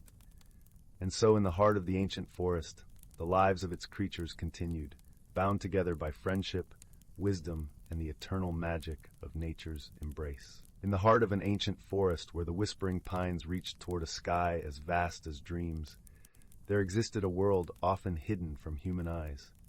A world where the air was rich with the scent of pine needles and the gentle rustle of leaves played a soothing melody.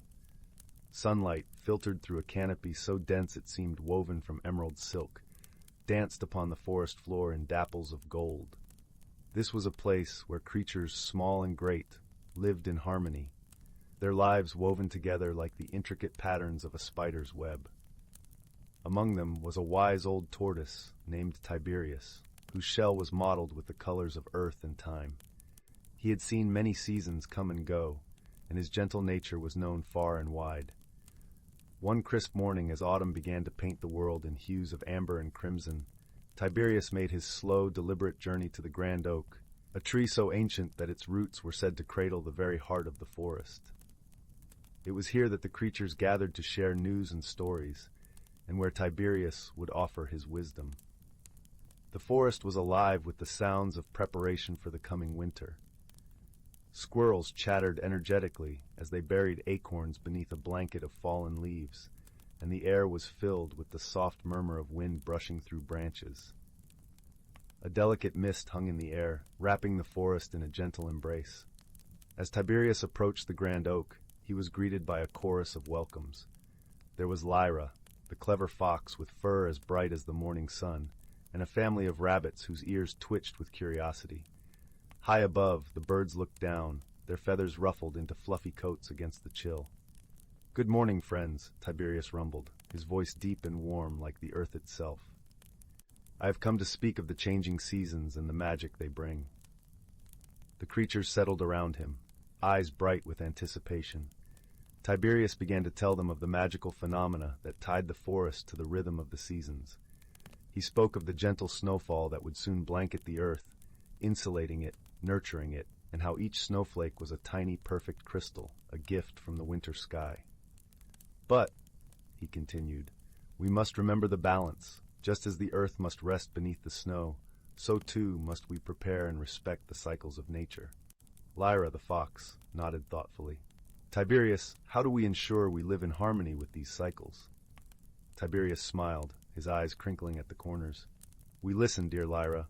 The forest speaks to us if we take the time to hear its whispers. It tells us when to gather, when to conserve, and when to give back." As the morning sun climbed higher, warming the chill from the air, the creatures shared their plans for the upcoming winter.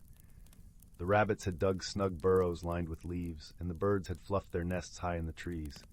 In the midst of their preparations, a young deer named Soren approached, his eyes wide with concern. "Tiberius," he said softly, "I've heard of a great storm that might come. What should we do?" The old tortoise regarded the young deer with kindness. "Ah, Soren, storms are a part of the cycle, too. They can be fierce, but they also bring renewal. We must find shelter when they come, and afterward, we will see how the forest renews itself." The creatures spent the day sharing stories and advice, weaving a tapestry of community and support. As twilight descended, painting the sky in shades of lavender and rose, Tiberius spoke once more. "Remember, dear friends, the forest thrives because of the balance we maintain. Our lives are intertwined with the seasons, and it is our duty to protect and cherish this harmony. As the creatures began to disperse, their hearts were lighter, and their minds filled with thoughts of the wisdom shared.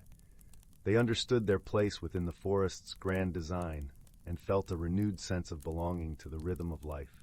That night, as the moon rose high and bathed the forest in its silvery glow, Tiberius found his way to a quiet spot beneath the stars. The air was crisp and clear, and the world seemed to hold its breath in anticipation of the first snowflakes. The old tortoise settled into his shell, his heart full of gratitude for the community that surrounded him, the lessons learned, and the beauty of the world that he called home. And as he drifted into a peaceful slumber, the first gentle flakes began to fall, a soft, magical touch upon the earth, a reminder of the cyclical dance of seasons, whispered through the quiet of the night. And so in the heart of the ancient forest, the lives of its creatures continued, bound together by friendship, wisdom, and the eternal magic of nature's embrace. Story 39. The Whispering Woods and the Lantern of Truth. Once upon a time, nestled in the heart of the lush and rolling hills of Oakshire, lay a small, quaint village known as Willowbrook. This village was surrounded by an ancient forest, known to all as the Whispering Woods. The woods were a place of mystery and enchantment, where the trees seemed to murmur secrets to the wind, and the leaves danced in the gentle breeze like 1,000 tiny fairies. In Willowbrook, there lived a young girl named Unwind. With her auburn hair and bright green eyes, she resembled the very woods she loved to wander. Unwind was known for her kind heart and boundless curiosity. She often spent her days exploring the edges of the forest, collecting wildflowers and listening to the gentle symphony of nature. One crisp autumn morning, as the sun painted the sky with strokes of gold and crimson, Unwind set out on a journey deeper into the Whispering Woods than she had ever ventured before. She had heard tales of a hidden world within the forest, a place where magic thrived and the ordinary transformed into the extraordinary. As Unwind walked, the soft crunch of fallen leaves under her feet echoed through the woods. The air was cool and fresh, carrying the earthy scent of moss and the sweetness of ripened berries. Sunlight filtered through the canopy, casting playful shadows that danced around her like old friends.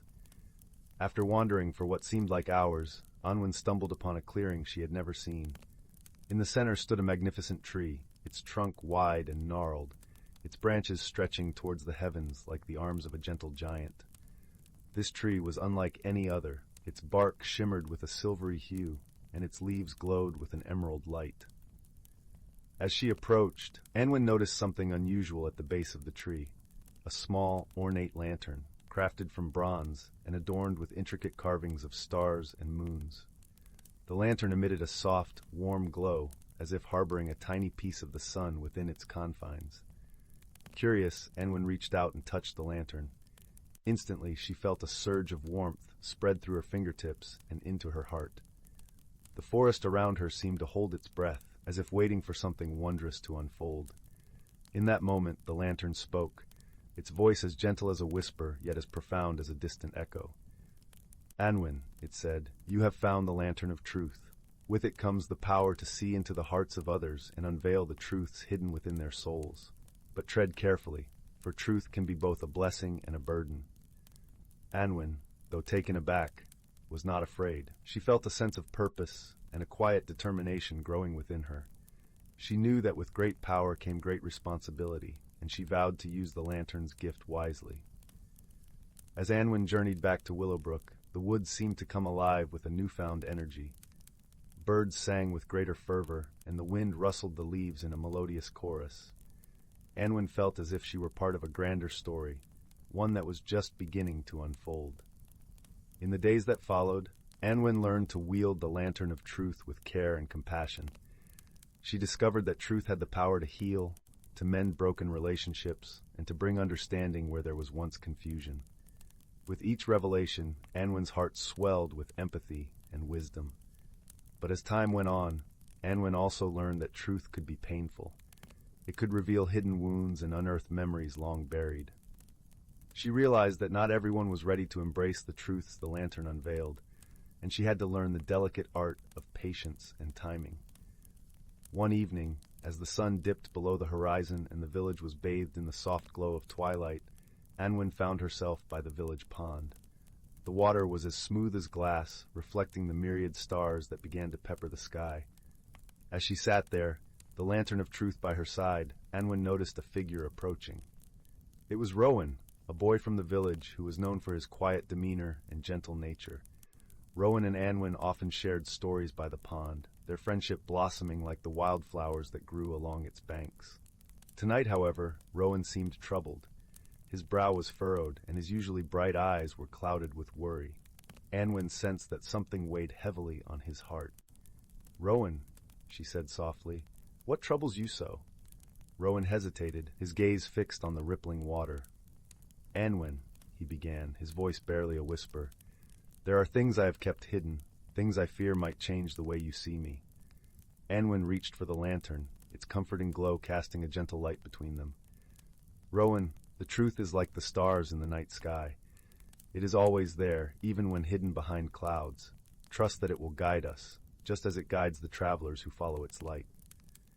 With a deep breath, Rowan spoke of his fears and insecurities, the burdens he had carried in silence.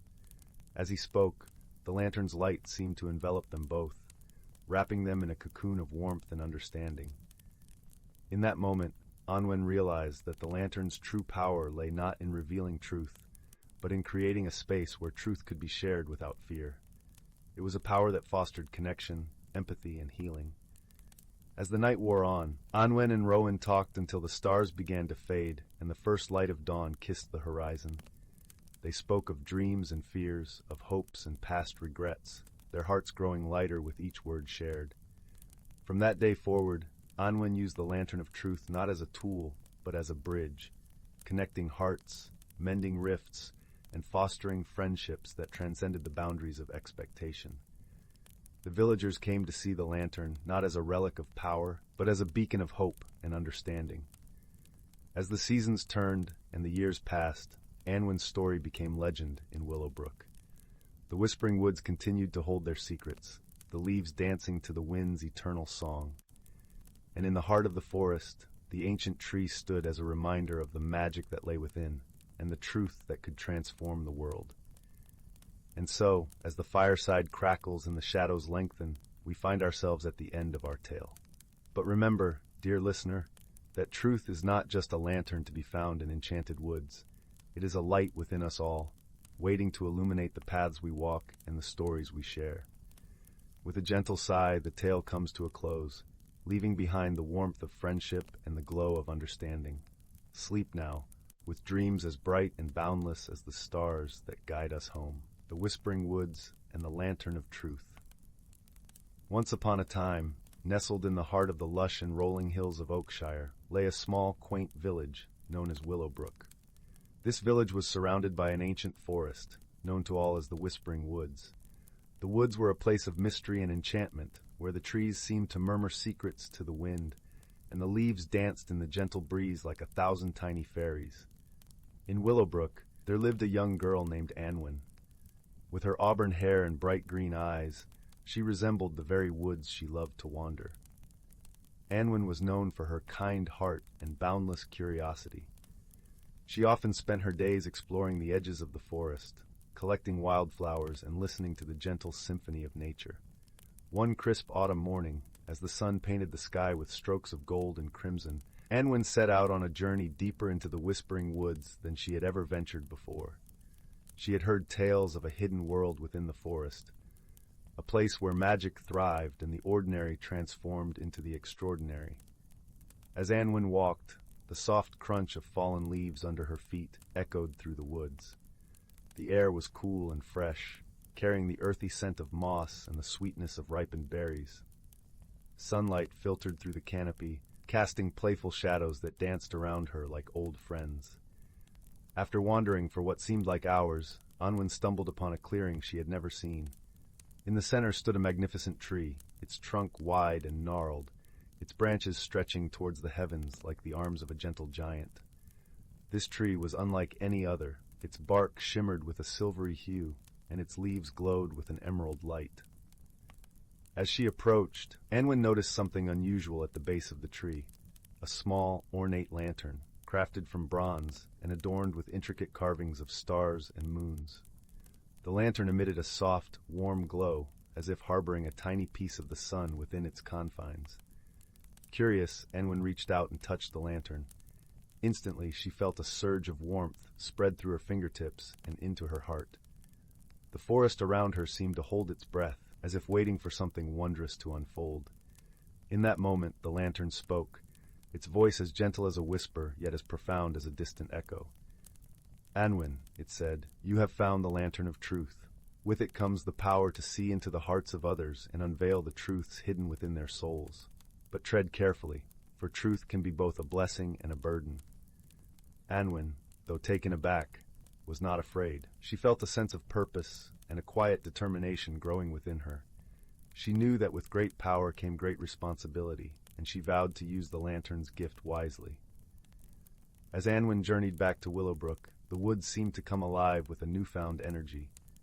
Birds sang with greater fervor, and the wind rustled the leaves in a melodious chorus. Anwin felt as if she were part of a grander story, one that was just beginning to unfold. In the days that followed, Anwin learned to wield the lantern of truth with care and compassion. She discovered that truth had the power to heal, to mend broken relationships, and to bring understanding where there was once confusion. With each revelation, Anwin's heart swelled with empathy and wisdom. But as time went on, Anwin also learned that truth could be painful. It could reveal hidden wounds and unearth memories long buried. She realized that not everyone was ready to embrace the truths the lantern unveiled, and she had to learn the delicate art of patience and timing. One evening, as the sun dipped below the horizon and the village was bathed in the soft glow of twilight, Anwin found herself by the village pond. The water was as smooth as glass, reflecting the myriad stars that began to pepper the sky. As she sat there, the lantern of truth by her side, Anwin noticed a figure approaching. It was Rowan, a boy from the village who was known for his quiet demeanor and gentle nature. Rowan and Anwin often shared stories by the pond, their friendship blossoming like the wildflowers that grew along its banks. Tonight, however, Rowan seemed troubled. His brow was furrowed, and his usually bright eyes were clouded with worry. Anwin sensed that something weighed heavily on his heart. "Rowan," she said softly, "what troubles you so?" Rowan hesitated, his gaze fixed on the rippling water. "Anwin," he began, his voice barely a whisper, "there are things I have kept hidden, things I fear might change the way you see me." Anwin reached for the lantern, its comforting glow casting a gentle light between them. "Rowan, the truth is like the stars in the night sky. It is always there, even when hidden behind clouds. Trust that it will guide us, just as it guides the travelers who follow its light." With a deep breath, Rowan spoke of his fears and insecurities, the burdens he had carried in silence. As he spoke, the lantern's light seemed to envelop them both, wrapping them in a cocoon of warmth and understanding. In that moment, Anwin realized that the lantern's true power lay not in revealing truth, but in creating a space where truth could be shared without fear. It was a power that fostered connection, empathy, and healing. As the night wore on, Anwin and Rowan talked until the stars began to fade and the first light of dawn kissed the horizon. They spoke of dreams and fears, of hopes and past regrets, their hearts growing lighter with each word shared. From that day forward, Anwin used the lantern of truth not as a tool, but as a bridge, connecting hearts, mending rifts, and fostering friendships that transcended the boundaries of expectation. The villagers came to see the lantern not as a relic of power, but as a beacon of hope and understanding. As the seasons turned and the years passed, Anwin's story became legend in Willowbrook. The whispering woods continued to hold their secrets, the leaves dancing to the wind's eternal song. And in the heart of the forest, the ancient tree stood as a reminder of the magic that lay within, and the truth that could transform the world. And so, as the fireside crackles and the shadows lengthen, we find ourselves at the end of our tale. But remember, dear listener, that truth is not just a lantern to be found in enchanted woods. It is a light within us all, waiting to illuminate the paths we walk and the stories we share.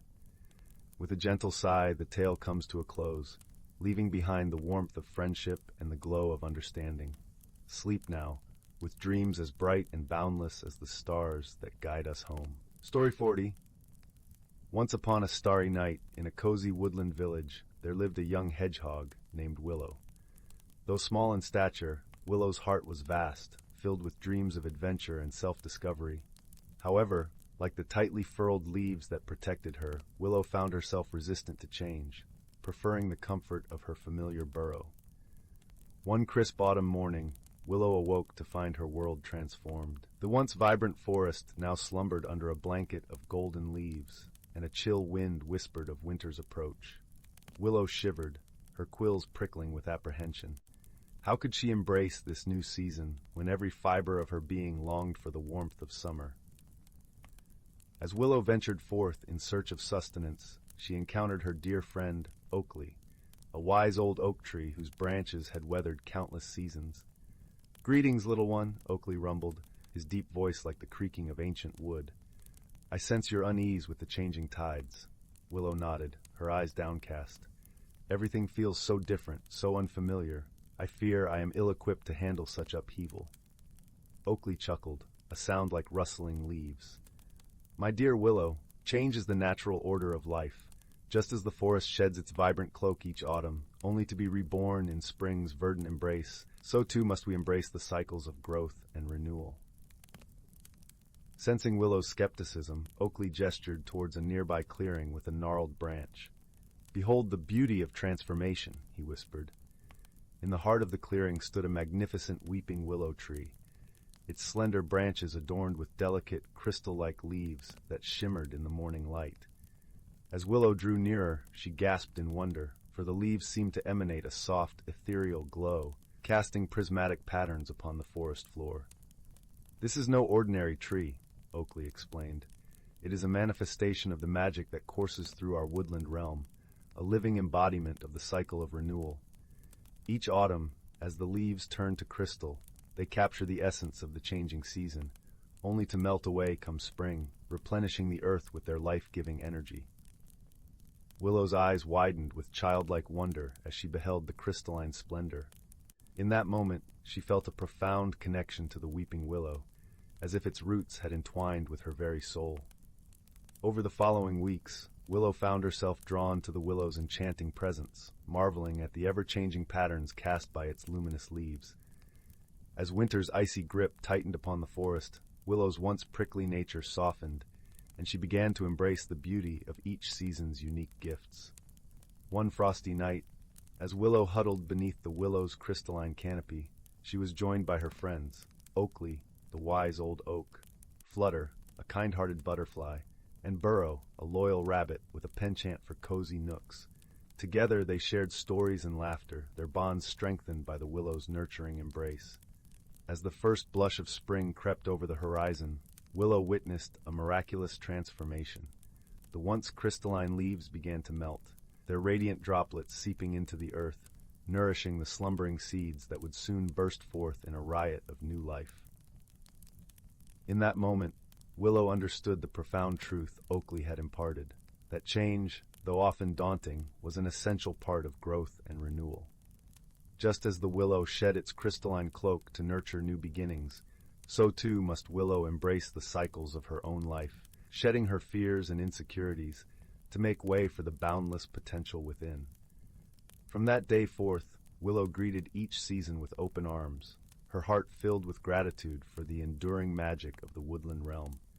And though the weeping willow's crystalline leaves would return with the autumn chill, Willow knew that within her burned an eternal flame, the inextinguishable light of hope, resilience, and the courage to embrace life's ever-changing tapestry.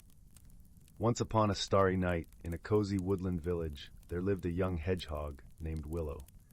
Though small in stature, Willow's heart was vast, filled with dreams of adventure and self-discovery.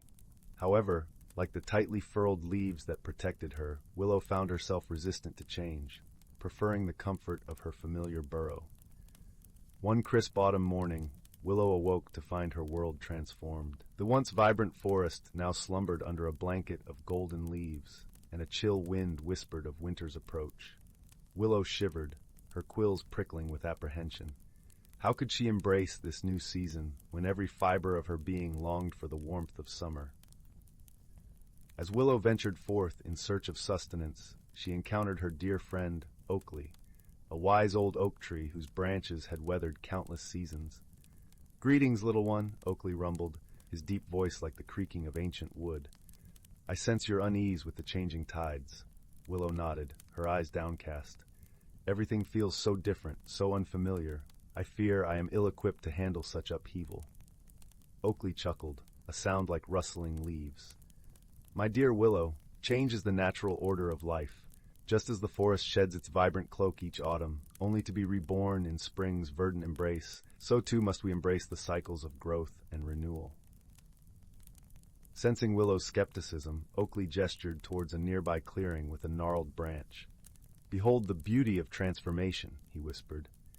In the heart of the clearing stood a magnificent weeping willow tree, its slender branches adorned with delicate, crystal-like leaves that shimmered in the morning light. As Willow drew nearer, she gasped in wonder, for the leaves seemed to emanate a soft, ethereal glow, casting prismatic patterns upon the forest floor. "This is no ordinary tree," Oakley explained. "It is a manifestation of the magic that courses through our woodland realm, a living embodiment of the cycle of renewal. Each autumn, as the leaves turn to crystal, they capture the essence of the changing season, only to melt away come spring, replenishing the earth with their life-giving energy." Willow's eyes widened with childlike wonder as she beheld the crystalline splendor. In that moment, she felt a profound connection to the weeping willow, as if its roots had entwined with her very soul. Over the following weeks, Willow found herself drawn to the willow's enchanting presence, marveling at the ever-changing patterns cast by its luminous leaves. As winter's icy grip tightened upon the forest, Willow's once prickly nature softened, and she began to embrace the beauty of each season's unique gifts. One frosty night, as Willow huddled beneath the willow's crystalline canopy, she was joined by her friends, Oakley, the wise old oak, Flutter, a kind-hearted butterfly, and Burrow, a loyal rabbit with a penchant for cozy nooks. Together they shared stories and laughter, their bonds strengthened by the willow's nurturing embrace. As the first blush of spring crept over the horizon, Willow witnessed a miraculous transformation. The once crystalline leaves began to melt, their radiant droplets seeping into the earth, nourishing the slumbering seeds that would soon burst forth in a riot of new life. In that moment, Willow understood the profound truth Oakley had imparted, that change, though often daunting, was an essential part of growth and renewal. Just as the willow shed its crystalline cloak to nurture new beginnings, so too must Willow embrace the cycles of her own life, shedding her fears and insecurities to make way for the boundless potential within. From that day forth, Willow greeted each season with open arms, her heart filled with gratitude for the enduring magic of the woodland realm. And though the weeping willow's crystalline leaves would return with the autumn chill, Willow knew that within her burned an eternal flame, the inextinguishable light of hope, resilience, and the courage to embrace life's ever-changing tapestry. Story 41. Once upon a time, nestled in the heart of a sprawling, whispering forest, there lay a quaint little village called Wisteria Hollow. This village, with its cobblestone streets and thatched roof cottages, was a place where stories and magic intertwined with the everyday lives of its gentle inhabitants. It was a place where the air was perpetually scented with the sweet fragrance of honeysuckle and lavender, and the skies were often painted with the hues of dawn and dusk. In the center of Wisteria Hollow, there stood an ancient oak tree, its trunk broad and knotted, its branches sprawling like the eager arms of an old friend. This oak was not only the heart of the village, but also the keeper of secrets, for within its hollowed trunk was a hidden world known only to a few. This was the world of whimsy, a realm where the impossible became possible, and where the magical and mundane danced together in perfect harmony.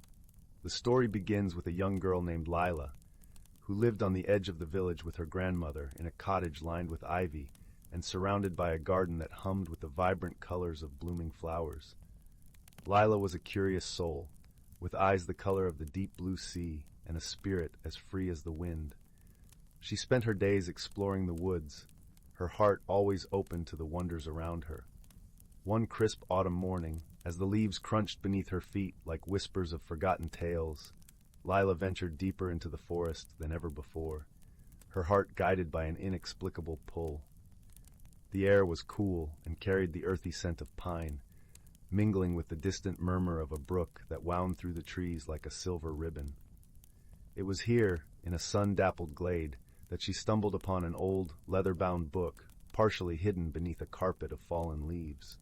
Its cover was embossed with intricate patterns that glimmered softly in the dappled sunlight.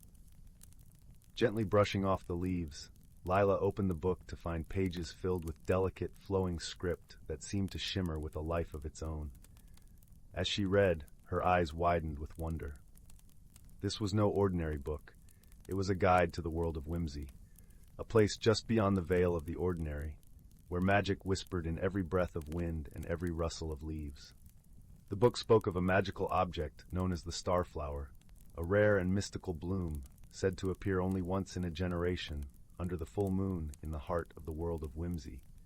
The starflower, with petals that glowed like the evening star, possessed the power to grant a single, selfless wish to those pure of heart.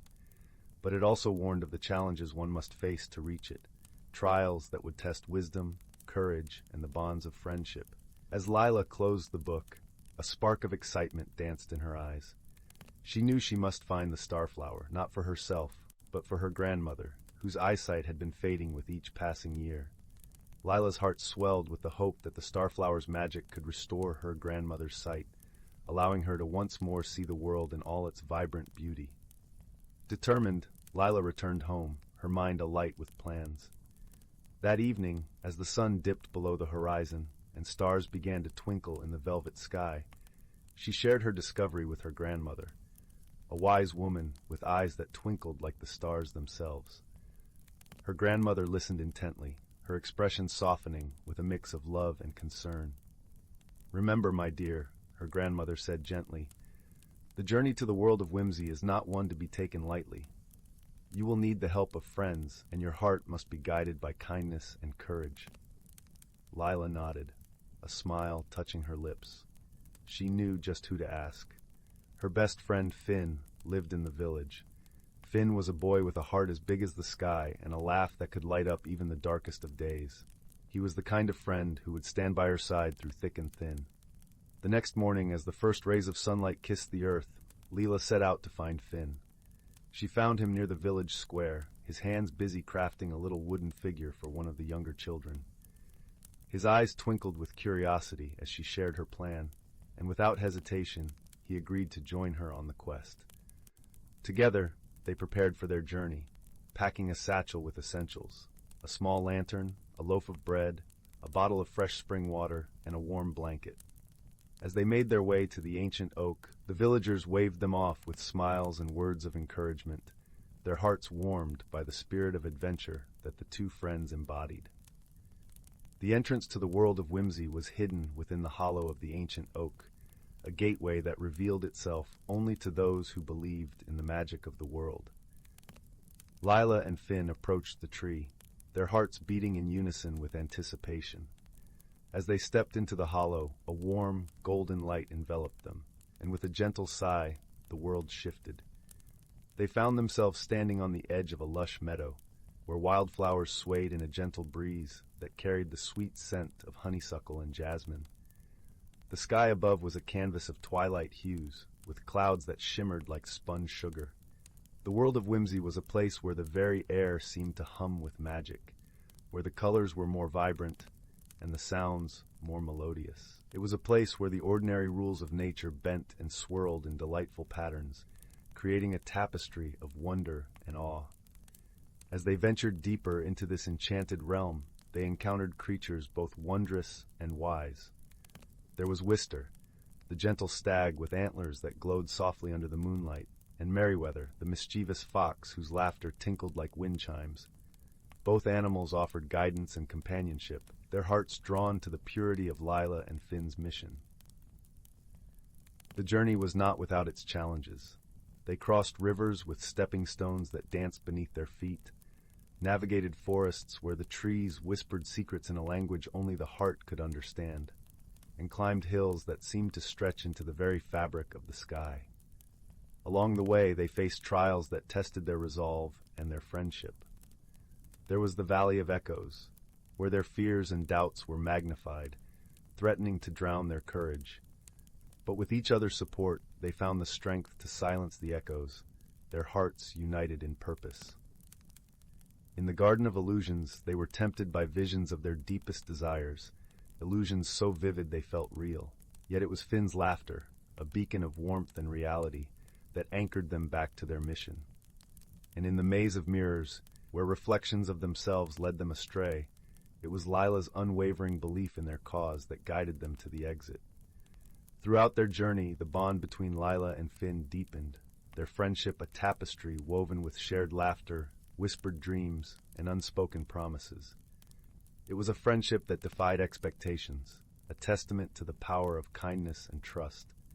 Finally, on the eve of the full moon, they reached the heart of the world of whimsy, a serene glade bathed in the silvery glow of moonlight. In the center of the glade, surrounded by a ring of luminous fireflies, stood the starflower. Its petals shimmered with a light all their own, a celestial glow that seemed to capture the essence of the stars above. With bated breath, Lila approached the starflower, her heart filled with hope and gratitude. As she gently cupped the bloom in her hands, a soft, melodious hum filled the air, resonating with the purity of her wish. She closed her eyes, envisioning her grandmother's face lighting up with joy as her sight was restored.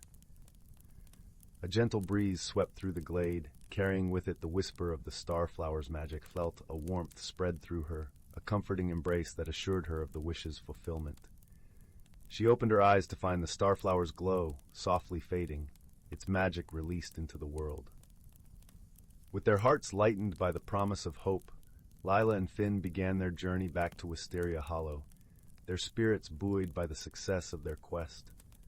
They retraced their steps through the world of whimsy, bidding farewell to the friends they had made along the way, their hearts overflowing with gratitude and warmth.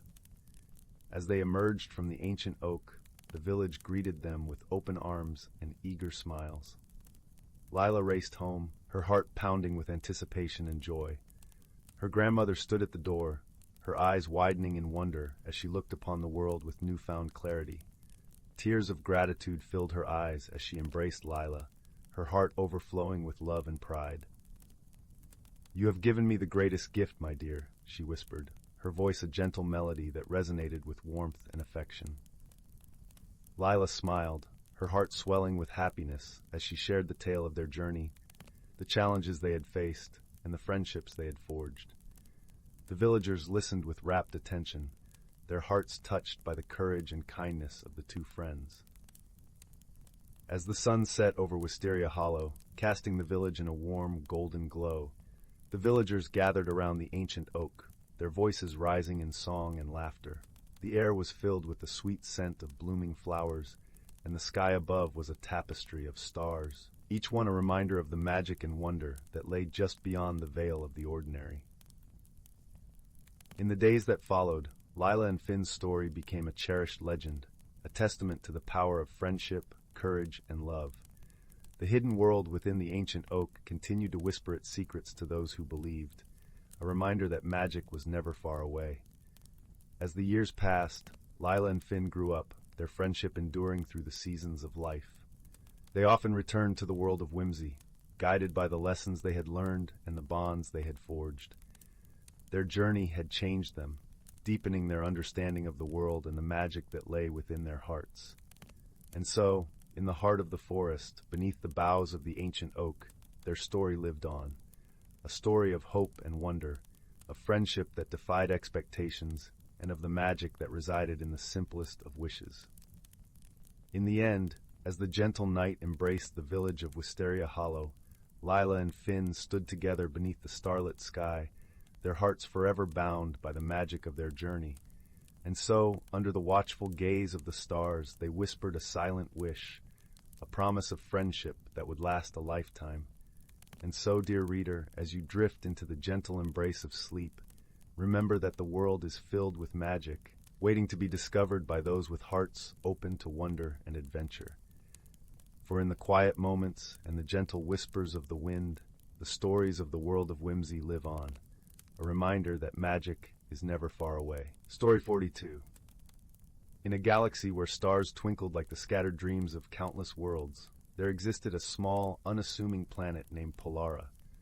Polara was a place of endless winters, where the snow fell like powdered sugar, and the nights were illuminated by the soft glow of 3 moons. On this planet lived a gentle creature named Luma, whose heart was as warm as the sunlit meadows of distant worlds. Luma had fur as white as the snow, and eyes that shimmered with the colors of the aurora borealis. Her days were spent weaving warm blankets from the threads of starlight for her fellow Polarans, each stitch a testament to her care and kindness. Despite her contentment, Luma often gazed at the stars, dreaming of the worlds that lay beyond her snowy home. One evening, as the moons cast their silvery light upon the land, a curious event unfolded. A shimmering spacecraft, unlike any Luma had ever seen, descended from the sky, landing softly amidst the snowdrifts. From the craft emerged a being named Kale, hailing from the verdant planet of Flora. Kale was a vibrant creature, with skin that glistened like emerald leaves and eyes that mirrored the deep forests of his home. Luma, filled with a mixture of curiosity and trepidation, approached Kale. Her voice, gentle as the snowfall, greeted him. "Welcome to Polara," she said, her breath forming little clouds in the frosty air. Kale, unfamiliar with the cold and shivering slightly, replied, "Thank you. I must admit, I did not expect such a chill. My ship needs repairs, and I seem to have lost my way." Luma's heart swelled with compassion. "Come," she said, offering him one of her starlight blankets. "Let me help you." As they walked through the snow-blanketed landscape toward Luma's cozy dwelling, Kale marveled at the beauty of the shimmering ice crystals that adorned every tree and bush. Yet despite the enchanting surroundings, a misunderstanding began to brew between the two. Kale, used to the lush, warm forests of Flora, found Polara's stark, cold beauty intimidating, while Luma mistook his hesitance for disdain. That night, as they sat by the crackling fire in Luma's snug home, the air was thick with unspoken words. Luma, sensing Kale's discomfort, tried to ease his mind. "Do you miss Flora?" she asked softly. Kale nodded, his voice tinged with longing. "I do. Everything here feels so different." Luma's heart ached, fearing her world was not enough to comfort her new friend. But as the fire warmed them, she realized that differences were not barriers but bridges to understanding. "Perhaps," she ventured, "we can learn from our differences. I can show you the wonders of Polara, and you in turn can share the magic of Flora." In the days that followed, Luma guided Kale through the frosted forests, teaching him to appreciate the way the light danced upon the snow and the symphony of silence that only a winter's landscape could offer.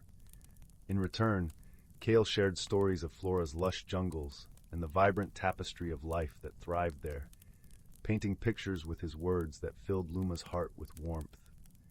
Their bond deepened with each shared story and every moment of mutual support. When Kale's spacecraft was finally repaired, he hesitated, not wanting to leave his newfound friend. "I will miss Polara," he confessed, "but most of all, I will miss you." Luma smiled, her eyes reflecting the warmth of her heart. "Friendship knows no bounds," she said. "Though you may travel back to Flora, we will remain connected by the memories we've woven together." Kale nodded, his heart full. "I will return," he promised, "to share more stories and to learn more of your beautiful world." As Kale's spacecraft ascended into the velvet sky, Luma watched until it was a mere twinkle among the stars. She knew that their friendship, forged in the cold of Polara and the warmth of shared understanding, would endure across the vast expanse of space. And so, in a galaxy where countless worlds spun in their solitary orbits, 2 unlikely companions had discovered the true essence of friendship, a bond that transcended differences, united by kindness, understanding, and the simple, profound joy of shared stories. Story 43. Once upon a time, nestled within the gentle embrace of the Whispering Grove, a hidden world thrived beneath the dappled sunlight that danced through the canopy of ancient trees. The grove was a place of enchanting secrets, where leaves murmured their stories to the wind, and creatures of all kinds lived in harmony. It was here, at the edge of a babbling brook, that a young girl named Lila discovered the magic of the grove and embarked on a journey that would change her forever. Lila was a curious soul, her heart tethered to the wonders of the natural world. She spent her days exploring the forest, finding solace in the rustle of leaves and the songs of birds. Her hair, a cascade of chestnut curls, framed her face, her eyes bright as emeralds, always searching, always wondering. The villagers often spoke of the grove as a place where the veil between worlds was thin, where magic seeped into the earth like morning dew. Yet Lila felt drawn to it, not for its mysteries, but for the peace it whispered to her soul. One autumn afternoon, with the sun spilling its golden warmth over the earth, Lila ventured deeper into the grove than she had ever dared before. The air was crisp, with the scent of pine and earth, and as she walked, the crunch of leaves beneath her feet played a gentle rhythm. It was then that she stumbled upon an ancient oak tree, its trunk gnarled and wise, standing sentinel beside the brook. Its branches stretched out like welcoming arms, and Lila, feeling a strange tug at her heart, approached it with reverence. As she placed her hand upon the bark, she felt a gentle vibration, as if the tree was humming a melody only she could hear. Startled, she stepped back, but then she noticed something glinting at the tree's roots, a small, intricately carved box. Its surface was adorned with symbols that seemed to pulse with an inner light, and Lila, her heart pounding with a mix of fear and excitement, knelt to pick it up. As her fingers brushed the box, a warm sensation coursed through her, and she heard a soft voice, like a breath of wind. "Open it, dear child," it whispered, the words curling around her like a gentle breeze. With trembling fingers, Lila lifted the lid, revealing a shimmering amulet nestled inside. It was a beautiful thing, crafted from silver and gold, with a stone in its center that shifted colors like the ocean under a summer sky. As she held the amulet, the grove around her seemed to come alive. The brook's babble grew into a song, the leaves whispered in harmony, and the sunlight danced in brilliant patterns. Lila knew, in that moment, that she had found something truly magical. The amulet, she soon discovered, had the power to reveal the hidden world of the grove. With it, she could see the unseen, tiny creatures flitting among the branches, their laughter like the tinkling of bells, and the spirits of the trees, ancient and wise, watching over their domain. But more than that, the amulet allowed her to communicate with the grove itself, to understand its language and stories. Thus began Lila's journey of discovery. She spent her days learning from the grove, guided by the gentle voice of the amulet. She met creatures she had only dreamed of, fairies with wings of gossamer, their laughter bright as sunshine, and woodland spirits who taught her the secrets of the forest. With each new friend, Lila's heart grew, filled with the warmth of friendship and the joy of shared wonder. But the grove was not without its challenges. There were areas shrouded in shadow, places where the sunlight struggled to reach, and where whispers of discontent stirred the air. Lila learned from the grove that an ancient sorrow lingered in these shadows, a darkness that threatened the harmony of the hidden world. The amulet, she realized, was the key to restoring balance, but to do so, she would need to journey deeper into the heart of the grove than ever before. Determined, Lila set out on her quest, her footsteps guided by the stories of the grove. The path was not easy, fraught with trials that tested her courage and resolve. She faced storms that lashed the trees with fury, and silence so deep it pressed against her heart. Yet she was never alone. Her friends, both seen and unseen, stood by her side, their strength and wisdom helping her through the darkest hours. It was during one such storm, when the sky rumbled with thunder and the rain fell like tears, that Lila found herself at the threshold of an ancient cavern, hidden beneath the roots of a mighty tree. The entrance was guarded by 2 stone sentinels, their faces worn and solemn. The amulet, glowing with a soft light, guided her through the darkness until she stood before a door, carved with symbols that mirrored those on the box she had found. As she touched the door, a warmth spread from her fingertips, and the symbols began to glow. The door swung open silently, revealing a chamber filled with a soft golden light.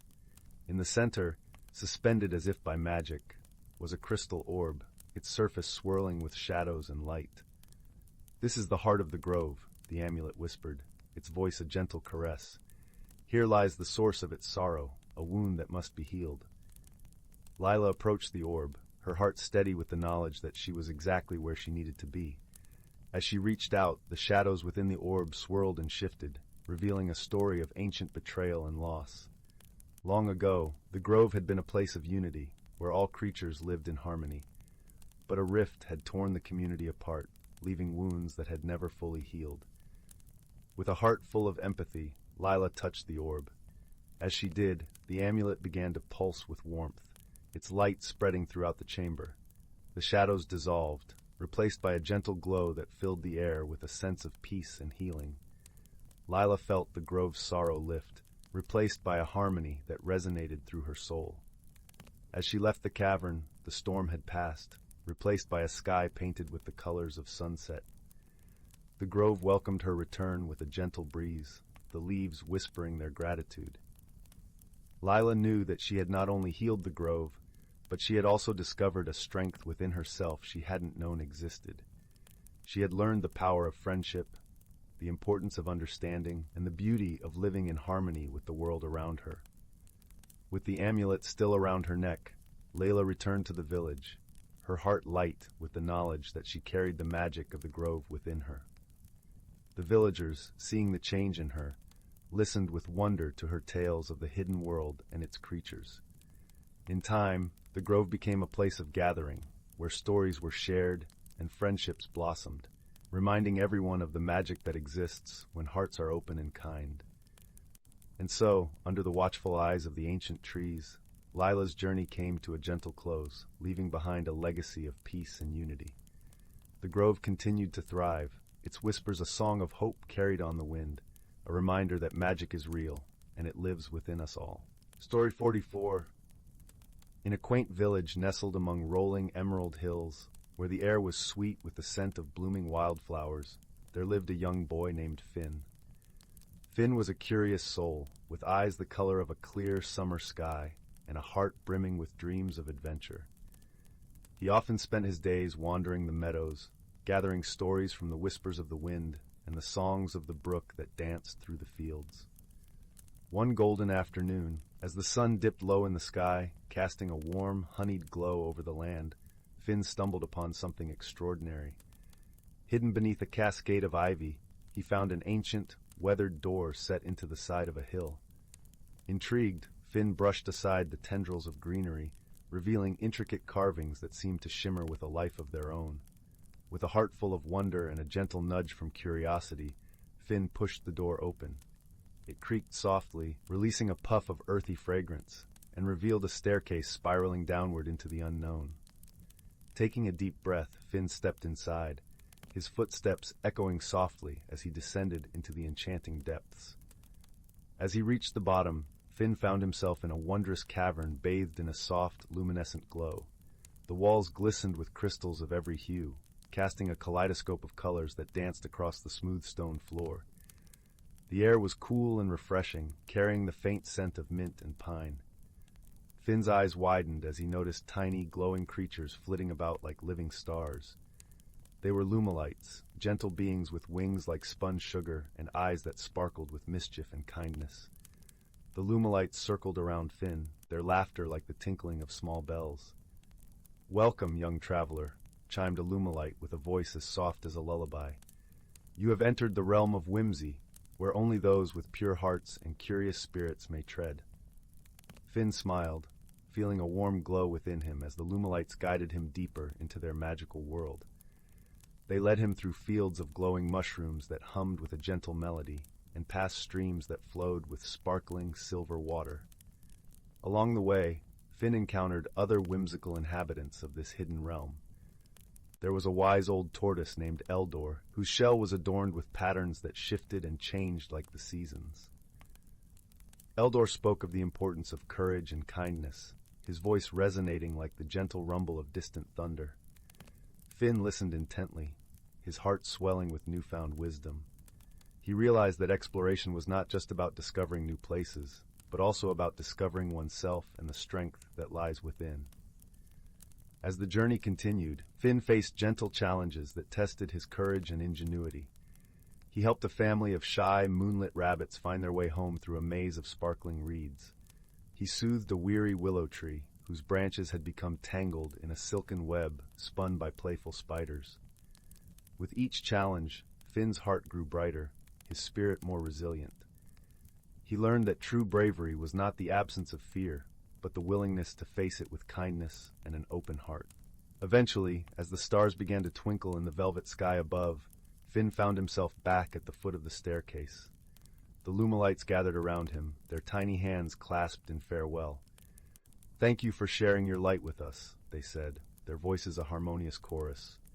"Remember the lessons of the realm of whimsy, and let your heart guide you always." With a grateful nod and a heart full of warmth, Finn ascended the staircase, the door closing softly behind him. As he emerged into the cool night air, he gazed up at the sky, the constellations winking down at him like old friends. From that day on, Finn's adventures continued, his spirit forever enriched by the magical journey he had ventured upon. He carried the lessons of courage and exploration with him, knowing that the world was full of wonders waiting to be discovered. And so, beneath the starlit sky, the village slept peacefully, unaware of the enchanting realm that lay just beyond the veil of ivy. But Finn knew, and his heart glowed with the comforting knowledge that magic and wonder were always within reach, waiting to be embraced by those who dared to dream. And with that, dear listener, may your dreams be filled with wonder and your heart with courage, as you drift into a gentle slumber beneath the watchful eyes of the stars. Story 45. In the heart of an ancient forest, where emerald canopies danced with the whispering wind and sunlight filtered through leaves in a gentle cascade of gold, there thrived a hidden world of wonder and wisdom. This was a place where the line between the ordinary and the extraordinary vanished into the misty embrace of the woodland, and the air thrummed with life that seemed to hum a song as old as time itself. Nestled beneath the sheltering boughs of a towering oak, a small clearing bustled with activity. Here, creatures of all shapes and sizes gathered, their homes woven with intricate patterns of twigs and leaves, nestled among the roots and branches. It was a realm where harmony reigned, and each creature played a vital role in the delicate balance of their woodland sanctuary. In this enchanted forest, the seasons themselves were imbued with magic, each one painting the world in its own palette of colors and sounds. As spring unfurled its tender leaves, the air was filled with the sweet scent of blooming wildflowers and the soft buzz of bees weaving through the blossoms. The forest floor was a tapestry of vibrant greens, and the gentle murmur of a babbling brook provided a soothing symphony that lulled the woodland creatures into a peaceful rhythm. Among the denizens of this verdant paradise was a wise old tortoise named Thistle. With a shell adorned in hues of mossy green and earthy brown, Thistle had witnessed countless seasons pass, and he carried the stories of the forest within him like precious gems. His eyes, deep and knowing, seemed to hold the secrets of the ages, and he was revered by all who called the forest home. One bright morning, as the first light of dawn peeked through the leaves, a young squirrel named Pippin bounded into the clearing. Pippin's fur was the color of autumn leaves, and his eyes sparkled with the curiosity of youth. He skittered to a stop beside Thistle, his tiny paws tapping with excitement. "Thistle, Thistle!" Pippin chirped, his voice a soft melody in the morning air. "There's something strange happening near the riverbank. The water has stopped flowing, and the fish are restless." Thistle nodded thoughtfully, his gaze turning toward the distant river. "The river is the lifeblood of our forest, Pippin. We must find the cause of this disturbance and restore the balance." With a gentle nod from Thistle, Pippin scampered off to gather their friends. Soon a small band of creatures assembled, each one bringing their own unique talents to the task at hand. There was Willow, the graceful deer with eyes like pools of starlight, whose quiet presence brought calm to those around her. And then there was Bramble, the clever fox with fur as russet as the setting sun, whose keen senses and quick wit were invaluable in times of trouble. Together, they made their way through the forest, their path dappled with sunlight and shadow. As they approached the riverbank, they heard the soft gurgle of water struggling to break free from its confines. The river, usually a lively ribbon of silver, now lay stagnant and dull, its banks lined with worried fish peering up at them with pleading eyes. Thistle approached the edge of the river, his ancient gaze sweeping over the scene. "This blockage must be cleared," he said, his voice a gentle rumble. "But we must do so with care, for each stone and branch is a part of our forest's tapestry." Bramble, ever the resourceful one, darted forward, his nose twitching as he sniffed the air. "I can smell the scent of fallen branches and leaves," he said, his sharp eyes scanning the water. "Perhaps a storm upstream has caused this blockage." Willow stepped gracefully to the river's edge, her hooves barely making a sound. "We must work together," she said softly, her voice like a gentle breeze. "Each of us has a role to play, just as every element of the forest has its purpose." With Thistle's guidance, the creatures began to clear the debris, working in harmony as the forest watched over them. Pippin's nimble paws expertly disentangled the twigs, while Bramble's cunning nose directed them to the source of the blockage. Willow used her strength to gently nudge the larger branches aside, and Thistle offered his wisdom, ensuring that their efforts left the river unscarred. As the sun climbed higher in the sky, the blockage began to give way, and the river released a sigh of relief as its waters resumed their joyful dance. The fish, once restless, now swam with renewed vigor, their scales shimmering like jewels in the sunlight. The creatures stood back, their hearts swelling with a sense of accomplishment as the river flowed freely once more. The forest seemed to breathe a collective sigh of contentment, its rhythms restored with the gentle persistence of its guardians. Thistle turned to his companions, a warm smile playing across his weathered face. "We have done well today, my friends," he said, his voice a soothing balm. "Remember this lesson. True harmony is achieved through cooperation and respect for all living things." As the day began to wane and the sky blushed with the soft hues of twilight, the creatures made their way back to their homes, their hearts light with the knowledge that the forest's balance had been preserved. The gentle rustle of leaves and the distant call of an owl serenaded them as they settled in for the night, their dreams woven with the magic of their woodland haven. And so, beneath the ancient canopy, where the boundaries of reality and magic ebbed and flowed like the river's current, the creatures of the forest lived in peaceful harmony, their lives a testament to the wisdom of the ages and the enduring power of friendship. Story 46. In the heart of an ancient forest, where the whispers of time brushed through the leaves and the sunlight danced in dappled patterns on the forest floor, there lived a community of creatures whose lives were woven together like the roots of the towering trees. This forest, known only to those who listened to the secrets of the earth, was a sanctuary where magic and reality intertwined as naturally as the river's flow. The creatures of this forest were gentle beings, each unique yet connected by the threads of their environment. There was Silva, the wise old owl, whose feathers shimmered like silver under the moonlight, and whose eyes held the knowledge of countless seasons. Her perch was an ancient oak, its gnarled branches stretching high above the canopy, offering a vantage point from which she could observe the world below. Beneath her, nestled in the soft moss that blanketed the forest floor, was a family of rabbits. The youngest among them, a curious little one named Thistle, was known for his playful spirit and boundless curiosity. His fur was the color of autumn leaves, and he moved with a nimbleness that spoke of his youth and his wonder for the world. Every year, as spring whispered its promise of renewal, the forest came alive with a symphony of sights and sounds. The babbling brook that wound through the trees became a ribbon of laughter, its banks adorned with clusters of wildflowers that swayed in the gentle breeze. The air was sweet with the fragrance of blooming honeysuckle, and the sunlight, warm and golden, filtered through the canopy in soft beams that kissed the earth. This particular spring, however, brought with it a peculiar phenomenon. As the first rains of the season fell, their droplets seemed to glisten with an ethereal glow, casting a rainbow of colors across the forest. It was said among the creatures that these were not ordinary rains, but the tears of joy from the spirit of the forest, celebrating the harmony and balance that had been preserved through the ages. Silva, with her keen wisdom, gathered the creatures for a meeting beneath her oak. The air was filled with anticipation as they assembled, each eager to hear the owl's insights. Her voice, when she spoke, was soft yet resonant, like the rustle of leaves in a gentle wind.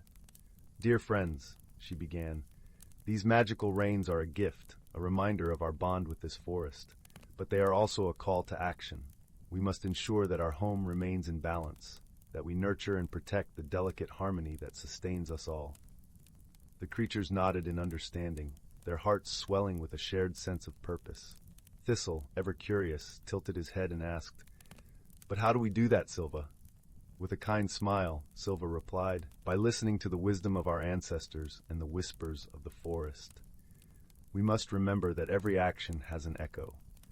The way we care for our home today will shape the world for the generations to come." As the days passed, the creatures set about their tasks, each contributing in their own way to the health of their shared home. The squirrels, with their swift movements and keen eyes, gathered seeds and nuts, ensuring that new life would sprout in the coming seasons. The deer, graceful and watchful, pruned the underbrush, allowing sunlight to reach the seedlings, struggling towards the sky. Even the brook, with its ceaseless flow, played its part, carrying nutrients across the land and quenching the thirst of all who dwelled nearby. The forest thrived under the care of its inhabitants, the magic of the rain seeping into every root and branch, every feather and paw. One evening, as the sun dipped below the horizon and the sky blushed with the colors of twilight, Thistle sat beneath Silva's oak, his eyes wide with wonder at the day's events. The forest was a symphony of chirping crickets and croaking frogs, their melodies a lullaby that wrapped around him like a warm blanket. "Silva," he said, his voice soft yet filled with awe, "I've learned so much. The forest is full of stories, isn't it?" "Indeed it is, little one," Silva replied, her eyes twinkling like stars. "And you are a part of this story. Remember, wisdom is not just knowing the past, but nurturing the future." Thistle nodded, his heart filled with a sense of belonging. As he nestled against the soft moss, his eyes grew heavy with sleep. The forest, with its ancient magic and timeless wisdom, cradled him in its embrace, whispering promises of dreams yet to come. And so the ancient forest continued to thrive, its creatures living in harmony with the land and each other. Through their gentle care and shared wisdom, the balance was preserved, and the magical rains of spring became a cherished legend, passed down through the generations. As the moon rose high above, casting its silver glow across the land, the forest sighed in contentment. For in this hidden world where magic and reality danced together, the heart of nature beat strong and true, a testament to the power of friendship, wisdom, and the enduring beauty of life. Story 47. Story 48. In the heart of the whispering woods, where the trees sang softly to the rhythm of the wind and the ground was carpeted with a thick, velvety layer of moss, lay the tranquil village of Willowbrook. The village was known for its charming cottages, each with unique, colorful shutters and gardens spilling over with vibrant flowers. Smoke curled lazily from chimneys, filling the air with the comforting aroma of burning wood and freshly baked bread. The villagers of Willowbrook were accustomed to a serene life, surrounded by the gentle magic that infused the forest. It was a place where the birds could be heard chatting with the squirrels, and the streams giggled as they danced over smooth stones. However, lately, a series of strange occurrences had set the villagers at witter with curiosity and mild concern. Every morning, just as the sun kissed the horizon, small objects would mysteriously move from their places. Teacups would relocate from kitchen tables to garden walls, and watering cans would be found hanging from tree branches, as if the trees themselves had decided to tend to the gardens. Though these happenings were harmless, they had puzzled the villagers, who were keen on understanding the playful mischief. Among the villagers was a young girl named Lila, known for her inquisitive nature and gentle heart. Lila had a particular fondness for the magical creatures that dwelled in the whispering woods, and often spent her afternoons exploring the forest paths, befriending the creatures she met along the way. Her best friend was a wise old owl named Oliver, who had feathers the color of moonlight and eyes that gleamed with ancient wisdom. One crisp autumn morning, as the leaves crunched underfoot and the air was filled with the scent of cinnamon and cloves, Lila set out to unravel the mystery of the moving objects. She donned her favorite woolen cloak, the one her grandmother had knitted, and tucked a notebook under her arm to record her observations. Her first stop was the quaint cottage of Mrs. Poppy, the village baker, who greeted Lila with a warm smile and a plate of freshly baked scones. "Oh, Lila dear," Mrs. Poppy chuckled, "those teacups of mine have quite the wanderlust. I found them perched on the windowsill this morning, enjoying the sunrise." Lila noted the incident in her book, and with a scone in hand, continued her investigation. She meandered through the village, speaking with the blacksmith whose tools had mysteriously rearranged themselves, and the gardener whose watering cans had taken to the trees. As she walked, Lila listened closely to the whispers of the forest, for she knew that the woods held secrets and stories untold. The rustle of leaves and the babble of brooks were like a melody, guiding her deeper into the heart of the forest where the oldest magic lay. It was here, in a clearing bathed in dappled sunlight, that Lila found Oliver perched on a low branch. The owl blinked thoughtfully as Lila approached, her curiosity evident in her bright eyes. "Hello, Oliver," Lila greeted, giving a small bow. "I seek your wisdom in solving a curious puzzle. The objects in our village have taken to wandering in the night, and I wonder if the forest knows why." Oliver ruffled his feathers, considering the question. "Ah, young Lila," he hooted softly, "the forest is alive with ancient magic, and not all of it is understood by those who dwell in cottages. Sometimes the magic decides to play, to remind us of its presence and its joy." "But why now?" Lila asked, settling onto the soft moss beside the owl. "Why have the objects begun to move only recently?" Oliver tilted his head, his eyes reflecting the gold of the autumn leaves. "Perhaps the forest wishes to share a message or a lesson. Have you noticed anything else that might offer a clue?" Lila thought for a moment, recalling her observations. "The objects always move at dawn, when the first light touches the village, and they seem to gather in places where they can see the sunrise." The owl hooted in agreement, a sound like the gentle rustle of leaves. "Very good, Lila. The dawn is a time of new beginnings, of light overcoming darkness. Perhaps the forest wishes to teach the village the importance of embracing change and seeing the world from a new perspective." With the wisdom of Oliver's words, Lila felt a spark of understanding. The forest's magic was not a mystery to be solved, but a reminder to be cherished. The moving objects were an invitation for the villagers to pause, to appreciate the beauty of their world, and to find joy in the unexpected. Armed with this insight, Lila returned to the village and gathered the villagers in the town square. As the sun dipped behind the trees, casting a warm glow over Willowbrook, she shared Oliver's message. "The forest is inviting us to see our world anew," Lila explained, her voice clear and steady, "to find joy in the little changes, and to embrace the magic of each sunrise." The villagers listened, nodding as the truth of her words resonated in their hearts. From that day forward, they welcomed the playful magic of the forest, delighting in the whimsical surprises that greeted them each morning. And so, the village of Willowbrook continued to thrive, nestled in the heart of the whispering woods, where the air was always filled with the scent of fresh bread and the gentle hum of ancient magic. The villagers learned to cherish the dawn, to seek out the beauty in each day, and to find comfort in the knowledge that they were part of a world filled with wonder and possibility. As for Lila, she continued her explorations, guided by the wisdom of her friend Oliver, and the understanding that sometimes the greatest mysteries are those that invite us to open our hearts and see the world through eyes of wonder. And each night, as the stars twinkled overhead and the forest whispered its lullabies, Willowbrook slumbered in peace, comforted by the magic that cradled them all. Story 49. Story 50. Story 51. In the vast tapestry of the universe, where stars twinkled like scattered diamonds against the velvet backdrop of space, there existed a small, unassuming galaxy known as Arcadia. Within this galaxy, nestled on the azure planet of Luminara, life flourished in harmonious abundance.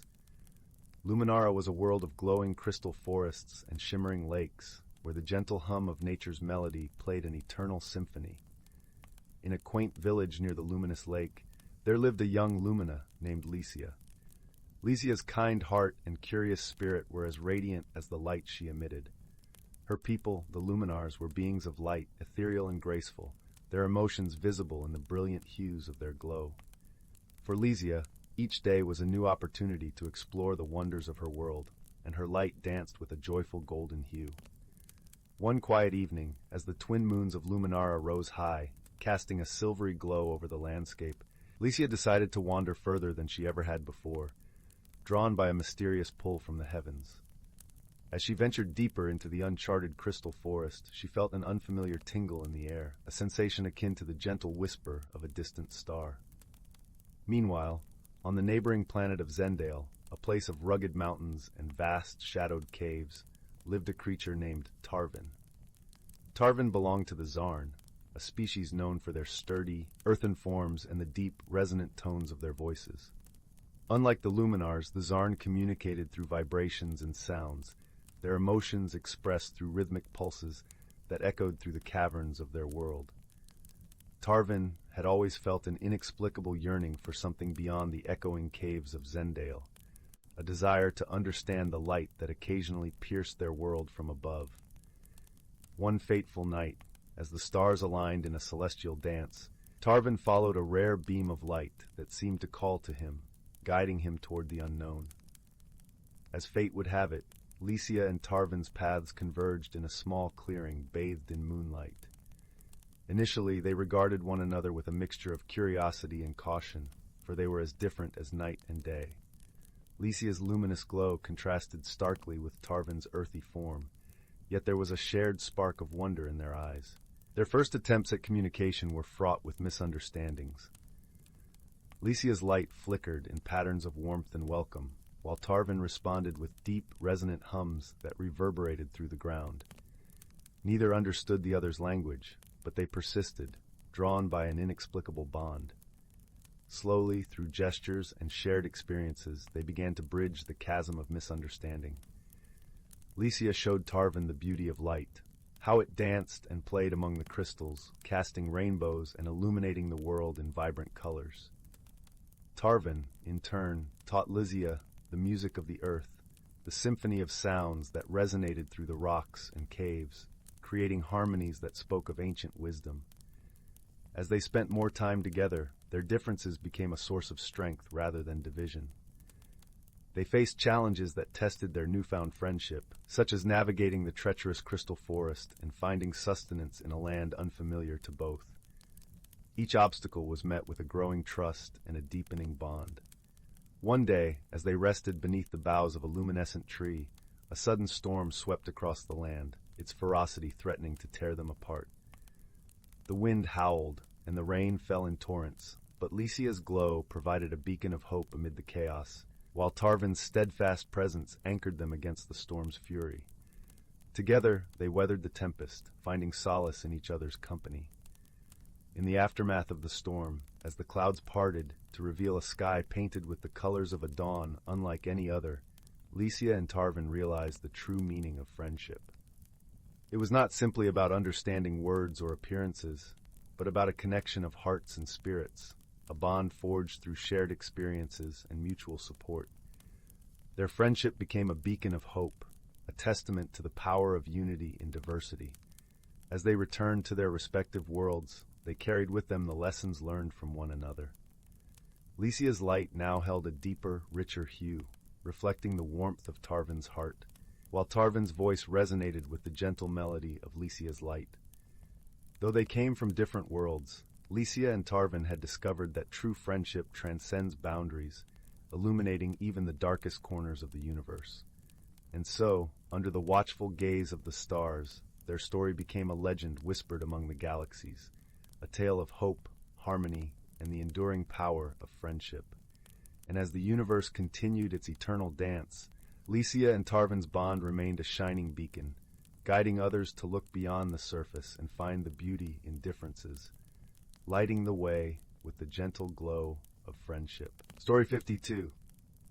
Story 53. Story 54. Story 55. In the vast expanse of the universe, where stars glimmered like scattered jewels across an endless velvet sky, there existed a small, unassuming planet known as Varela. This planet, with its lush emerald forests and amber rivers, was home to a gentle species called the Varellans. Their skin shimmered softly like the surface of a tranquil lake at twilight, and their eyes were the color of amethysts, reflecting the wisdom of their peaceful ways. Far away, across light years of twinkling stardust, lay another world, Tellara, a planet of crystalline mountains and azure seas.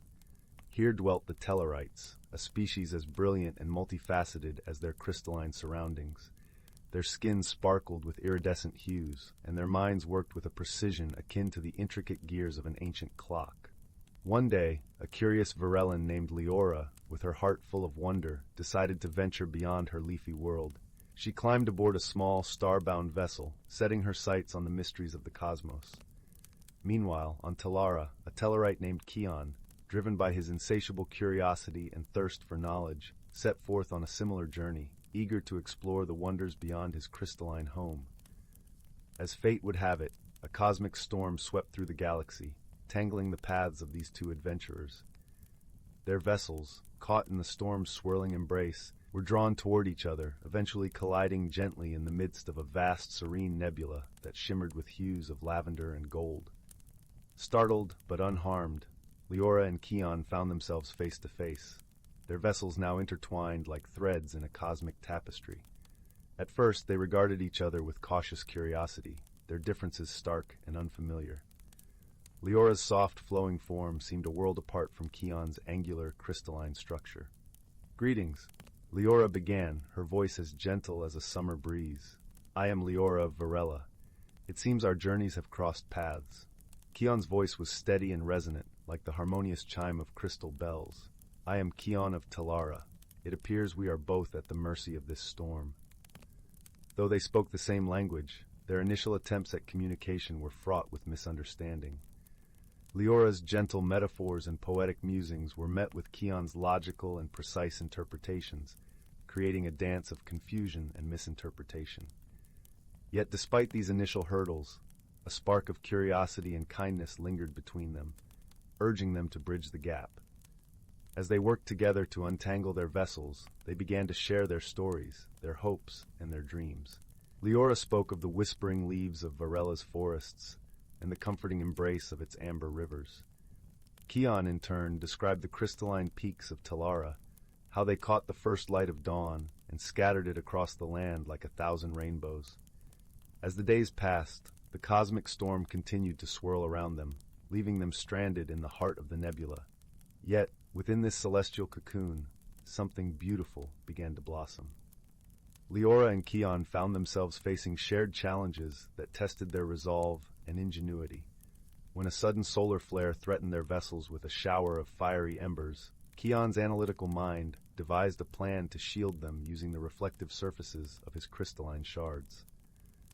Leora, with her deep understanding of harmony and balance, crafted melodies that soothed the turbulent energies, allowing them to stabilize their ships.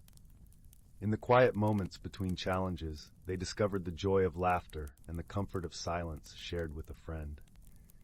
Keon marveled at Leora's ability to see beauty in the simplest of things, while Leora admired Keon's unwavering dedication to understanding the universe's mysteries. One evening, as they gazed out at the nebula's swirling beauty, Leora turned to Keon, her eyes reflecting the starlight. "I've learned so much from you, my friend. Our differences, once so daunting, have become the threads that weave our friendship." Keon nodded, his crystalline form catching the nebula's glow. "Indeed, Leora. Through our misunderstandings, I've discovered new ways to see the world. You've taught me the value of emotion and intuition." As the cosmic storm finally subsided, their vessels gently drifted apart, free once more to continue their journeys. Yet something had changed within their hearts, a bond of friendship forged through shared trials and understanding. Before they parted ways, Leora placed a small, luminous stone in Keon's hand, a token from Varela's heart. "May this remind you of our time together," she said softly. Keon, in turn, gifted Leora a radiant shard of Tellara's crystal, its colors shifting with the light. "And may this keep the memory of our friendship alive in your heart." With a final embrace, Leora and Keon bid each other farewell, their vessels now carrying the warmth of their newfound friendship.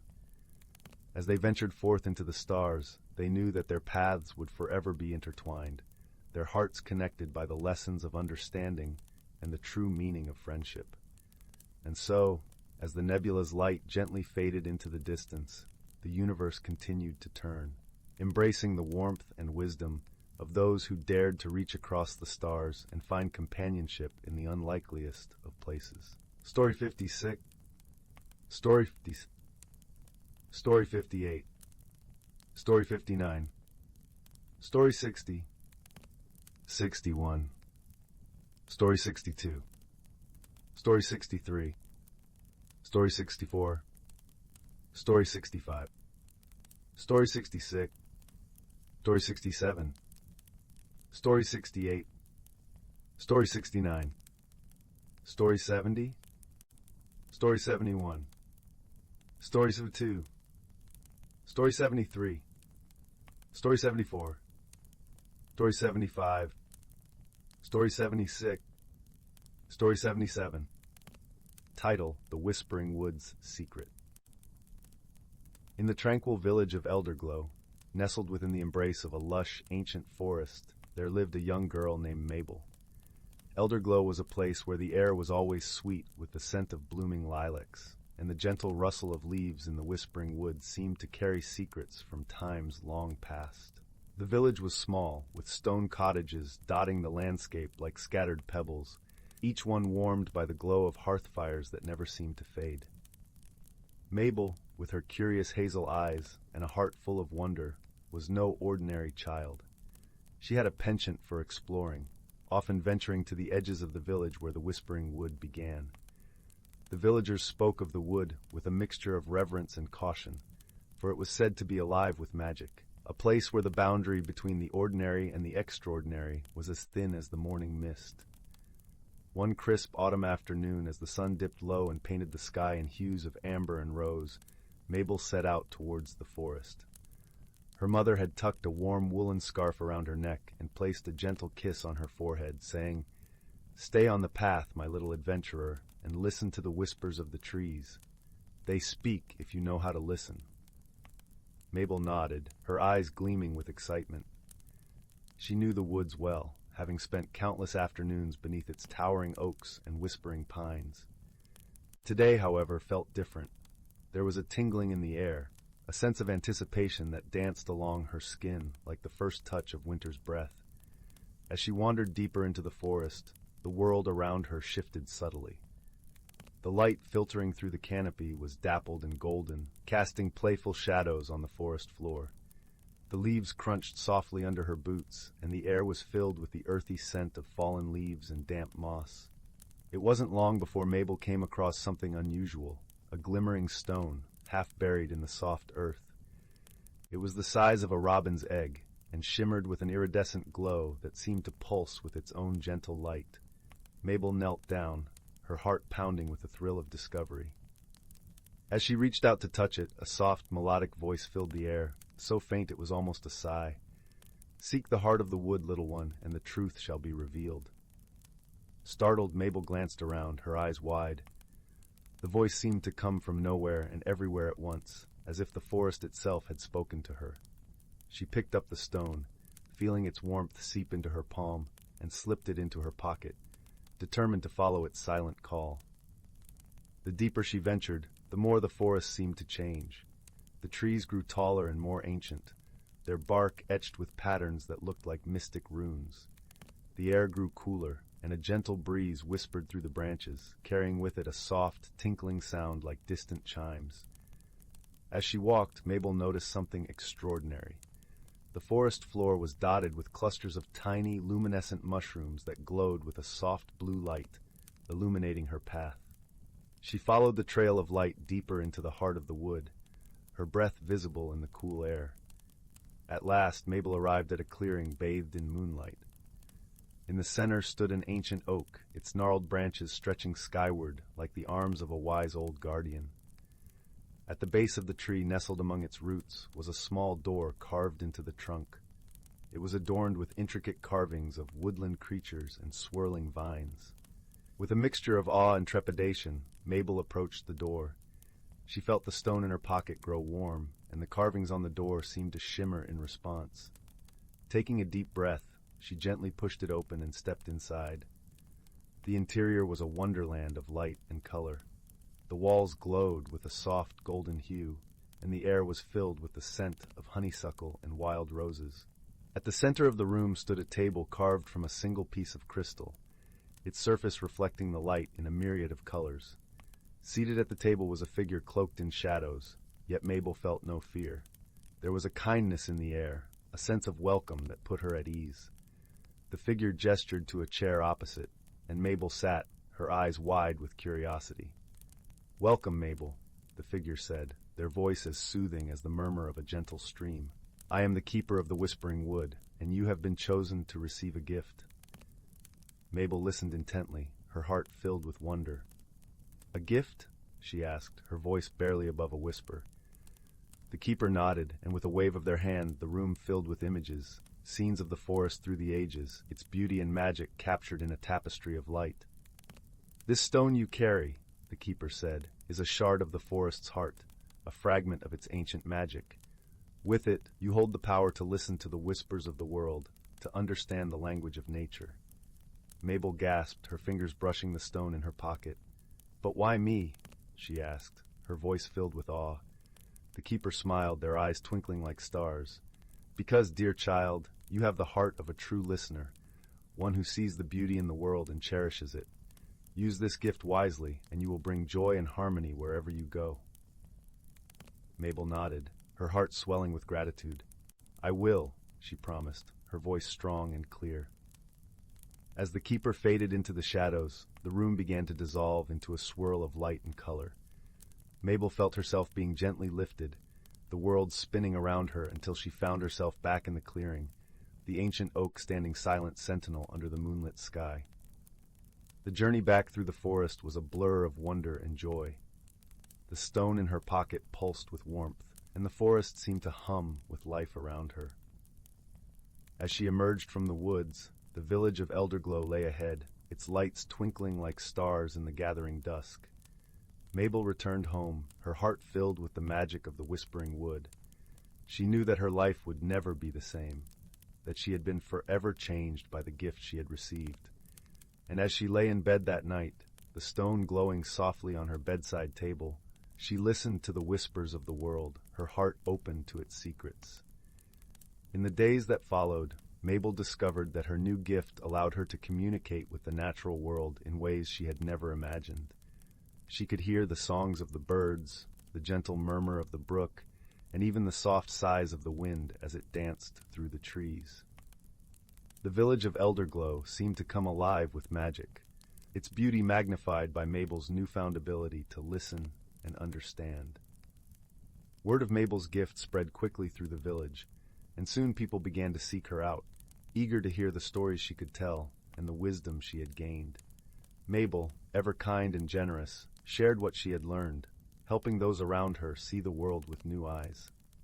One day, a young boy named Oliver approached Mabel with a look of worry etched on his face.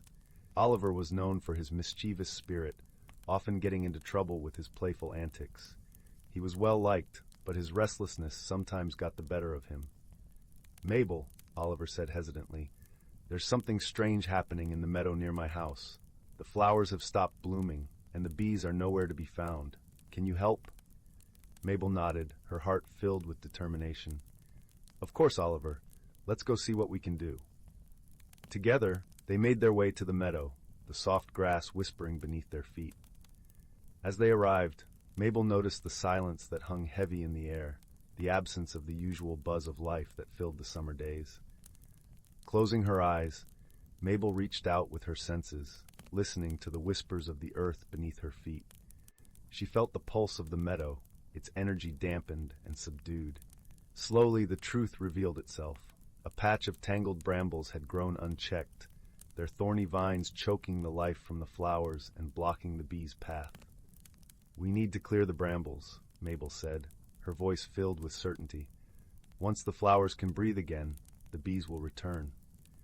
With Oliver's help, they carefully cleared away the brambles, their fingers working gently to free the delicate blooms hidden beneath. As they worked, Mabel could feel the meadow's energy shift, the life returning to the soil and the air.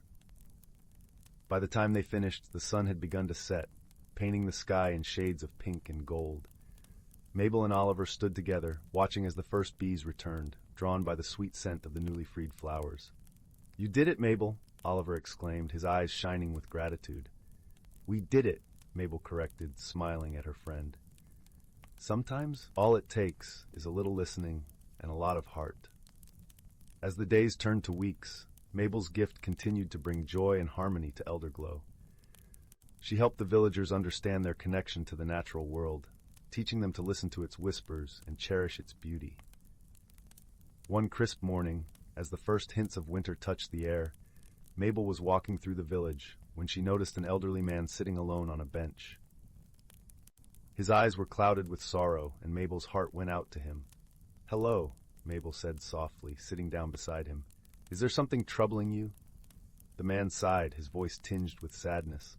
"I used to play the violin," he said, his gaze distant, "but my hands are no longer steady, and the music has left me."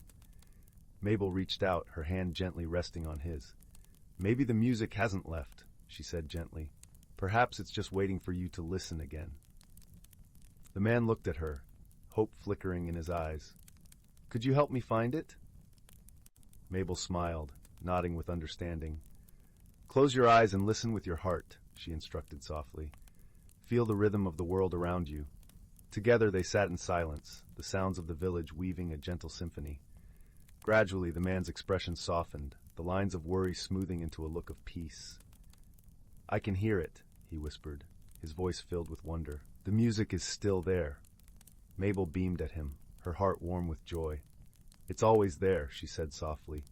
"Sometimes you just need to be still and listen."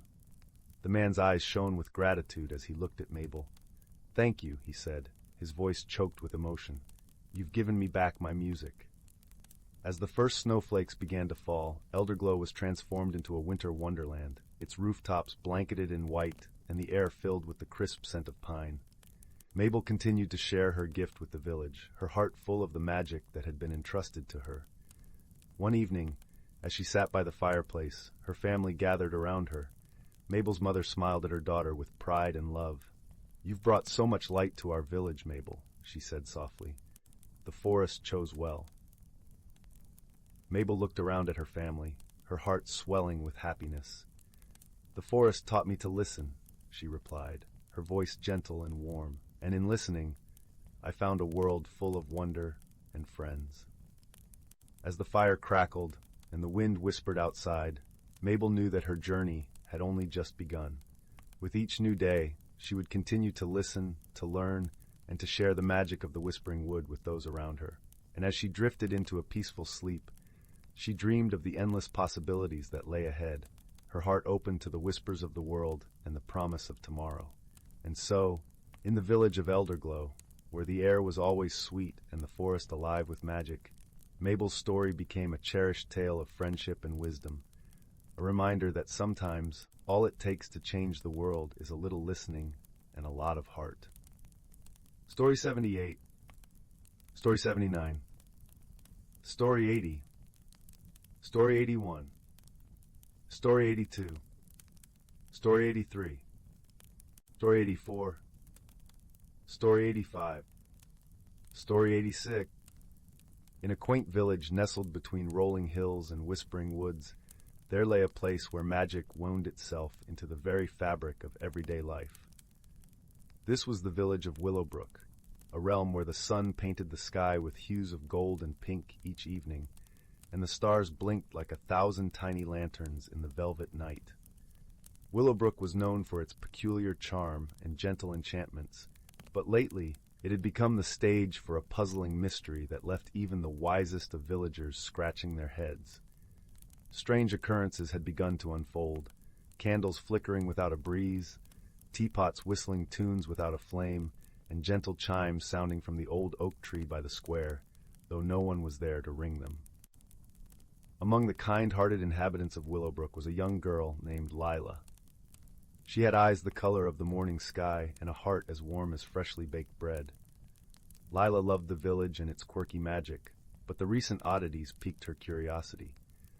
Determined to uncover the source of the strange happenings, she set out with her faithful companion, a wise old tabby cat named Oliver, whose whiskers twitched with an air of knowing far beyond his years. As dusk painted the sky in lavender hues, Lila and Oliver began their investigation. They wandered through the cobblestone streets, where lanterns flickered with a soft glow, casting playful shadows on the walls of quaint cottages. The air was filled with the scent of honeysuckle and the distant sound of a babbling brook. Their first stop was the bakery, where the sweet aroma of cinnamon buns greeted them warmly. Mrs. Pumpernickel, the baker, was kneading dough with a smile as wide as a crescent moon. "Ah, Lila, dear, come to solve our little mystery, have you?"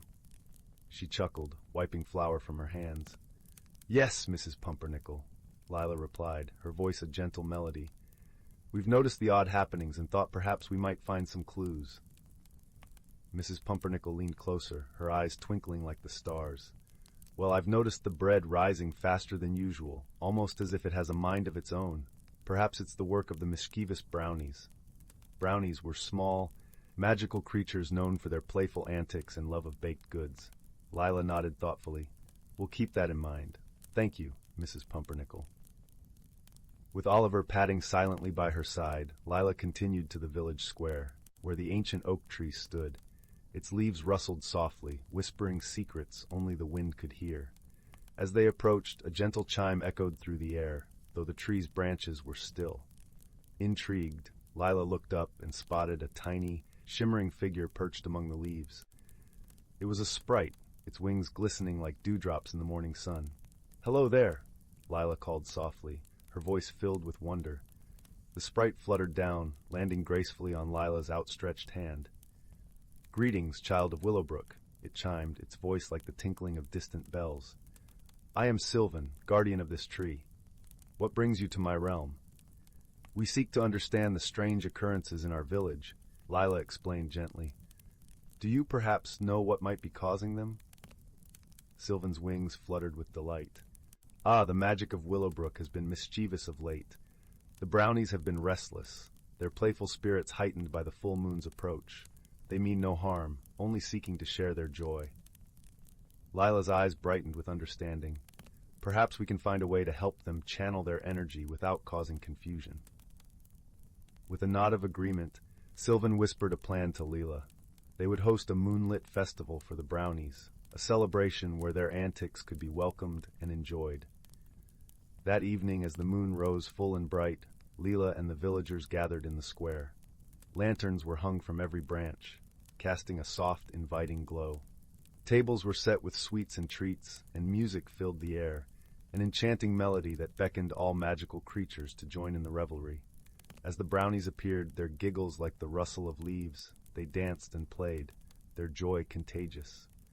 Lila watched, her heart full as she saw the village come alive with laughter and light.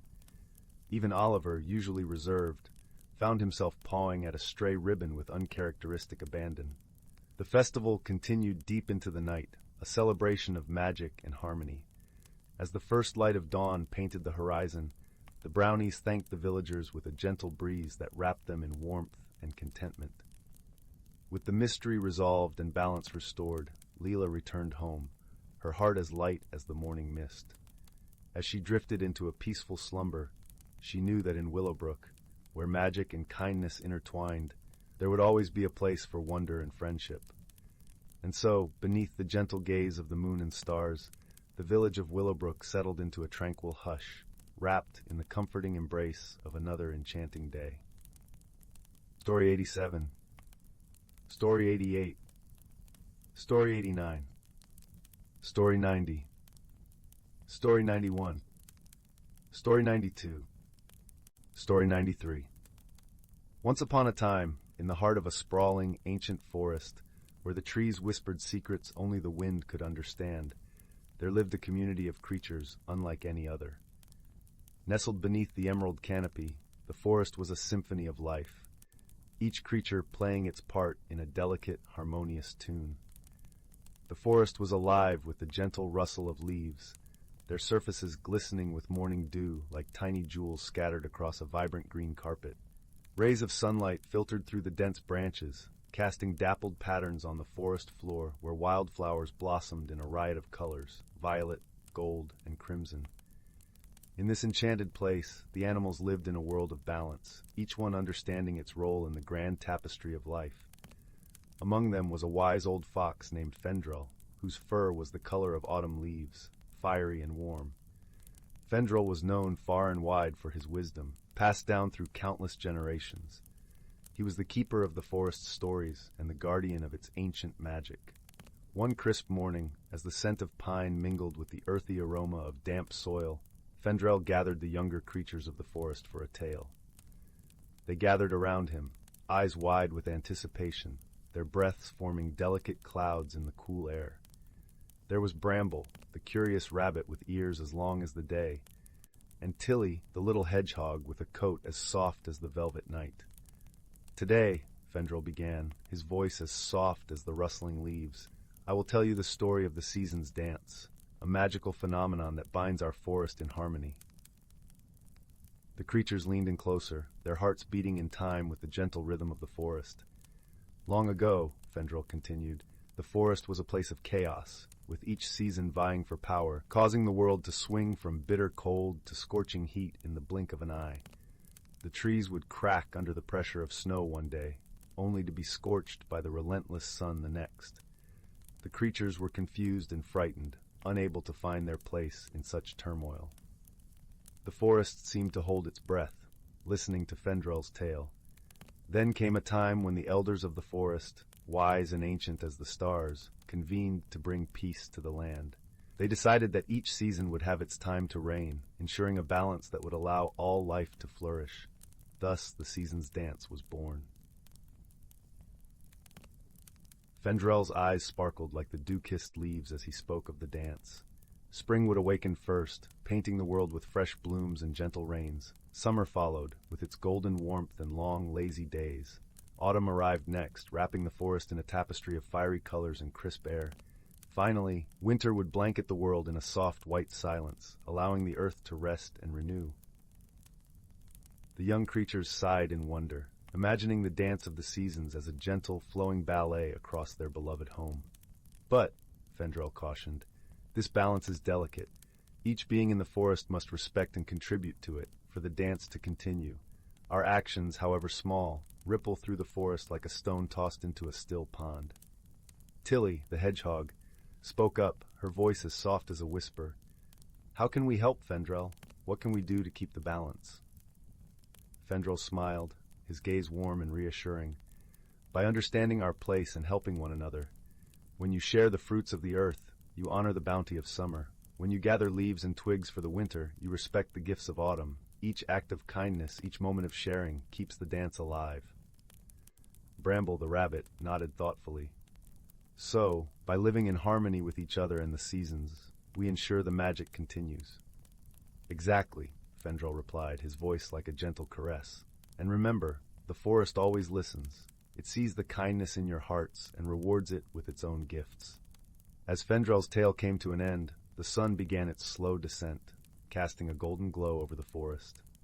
The creatures lingered, absorbing the serenity of the moment, feeling the interconnectedness of their world more deeply than ever before. The days turned to weeks, and the lessons of the season's dance wove themselves into the fabric of their lives. Each creature took to heart the wisdom of Fendrel's story, nurturing the balance of their world through simple acts of care and camaraderie. In time, the forest flourished, a vibrant testament to the power of harmony and the enduring magic that resided within its ancient boundaries. The creatures thrived, their lives an intricate tapestry of friendship and wisdom, woven together by the timeless dance of the seasons. And under the watchful gaze of the old fox, they knew that as long as they remembered the story of the season's dance, their beloved forest would always remain a haven of peace and enchantment. And so, as the moon rose high to sprinkle silver light over the tranquil landscape, the creatures nestled into their cozy dens, lulled to sleep by the soft whispers of the wind, carrying the promise of another beautiful day.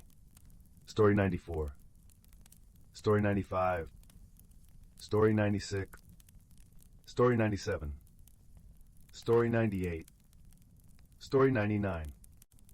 In the heart of the whispering woods, where the trees sang softly to the rhythm of the wind and the ground was carpeted with a thick, velvety layer of moss, lay the tranquil village of Willowbrook.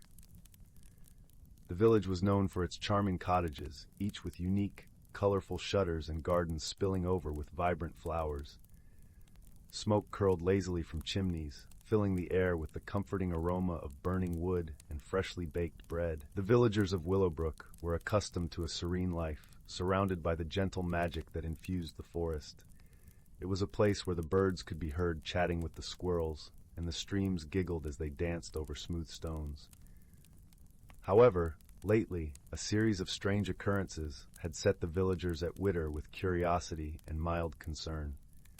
Every morning, just as the sun kissed the horizon, small objects would mysteriously move from their places. Teacups would relocate from kitchen tables to garden walls, and watering cans would be found hanging from tree branches, as if the trees themselves had decided to tend to the gardens. Though these happenings were harmless, they had puzzled the villagers, who were keen on understanding the playful mischief. Among the villagers was a young girl named Lila, known for her inquisitive nature and gentle heart. Lila had a particular fondness for the magical creatures that dwelled in the whispering woods, and often spent her afternoons exploring the forest paths, befriending the creatures she met along the way. Her best friend was a wise old owl named Oliver, who had feathers the color of moonlight and eyes that gleamed with ancient wisdom. One crisp autumn morning, as the leaves crunched underfoot and the air was filled with the scent of cinnamon and cloves, Lila set out to unravel the mystery of the moving objects. She donned her favorite woolen cloak, the one her grandmother had knitted, and tucked a notebook under her arm to record her observations. Her first stop was the quaint cottage of Mrs. Poppy, the village baker, who greeted Lila with a warm smile and a plate of freshly baked scones. "Oh, Lila dear," Mrs. Poppy chuckled, "those teacups of mine have quite the wanderlust. I found them perched on the windowsill this morning, enjoying the sunrise." Lila noted the incident in her book, and with a scone in hand, continued her investigation. She meandered through the village, speaking with the blacksmith whose tools had mysteriously rearranged themselves, and the gardener whose watering cans had taken to the trees. As she walked, Lila listened closely to the whispers of the forest, for she knew that the woods held secrets and stories untold. The rustle of leaves and the babble of brooks were like a melody, guiding her deeper into the heart of the forest where the oldest magic lay. It was here, in a clearing bathed in dappled sunlight, that Lila found Oliver perched on a low branch. The owl blinked thoughtfully as Lila approached, her curiosity evident in her bright eyes. "Hello, Oliver," Lila greeted, giving a small bow. "I seek your wisdom in solving a curious puzzle. The objects in our village have taken to wandering in the night, and I wonder if the forest knows why." Oliver ruffled his feathers, considering the question. "Ah, young Lila," he hooted softly, "the forest is alive with ancient magic, and not all of it is understood by those who dwell in cottages. Sometimes the magic decides to play, to remind us of its presence and its joy." "But why now?" Lila asked, settling onto the soft moss beside the owl. "Why have the objects begun to move only recently?" Oliver tilted his head, his eyes reflecting the gold of the autumn leaves. "Perhaps the forest wishes to share a message or a lesson. Have you noticed anything else that might offer a clue?" Lila thought for a moment, recalling her observations.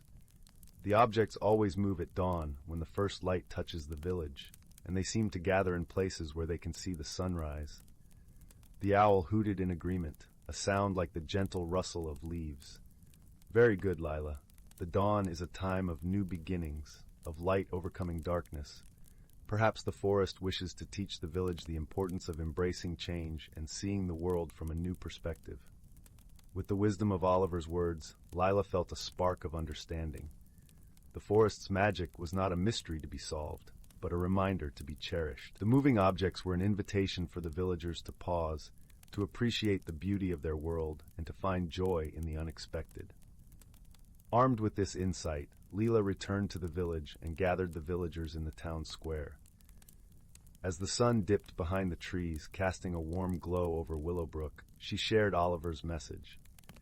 "The forest is inviting us to see our world anew," Lila explained, her voice clear and steady, to find joy in the little changes and to embrace the magic of each sunrise.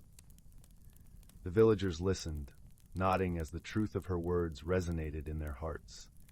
From that day forward, they welcomed the playful magic of the forest, delighting in the whimsical surprises that greeted them each morning. And so, the village of Willowbrook continued to thrive, nestled in the heart of the whispering woods, where the air was always filled with the scent of fresh bread and the gentle hum of ancient magic. The villagers learned to cherish the dawn, to seek out the beauty in each day, and to find comfort in the knowledge that they were part of a world filled with wonder and possibility. As for Lila, she continued her explorations, guided by the wisdom of her friend Oliver, and the understanding that sometimes the greatest mysteries are those that invite us to open our hearts and see the world through eyes of wonder. And each night, as the stars twinkled overhead and the forest whispered its lullabies, Willowbrook slumbered in peace, comforted by the magic that cradled them all. Once upon a time, in a galaxy teeming with countless stars and planets, there existed a quaint little world known as Luminara, where the skies were forever brushed with hues of lavender, and the rivers shimmered like liquid silver under the twin moons. Luminara was a planet of peace, where its inhabitants, the gentle lumens, lived in harmony with the lush landscapes, tending to the bioluminescent flora that glowed softly through the night. In a small village nestled between the rolling hills of Luminara, there lived a lumen named Taro. Taro was known for his kind heart and gentle spirit, always finding joy in the simple act of nurturing the glowing gardens that illuminated his village. His silvery skin glistened like the dewdrops that adorned the leaves each morning, and his eyes sparkled with the warmth of 1,000 suns. One starry evening, as Taro tended to the radiant flowers in his garden, a strange, metallic sound echoed through the skies. Looking up, Taro saw a small spaceship, unlike any he had seen before, descending through the lavender clouds. It landed with a soft thud in the clearing just beyond the village. Curiosity twinkling in his eyes, Taro made his way to the clearing, where he found a peculiar being emerging from the spaceship. This newcomer was unlike any creature of Luminara. With scales that shimmered like the night sky and eyes that glowed with a soft, ethereal light, the being looked around with a mixture of confusion and awe. It was a traveler from a distant planet called Etheria, where the skies were perpetually dark and the stars themselves were said to be alive. The Etherian introduced itself as Nira, its voice a gentle melody that resonated deep within Taro's heart. But where Taro saw an opportunity for friendship, the villagers saw an intruder, and their usual warmth was replaced by caution and misunderstanding. They whispered among themselves, wary of the newcomer who seemed so different from them. Sensing the unease, Nira felt a pang of loneliness, a feeling that was all too familiar. Back on Etheria, Nira had often felt out of place among its own kind, who were more interested in the mysteries of the cosmos than in forming bonds of friendship. Here on Luminara, it seemed that the stars had played a cruel trick, bringing it to a world where it was once again an outsider. But Taro, with his heart full of compassion, approached Nira with a gentle smile. "Welcome to Luminara," he said warmly, his voice as soothing as the whispering wind. "I am Taro, and I would be honored to show you our world." Nira nodded, grateful for the kindness in Taro's eyes, and together they walked through the village, with Taro pointing out the wonders of Luminara, the glowing flora, the crystal-clear streams, and the vibrant creatures that roamed the land. As they wandered, Taro shared stories of the Lumens' traditions and the history of their peaceful planet. Despite the initial misunderstandings, Taro and Nira found themselves drawn to one another's company, discovering a shared love for the beauty of the universe. As days turned into weeks, they spent their time exploring the hidden corners of Luminara, each adventure bringing them closer together. One day, while venturing into the heart of the luminescent forest, Taro and Nira stumbled upon an ancient tree, its branches reaching high into the sky, adorned with blossoms that glowed with a gentle, golden light.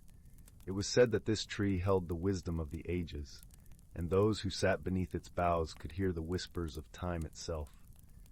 Feeling a sense of reverence, Taro and Nira sat beneath the tree, and as they listened to the soft rustling of leaves, they shared their deepest hopes and fears. Taro spoke of his dream to one day plant a garden so magnificent that it would light up the entire village, while Nira shared its longing to find a place where it truly belonged. In that moment, beneath the ancient tree, they realized that despite their differences, they were kindred spirits, both searching for a place in the universe where they could be themselves. They understood that friendship was not about being the same, but about accepting and celebrating each other's uniqueness. Soon after, a challenge arose that would test the strength of their newfound friendship. A powerful storm swept across Luminara, threatening to destroy the village and the glowing gardens that Taro cherished. The villagers, caught in the storm's fury, struggled to protect their homes and livelihoods. Seeing the fear in the villagers' eyes, Nira knew it had to help. Drawing upon the celestial energy of its home planet, Nira conjured a protective barrier around the village, using its own strength to shield the lumens from the storm's wrath. But the effort was draining, and Nira's light began to flicker and fade. Without hesitation, Taro rushed to Nira's side, offering words of encouragement and support. "You are not alone, my friend," he whispered, taking Nira's hands in his own. "Together, we can weather any storm." With Taro's unwavering faith and the villagers' newfound trust, Nira found the strength to hold the barrier until the storm passed. When the skies finally cleared, the villagers emerged from their homes, grateful for Nira's selfless act of bravery. The storm had brought them closer, and the villagers, realizing their previous misunderstanding, welcomed Nira with open arms, embracing it as one of their own. Taro's garden, though battered by the storm, was saved, and as he replanted the glowing flowers, Nira was there by his side, their shared laughter echoing through the rolling hills. In the days that followed, Taro's dream came to life. Together with Nira and the villagers, they planted a garden so radiant that it lit up the entire village, a symbol of unity and friendship that shone brightly under the twin moons of Luminara. As the two friends sat beneath the ancient tree once more, surrounded by the blossoms of their labor, they knew that their bond was unbreakable, forged in the fires of challenge and strengthened by the light of understanding. And though their journey had begun with misunderstanding and uncertainty, it had blossomed into a friendship that transcended the stars. In the gentle glow of the garden, Taro and Nira found what they had been searching for all along, a place where they truly belonged, not defined by where they came from, but by the love and acceptance they shared. And so, under the watchful eyes of the universe, they knew they would never be alone again. And thus, the tale of Taro and Nira became a cherished story on Luminara, a reminder that true friendship knows no bounds, and that even the most unlikely companions can find harmony in the most unexpected of places. In a cozy cottage tucked away in a woodland glade, there lived a young rabbit named Hazel. She had always been content hopping amongst the ferns and wildflowers, her soft brown fur blending seamlessly with the earthy surroundings. Yet, deep within her heart, a flicker of curiosity burned, a yearning for something more. One dewy morning, as Hazel nibbled on a crisp dandelion leaf, a glimmering light caught her eye. She followed the ethereal glow to a clearing where a magnificent butterfly floated before her. Its wings were a kaleidoscope of vibrant hues, shimmering with an otherworldly radiance. "Greetings, young Hazel," the butterfly spoke in a melodious voice. "I am Zephyr, a guardian of transformation." Hazel's eyes widened in wonder. "A talking butterfly? This must be a dream." Zephyr fluttered closer, trailing stardust in her wake. "Dreams are the seeds of change, my dear. You have a great journey ahead, one that will test your courage and reshape your very being." Uncertainty flickered across Hazel's features. Change was a daunting concept, and she had always found solace in the familiar. "But I'm just a simple rabbit," she protested. "What journey could possibly await me?" With a warm chuckle, Zephyr replied, "The most wondrous transformations often begin with the smallest of seeds. Look within, and you will find a spark waiting to be fanned into a brilliant flame." Before Hazel could respond, a rustling came from the undergrowth, and two of her dearest friends emerged, Oakley, the wise old oak tree, and Flutter, the hummingbird. "Do not fear, little one," Oakley rumbled, his bark rough yet comforting. "We will be with you every step of the way." Flutter zipped excitedly around Hazel's head. "Oh, this is going to be such an adventure. You'll see. It will be simply dazzling. Reassured by her friend's presence, Hazel turned to Zephyr. What must I do? The butterfly's wings shimmered with magic. Seek the enchanted grove, where the veil between worlds grows thin. There, you will undergo a transformation that will reveal your true self. With a deep breath, Hazel nodded. Though apprehensive, she knew this was a journey she must embark upon. And so, with Oakley and Flutter by her side, Hazel set off into the unknown, her paws treading paths she had never dared explore before. The forest seemed to come alive with each step, whispering secrets in the gentle whispers of the wind. After many twists and turns, they arrived at the Enchanted Grove, a vibrant meadow where moonbeams danced across a shimmering stream. Hazel gazed in awe at the ethereal beauty surrounding her. Suddenly, a warm glow emanated from within her, and she felt her body beginning to shift and change. Her fur transformed into downy feathers of the richest brown, and her paws melded into delicate wings. Oakley and Flutter watched in wonderment as their friend emerged from her cocoon, reborn as a magnificent owl. Hazel stretched her wings, reveling in her newfound form, and took to the skies with a joyous hoot. As she soared above the treetops, bathed in the soft moonlight, Hazel realized that the spark Zephyr had spoken of was her own inner strength and resilience. The journey had been one of self-discovery, revealing the beauty and grace that had been within her all along. With a grateful heart, Hazel descended to her friends, her eyes shining with wisdom. "Thank you," she said, her voice now a gentle coo. "Without your guidance and unwavering support, I may never have found the courage to spread my wings." Oakley and Flutter beamed with pride, for they knew that their friend had blossomed into her truest, most radiant self. From that day forth, Hazel took to the night skies, her keen eyes ever watchful for those in need of guidance. And whenever a fellow creature felt lost or uncertain, she would share the lessons she had learned. That change, though daunting, can be an opportunity for growth and transformation, and that true beauty lies not in physical form, but in the courage to embrace one's authentic self. In the heart of an ancient forest, a place where the sky was a canopy of green, and the earth was a carpet of soft moss and fallen leaves, there dwelt creatures in harmony and simplicity. The forest, known as Elderwood, was a realm where each rustle of the leaf and each ripple of the stream spoke of stories untold, whispering secrets of old to those who listened with open hearts. As dawn's gentle light filtered through the interlacing branches, casting a kaleidoscope of gold and green, the forest came alive with a soft symphony of bird song. This was the time when the creatures of Elderwood awoke, stretching their limbs and wings, preparing for the day's gentle adventures. Among them was a wise old owl named Orin, whose feathers bore the hues of autumn leaves, and whose eyes were deep wells of ancient wisdom. Orin had lived in Elderwood longer than most, his perch high in the gnarled branches of an ancient oak. One day, as the sun began its slow ascent, Orin noticed a change in the forest's song. The usual harmony seemed somewhat disjointed, as if a single string in a beautifully tuned harp had loosened. Concerned, Orin spread his wings and flew down to the forest floor, where the air was thick with the scent of damp earth and budding flowers. He met with Fern, a gentle deer whose coat was the color of morning mist, and who was known for her keen understanding of the forest's moods. "Fern," Orin began, his voice as soothing as a breeze through the leaves, "have you noticed the forest's song today? It feels different." Fern nodded, her large, gentle eyes reflecting the dappled sunlight. "I have, Orin. There seems to be a disquiet, as if something is out of balance." Together they wandered deeper into the forest, their paths lined with wildflowers that nodded their heads as if in greeting. It was not long before they came upon a small, babbling brook. Normally its waters were clear and sparkling, a mirror for the azure sky, but today they were muddied and sluggish. "The brook," Fern whispered softly, "it carries a sadness." Orin peered closely, his wise eyes noticing a pile of fallen branches and leaves that had created a dam, blocking the natural flow of the water. "Ah, here is the source of the discord," he said gently. "When the brook cannot sing its song, the forest feels its loss." With great care, they began to clear away the debris.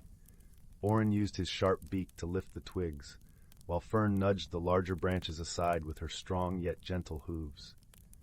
As they worked, the sun rose higher, warming the air with its gentle touch, and a light breeze began to dance through the trees, bringing with it the scent of pine and fresh rain. Finally, the brook flowed freely once more, its song a joyful melody that rippled through the forest. Orin and Fern watched as the water sparkled under the sun, its clarity returning, carrying with it the reflection of a sky that seemed to smile down upon them. As they rested by the rejuvenated brook, a soft rustling announced the arrival of another forest friend. It was Bramble, a cheerful squirrel with fur as bright as the maple leaves in autumn. Bramble had been watching from the branches above and now scampered down to join them. "Thank you, Orin and Fern," Bramble chittered, his eyes alight with gratitude. "The brook's song is what wakes me each morning, and I missed it dearly." Orin nodded, a warm glow in his eyes. "The forest is a web of connections, Bramble. Each part, no matter how small, is important to the whole. When one part is troubled, it affects all of us." Fern lowered her head to nuzzle Bramble affectionately. "And when we work together, we can restore balance and harmony. It is the way of Elderwood." As the sun dipped towards the horizon, painting the sky in shades of lavender and rose, the three friends lingered by the brook, savoring the peace they had helped restore. The forest began its evening song, a gentle lullaby that spoke of calm winds and restful nights. In the days that followed, the creatures of Elderwood continued their lives with renewed joy, their bonds of friendship strengthened by the shared experience. Orin, with his wisdom, reminded them of the importance of listening to the subtle changes in their world, while Fern and Bramble spread the message of unity and care throughout the forest. And so, Elderwood thrived, a testament to the power of harmony and the gentle strength of friendship. The seasons turned, bringing with them new challenges and changes, but the creatures faced them with wisdom and togetherness, their hearts as open and enduring as the ancient forest itself. As the stars began to twinkle in the velvet sky, casting a gentle glow over the sleeping forest, Orin settled back into his perch high in the oak tree. With a heart full of contentment, he closed his eyes, letting the whispering winds carry him into dreams of peace and unity. And so, Elderwood slept too, cradled in the embrace of nature's enduring balance. In a lush and verdant valley kissed by the gentle glow of twilight, nestled amongst rolling hills and whispering streams, lay the village of Bramblebrook. It was a place untouched by the rush of the outside world, where the air was perpetually sweet with the scent of honeysuckle and lavender. The cobblestone paths wound gracefully between quaint, thatched-roof cottages, each adorned with vibrant flower boxes overflowing with blooms of every imaginable hue. The heart of Bramblebrook was its market square, a lively yet serene hub where villagers gathered to exchange goods, stories, and laughter. In the center stood a grand old oak tree, its branches stretching wide, offering shade and a sense of timelessness. Beneath this ancient tree sat an equally ancient bench, worn smooth by countless tales told and secrets shared. One evening, as the sun dipped below the horizon, painting the sky in shades of peach and gold, a peculiar event began to unfold. The villagers noticed that the twinkling lights of the fireflies, which usually danced merrily in the dusk, were nowhere to be seen. Instead, a soft, shimmering mist curled through the air, weaving its way like a silken ribbon through the village. The villagers, though curious, were not alarmed, for they were accustomed to the mysterious wonders of their magical world.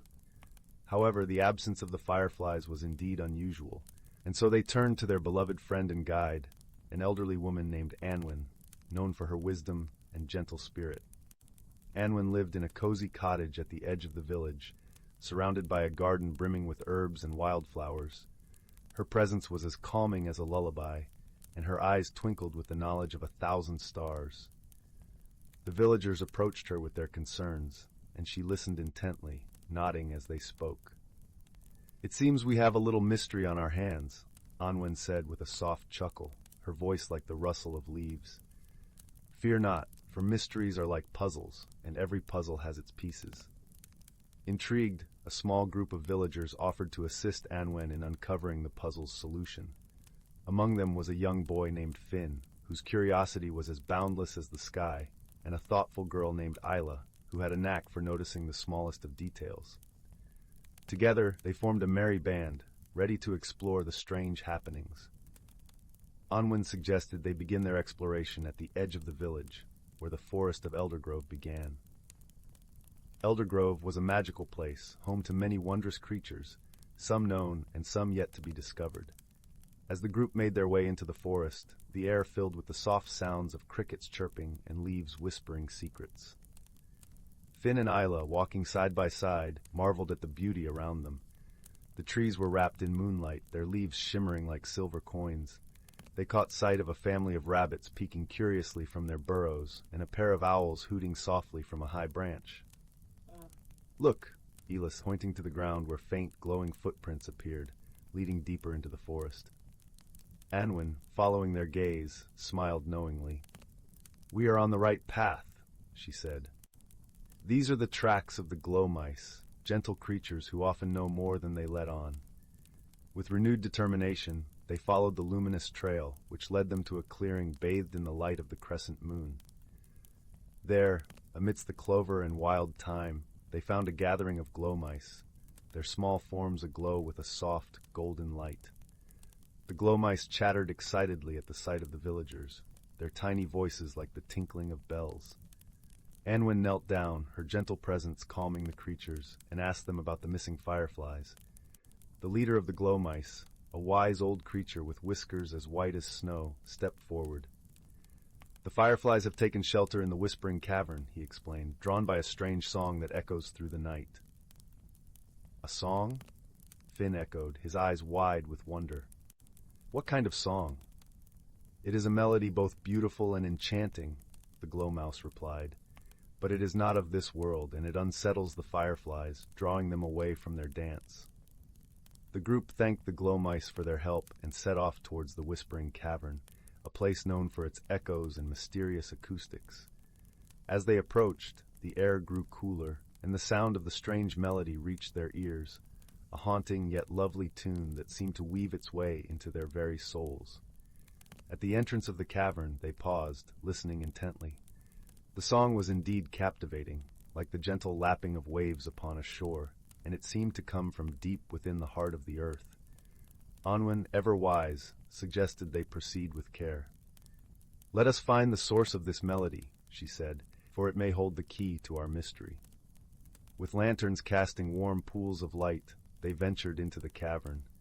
The walls glimmered with crystals, capturing the light and reflecting it in a dazzling display. The melody grew stronger, guiding them deeper, until they reached a vast chamber where a small, luminous pool lay at its center. Hovering above the pool was a creature unlike any they had ever seen, a spirit of the water, its form shifting like liquid moonlight. It sang softly, its voice the very essence of tranquility.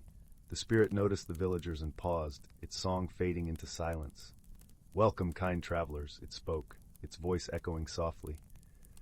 "I did not mean to trouble the fireflies. I sang to remember my home, far beyond the stars." Anwen stepped forward, her heart full of compassion. "We understand," she said gently. "Perhaps you might share your song with the world above, where all can hear and join in your melody." The spirit considered her words, its form shimmering with thought. "That would be lovely," it replied at last, "to sing under the open sky, where the moon and stars can hear my song." With the villagers' encouragement, the spirit rose from the pool, its song swelling once more, this time with joy and gratitude. Together, they returned to the village, where the spirit's melody filled the air, a harmonious blend with the night. The fireflies, drawn by the new harmony, returned to their dance, their lights twinkling like stars fallen to earth. The villagers gathered in the market square, their hearts lifted by the beauty of the night. And so the mystery was resolved, not through force or fear, but with understanding and kindness. The spirit found a new home in Bramblebrook, where it sang each night, accompanied by the fireflies, the glow mice, and the whispers of the ancient oak. As the villagers retired to their homes, the world outside their windows was a symphony of light and song. Finn and Isla, nestled beneath warm quilts, closed their eyes, their dreams filled with the magic of the night. And in the heart of Bramblebrook, beneath the starlit sky, the spirit sang on, its melody a gentle promise of peace and wonder, weaving through the dreams of all who listened. Title: The Secret of the Whispering Woods. In the tranquil village of Valenwood, nestled at the edge of the Whispering Woods, there lived a girl named Leora. The village was a serene tapestry of cobblestone paths, thatched cottages, and fields that stretched endlessly beneath a sky that seemed to cradle the sun. It was a place where time meandered like the gentle brook that wound its way through the village, bringing with it stories of the forest's ancient mysteries. Leora was known among the villagers for her curious spirit and her kindness that warmed even the coldest of hearts. Her days were spent exploring the woods, where the trees whispered secrets through their rustling leaves. These woods were rumored to be enchanted, a place where the ordinary world met the extraordinary. One crisp autumn morning, as the sun painted the forest with golden light, Leora set out on one of her usual adventures. The air was filled with the scent of pine and earth, and the ground crunched softly beneath her boots. She wore a cloak the color of twilight, its hood pulled up against the chill, and carried with her a small leather satchel, a gift from her grandmother who had told her stories of the forest's magic. As she wandered deeper into the woods, following a path that seemed to call her name, she stumbled upon something unusual. Beneath a sprawling oak tree, shrouded in a cascade of amber leaves, lay an object that glimmered faintly in the morning light. It was a delicate silver key, its surface etched with intricate patterns that seemed to shift and dance as she held it in her hand. Leora felt a tingle of excitement, tempered by curiosity. She had heard stories of magical objects hidden within the forest, but never had she imagined finding one herself. Clutching the key, she continued her journey, the forest now feeling more alive, as if it were guiding her steps. As she walked, the path began to change. The trees grew taller, their branches weaving a canopy that dappled the ground in soft hues. The air was filled with a gentle hum, like a distant melody, and Leora felt as though she were being drawn towards something unseen. After what felt like hours, she arrived at a clearing bathed in sunlight. At its center stood an ancient stone archway, entwined with ivy and covered in runes that glowed softly. Leora's heart raced, for she knew this was no ordinary place. This was the gateway to the hidden world of the Whispering Woods, a realm spoken of only in hushed tones and bedtime tales. With the key trembling in her hand, she approached the archway. As she inserted the key into a hidden lock, the runes flared with light, and the air shimmered with anticipation. The archway began to hum, and slowly it opened, revealing a world beyond the veil of the ordinary. Leora stepped through, her breath catching in her throat. The hidden world was a tapestry of wonders, a place where the fantastical mingled with the familiar. Flowers of every hue filled the air with their fragrance, and creatures of legend darted between the trees, their eyes alight with curiosity and warmth. As she ventured further, Leora met a small fox with fur like spun gold. His eyes sparkled with intelligence, and he introduced himself as Finley, a guardian of the forest. Finley explained that the key she had found was one of the forest keys, magical objects that maintained the balance between the two worlds. Each key was entrusted to a guardian, chosen by the forest itself. Leora listened with rapt attention, her heart swelling with wonder at the responsibility that had been bestowed upon her. Finley spoke of the forest's harmony, its delicate balance threatened by those who sought to exploit its magic for selfish gain.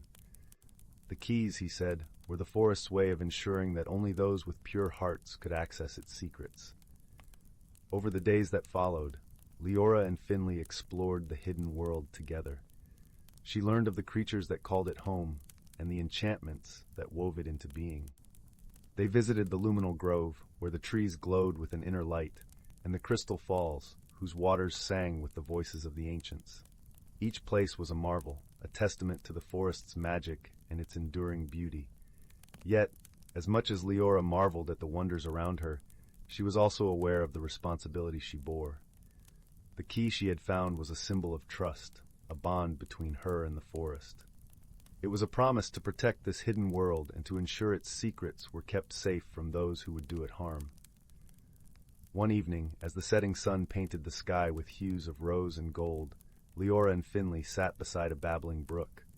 The air was cool, and the forest was filled with the gentle songs of night creatures waking to the twilight. "Leora," Finley began, his voice soft with the weight of what he was about to say. The forest chose you for a reason. It sensed the kindness in your heart and the strength in your spirit. But this journey isn't just about protecting the forest. It's also about discovering who you are and what you are capable of. Leora listened, the warmth of Finley's words settling over her like a comforting blanket. She knew what he said was true. The forest was a part of her now, as much as she was a part of it. In its depths, she had found a sense of belonging, a connection to something greater than herself. As the days turned to weeks, Leora's bond with the forest deepened. She learned to listen to its whispers, to understand its needs and desires. She discovered a strength within her that she had never known, a quiet resilience that allowed her to face the challenges that came her way. But not all who entered the forest were as kind-hearted as Leora. One day, while exploring a secluded glen, she encountered a stranger. He was a tall man with a sharp gaze and an air of mystery about him. His presence unsettled her, for she sensed an undercurrent of darkness in his intentions. The man introduced himself as Marcellus, a traveler seeking the forest's secrets. He spoke in a smooth, persuasive voice, weaving tales of exploration and discovery. Yet beneath his words, Leora sensed a hunger, a desire to possess the magic of the forest for himself. Leora knew she had to protect the forest from Marcellus's greed. She and Finley devised a plan to guide him away, using the forest's enchantments to create illusions that would lead him astray. It was a delicate dance, one that required all of Leora's ingenuity and the forest's magic. Through patience and cleverness, they managed to divert Marcellus, leading him in circles until he grew weary and confused. Frustrated, he eventually left the forest, his ambitions thwarted by the very magic he sought to control. With Marcellus gone, peace returned to the forest. The creatures resumed their songs, and the trees sighed with relief. Leora had proven herself a true guardian, her wisdom and kindness shielding the hidden world from harm. As the seasons changed, Leora continued her guardianship, learning and growing with each passing day. Her adventures in the hidden world taught her the importance of balance, of living in harmony with nature and respecting its mysteries. One day, as she sat beneath a willow tree, watching the sun set over the horizon, she realized how much she had changed. The girl who had first wandered into the whispering woods was still there, but she had grown into someone wiser, someone more attuned to the world around her. In time, Leora became a legend in Valenwood, her tales of the hidden world inspiring generations to come. She remained a guardian of the forest, a bridge between the two worlds, ensuring that its secrets were preserved for those who would honor and cherish them. And so the Whispering Woods continued to thrive, its magic a beacon of hope and wonder in a world that sometimes forgot the beauty of the unseen. Leora's story was one of friendship and transformation, a testament to the power of kindness and the enduring magic of the world around us. As the firelight flickered and the stars began their nightly dance across the sky, Leora sat quietly, listening to the woods whispering their ancient secrets, knowing that she was exactly where she was meant to be. In the heart of the ancient forest, where the air was perpetually sweet with the scent of pine and earth, and sunlight filtered gently through a canopy of ancient oaks, there existed a world untouched by time. This was a land where the whispers of the wind carried secrets from one generation to the next, and every creature, from the smallest ant to the mightiest stag, played a role in the grand tapestry of life. The forest was alive with colors and sounds that danced through the senses, leaves rustling in a gentle breeze, streams murmuring over smooth stones, and the distant calls of birds that painted the sky with their graceful arcs. Here, nature was both the stage and the storyteller, weaving tales of harmony and balance that had been passed down through countless seasons. At the heart of this forest stood a great oak, its branches stretching wide, as if to embrace the sky. It was known as the Elder Tree, the guardian of the forest, and beneath its boughs, creatures of all kinds gathered to share their stories and learn from its ancient wisdom.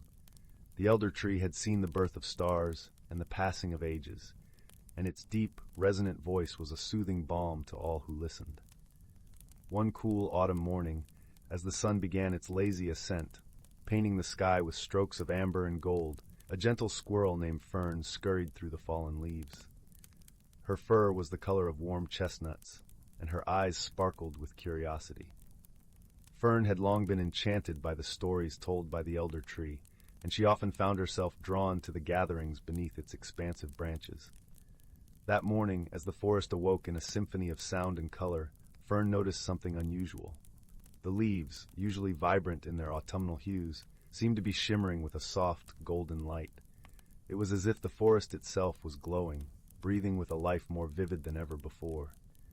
Intrigued, Fern quickened her pace, eager to reach the elder tree and uncover the mystery of this magical dawn.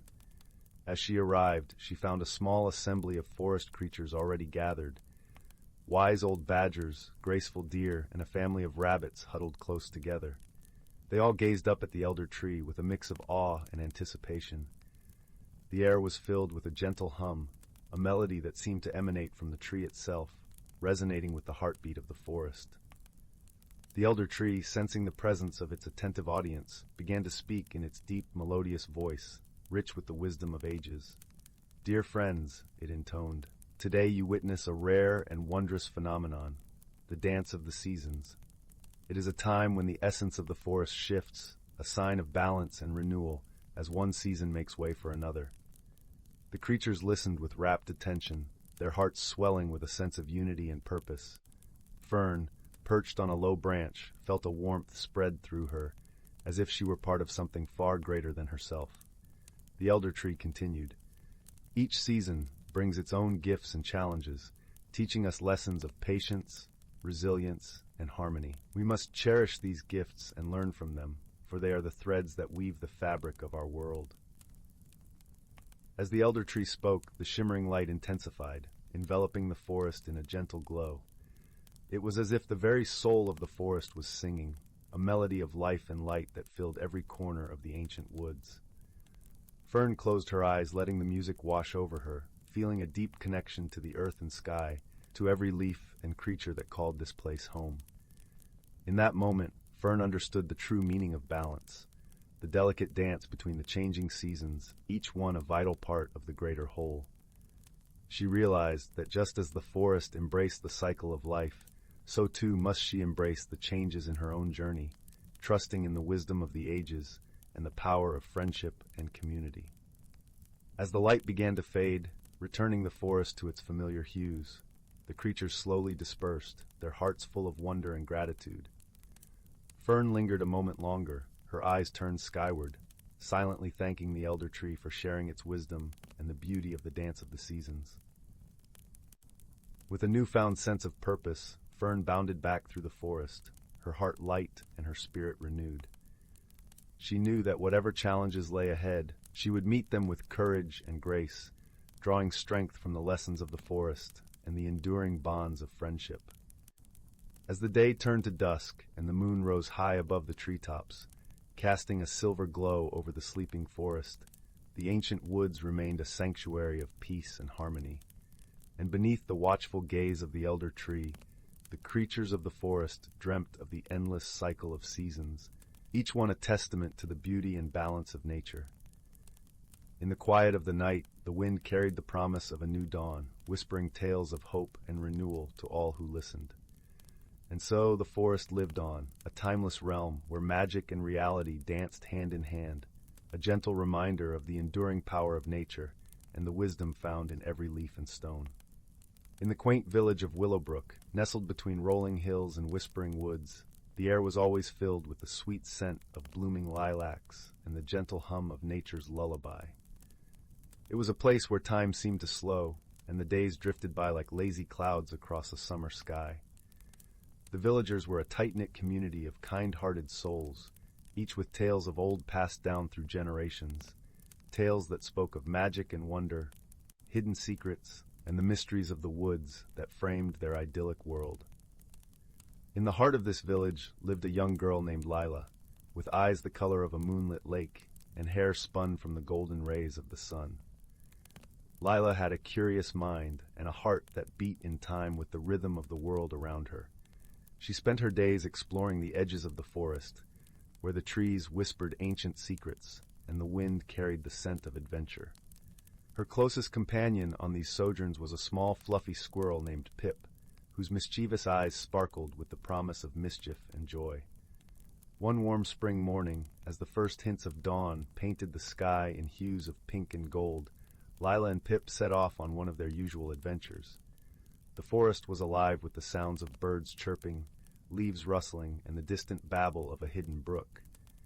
As they delved deeper into the woods, Lila noticed a path she hadn't seen before, a narrow trail veiled by an archway of intertwining branches adorned with delicate white flowers. "Where do you suppose this path leads, Pip?" Lila mused aloud, her voice a gentle whisper in the quiet of the morning. Pip twitched his nose and flicked his tail, as if urging her to follow the mysterious trail. Together, they ventured through the floral archway, leaving the familiar forest behind. The path wound through clusters of ancient trees, their trunks gnarled and roots twisted like the fingers of time. The canopy above was dense, allowing only slivers of sunlight to dance upon the forest floor.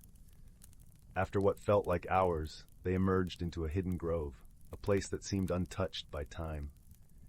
The air was thick with the scent of pine and earth, and the soft glow of morning light filtered through the leaves, casting dappled shadows that swayed with the gentle breeze. In the center of the grove stood an ancient oak, its massive branches reaching out like welcoming arms. As Lila approached the grand tree, she noticed something unusual nestled among its roots, a small, intricately carved wooden box, adorned with swirling patterns that seemed to shimmer with a faint, otherworldly light. Her heart skipped with excitement and a touch of apprehension. "Look, Pip, a treasure!" she exclaimed, her voice filled with wonder. Carefully, Lila picked up the box, feeling a tingling sensation as her fingers traced the delicate carvings. The box was surprisingly light, and as she opened it, a soft glow emanated from within, revealing a small, iridescent stone that pulsed with a gentle, rhythmic light, like a heartbeat. It was a stone of unimaginable beauty, capturing the colors of the forest and the sky, holding them within its crystalline depths. "What do you think it is, Pip?" Lila asked, her voice hushed with awe.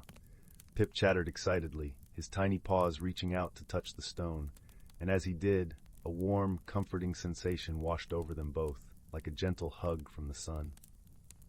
Lila closed the box and tucked it safely into her satchel, a sense of purpose settling over her like a warm blanket. With the stone cradled against her side, Lila and Pip made their way back to the village, the grove's magic lingering in the air around them. The journey back seemed quicker, as if the forest itself was guiding them home. Along the way, Layla's mind buzzed with thoughts of the stone and its origins, the possibilities it held, and the mystery it presented. As they reached the edge of the village, the sun hung high in the sky, casting long shadows that stretched across the cobblestone streets. Lila's heart felt lighter, buoyed by the enchanting discovery and the promise of adventure that lay ahead. She knew the stone was special, a gift from the forest, and she was determined to uncover its secrets. That evening, as the village settled into the tranquil embrace of twilight, Lila sat by the hearth, the comforting warmth of the fire wrapping around her like a soft woolen shawl. She carefully placed the box on the table, its carvings glowing softly in the flickering light. "I wonder if anyone in the village knows about this stone, Pip," Lila mused, her voice thoughtful. Pip nodded, his eyes wide with curiosity, and together they devised a plan to seek the counsel of the village elder, a wise and gentle soul named Eldrick, who was known for his vast knowledge and stories of the world beyond the village. The next morning, the village was alive with the vibrant energy of a new day.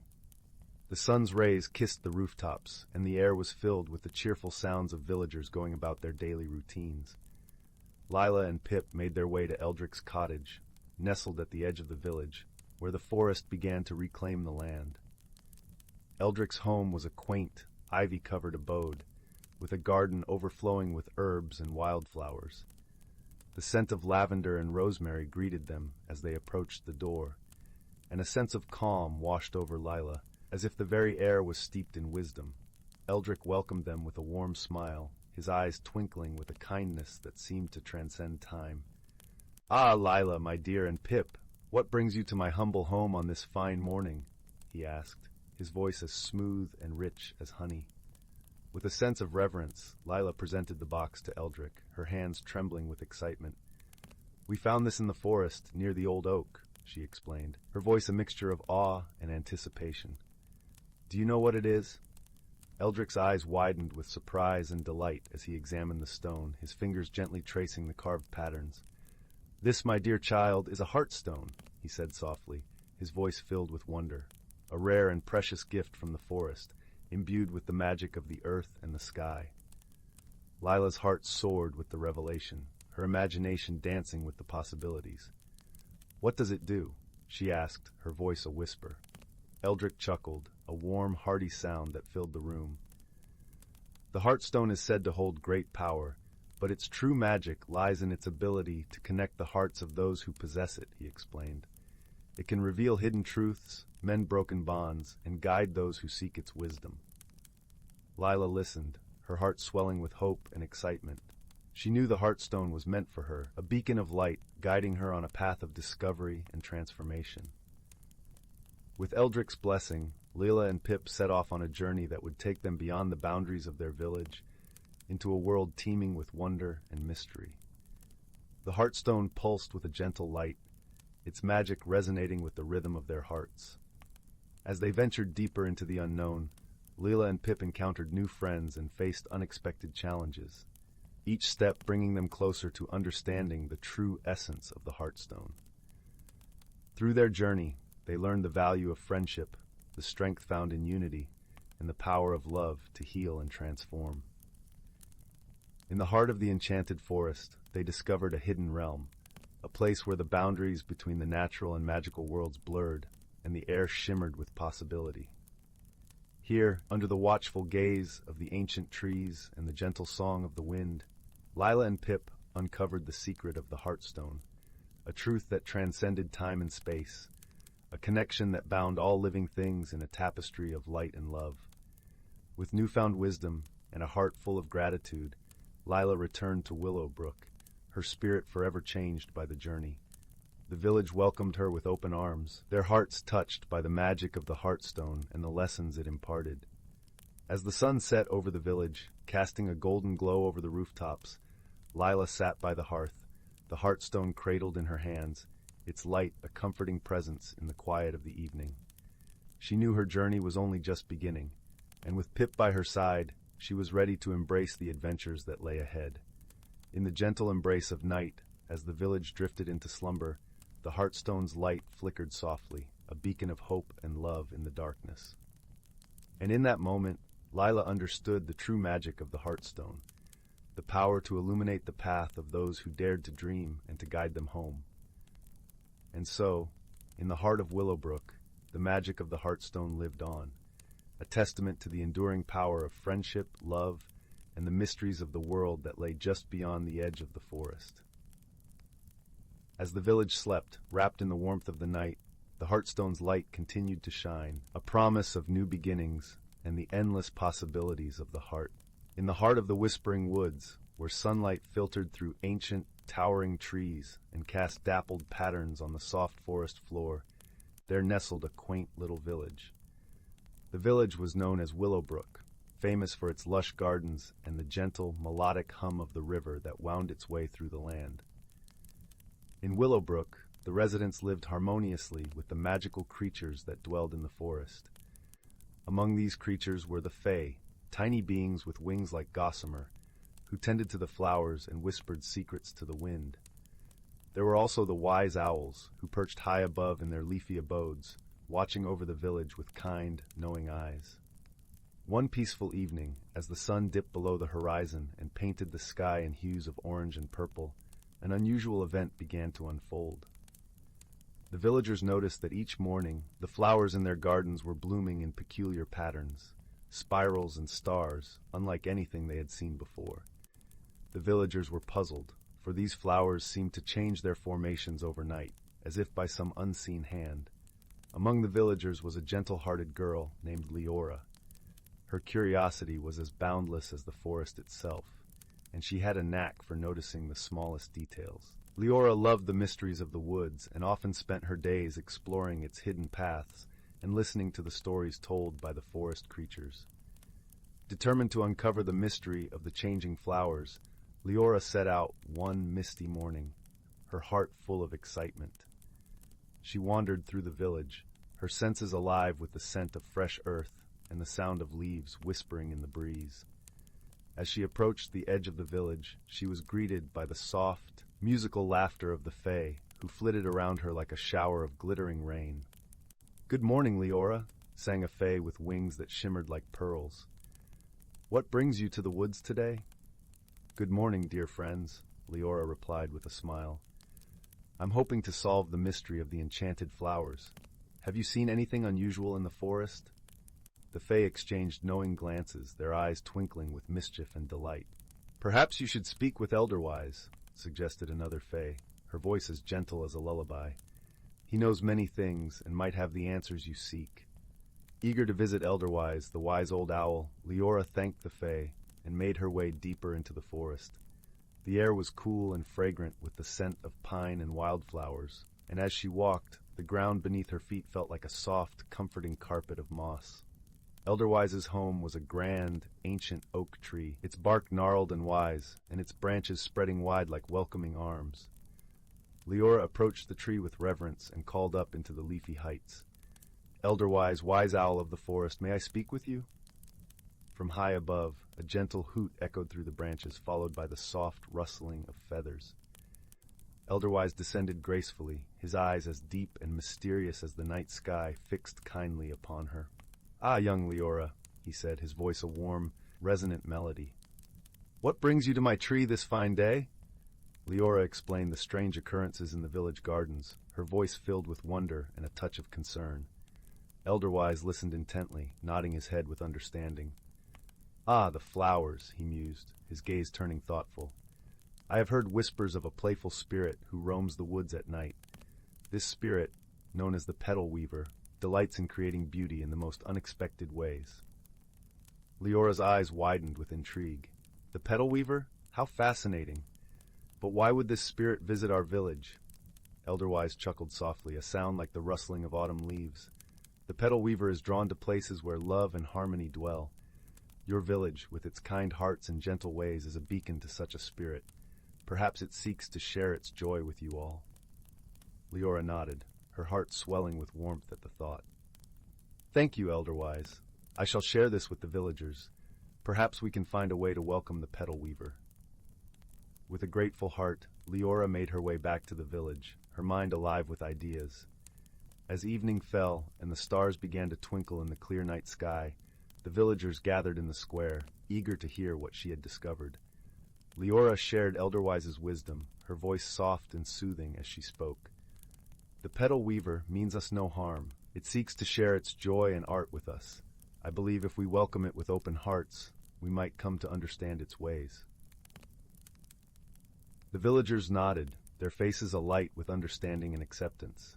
That night they decided to leave small gifts of appreciation in their gardens, tiny lanterns, delicate ribbons, and fragrant herbs, hoping to show the Petal Weaver their gratitude. As the moon cast its gentle glow over Willowbrook, the Petal Weaver appeared, unseen by human eyes, but sensed in the gentle rustling of petals and the soft shimmer of moonlight on the flowers. It saw the villagers' gifts and felt their warmth and gratitude. The next morning, the village awoke to a wondrous sight. Each garden was a tapestry of breathtaking beauty, with flowers arranged in patterns that spoke of joy and friendship. The air was filled with a sense of magic and peace, and the villagers knew their hearts had made a new friend. From that day on, the Petal Weaver became a cherished part of Willowbrook's lore, its visits bringing delight and wonder to the village. And Leora, with her gentle spirit and love for the mysteries of the world, continued to explore the forest, knowing that the greatest magic of all was the love and kindness shared among friends. As the fire crackled softly and the shadows danced on the walls, the tale of Willowbrook and the Petal Weaver lulled the village into a restful slumber, their dreams filled with the colors and fragrances of a world where magic and friendship intertwined like the petals of a never-ending blossom. Once upon a time, in a quaint village nestled deep within an ancient forest, there lived a young girl named Willow. Her unruly red curls and freckled cheeks gave her an air of whimsy, but it was her curiosity and bravery that truly set her apart. Willow's favorite place in the world was the old oak tree that stood tall and proud at the edge of the village. Its gnarled branches beckoned her with promises of adventure, and it was here that she would spend countless hours, lost in daydreams and stories. One spring day, as Willow sat beneath the oak's comforting shade, something remarkable happened. A tiny door, no bigger than her hand, appeared in the tree's trunk. Willow gasped, her heart racing with excitement. Could it be a hidden world within the tree itself? Without a second thought, she reached out and turned the miniature doorknob. The little door creaked open, revealing a dimly lit passage that seemed to stretch on endlessly. Willow's eyes widened in disbelief, but her sense of wonder quickly overtook her apprehension. Taking a deep breath, she crouched down and stepped through the doorway, emerging into a magical realm unlike anything she had ever imagined. The world within the oak tree was alive with vibrant colors and the sweet fragrance of wildflowers. Tiny mushrooms dotted the mossy ground, and streams of crystalline water trickled over smooth pebbles. As Willow wandered deeper into this enchanting place, she encountered creatures she had only heard of in stories. Fairies with gossamer wings, pixies with mischievous grins, and talking animals who greeted her with kindness. One such animal, a wise old badger named Bramble, took Willow under his wing and introduced her to the wonders of this hidden realm. He explained that the oak tree was a magical gateway, and only those with pure hearts and open minds could enter. Bramble became Willow's guide, teaching her about the delicate balance of nature and the importance of protecting this secret world. Together, they embarked on countless ventures, exploring every nook and cranny of the oak tree's inner sanctum. On one particularly memorable journey, Willow and Bramble stumbled upon a clearing where a cluster of glowing mushrooms grew. Bramble warned her that these were no ordinary fungi. They possessed the power to grant wishes, but only to those who truly understood the weight of their desires. Willow, ever the curious soul, couldn't resist the temptation to make a wish. She closed her eyes and wished for the ability to understand and communicate with all living things. In an instant, the world around her came alive with a symphony of voices, the whispering trees, the chattering squirrels, and even the soft melodies of the wind itself. At first, this newfound ability was overwhelming, but with Bramble's guidance, Willow learned to embrace her gift and use it to forge deeper connections with the natural world. She became a bridge between the hidden realm and the human village, advocating for the protection of the forest and its inhabitants. As the seasons changed and years passed, Willow's friendship with Bramble and the other creatures of the oak tree grew stronger. They faced challenges together, solving mysteries and overcoming obstacles with wisdom and courage. One such mystery unfolded during a particularly harsh winter, when the once vibrant oak tree began to wither and fade. Willow and her friends worked tirelessly to uncover the cause, ultimately discovering that a nearby stream had been polluted by human carelessness. With her newfound understanding of the natural world, Willow rallied the villagers to clean up the stream and restore balance to the forest. Slowly but surely, the oak tree regained its strength, its branches reaching towards the sky once more. Through her journey within the hidden world of the oak tree, Willow had transformed from a curious young girl into a compassionate, determined guardian of nature. She had faced her fears, embraced her gifts, and forged friendships that defied all expectations. As the years passed, Willow grew into a wise woman, her hair now streaked with silver. But her spirit remained as vibrant as ever, and she would often return to the oak tree, opening the little door and stepping into the magical realm that had shaped her so profoundly. And as she sat beneath the whispering branches, surrounded by her dearest friends, Willow would share the tales of her adventures with the next generation of wide-eyed, curious children. For she knew that the hidden world within the oak tree was not just a place of magic, but a sanctuary of wonder, friendship, and personal growth, a legacy to be cherished and protected for all time. Once upon a time, in a quaint little village nestled between rolling green hills and a placid, shimmering lake, there was a small cobblestone cottage that stood at the edge of an ancient forest. The cottage, with ivy clinging to its stone walls and a wooden door that creaked with age, belonged to a kindly old woman named Clara. Clara was known throughout the village not just for her herbal remedies and wisdom, but also for her stories about the world beyond the hills. One crisp autumn morning, as the leaves danced down from the trees in hues of gold and crimson, Clara discovered a peculiar item in her garden. It was a simple-looking, well-worn wooden spoon. But as she held it, she felt a gentle warmth spreading through her fingers, as if the spoon was alive with a soft, pulsing heartbeat. Intrigued, Clara brought the spoon inside her cozy kitchen, where the scent of fresh-baked bread mingled with the earthy aroma of drying herbs. She placed the spoon on her wooden table, and as she did, an astonishing thing happened. The spoon shimmered with a faint, luminescent glow, casting a gentle light that filled the room with a comforting warmth. Curious about the spoon's secret, Clara decided to take it to her dear friend Henry, the village's wise blacksmith. Henry, with his thick beard and twinkling eyes, was known for his knowledge of all things mysterious. As Clara entered his workshop, the clang of hammer on anvil rang out, mingling with the smell of hot metal and burning coal. Henry examined the spoon with a thoughtful gaze. "This," he said, "is no ordinary spoon.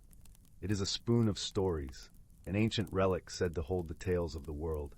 It is said that when stirred in a pot, it can reveal the truths hidden in the depths of hearts and minds." Clara was fascinated. "But what should I do with it?" she asked, her voice barely above a whisper. Henry smiled, his eyes crinkling at the corners. "Perhaps it is time for a journey, Clara.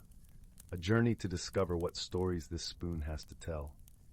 Encouraged by Henry's words, Clara decided to embark on a journey into the heart of the ancient forest, where she had never ventured before.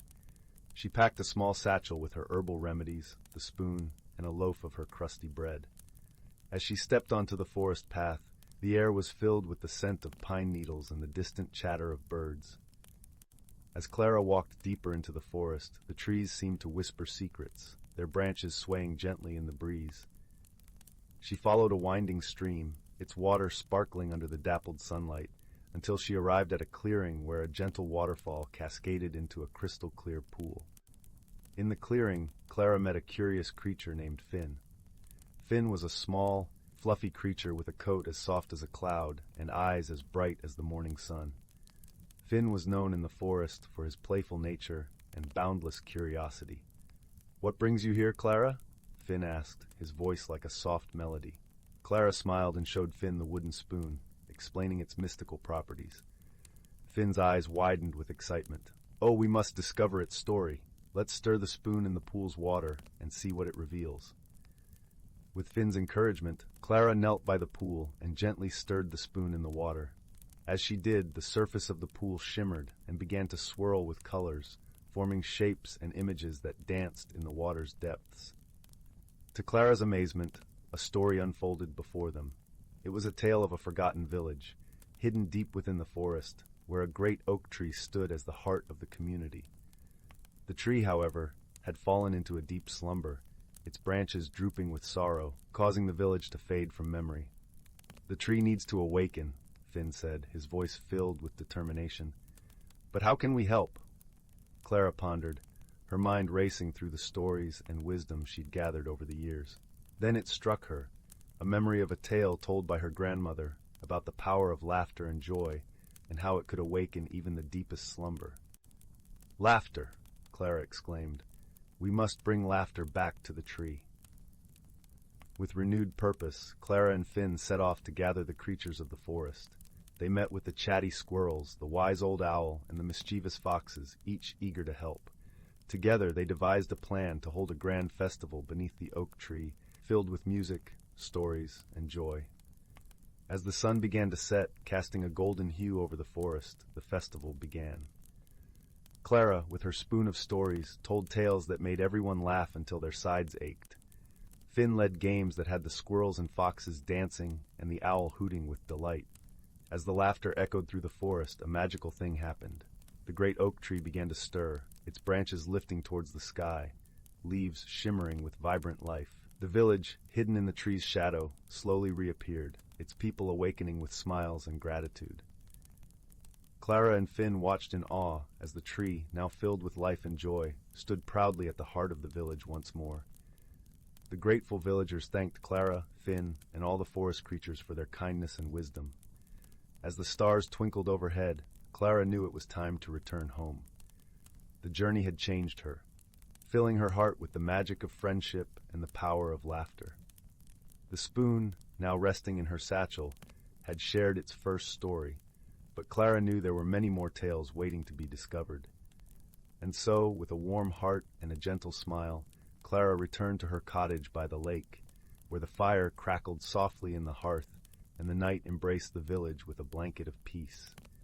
And from that day on, Clara continued to share the stories of the spoon, spreading joy and wonder wherever she went, knowing that the simplest of objects could hold the most extraordinary secrets.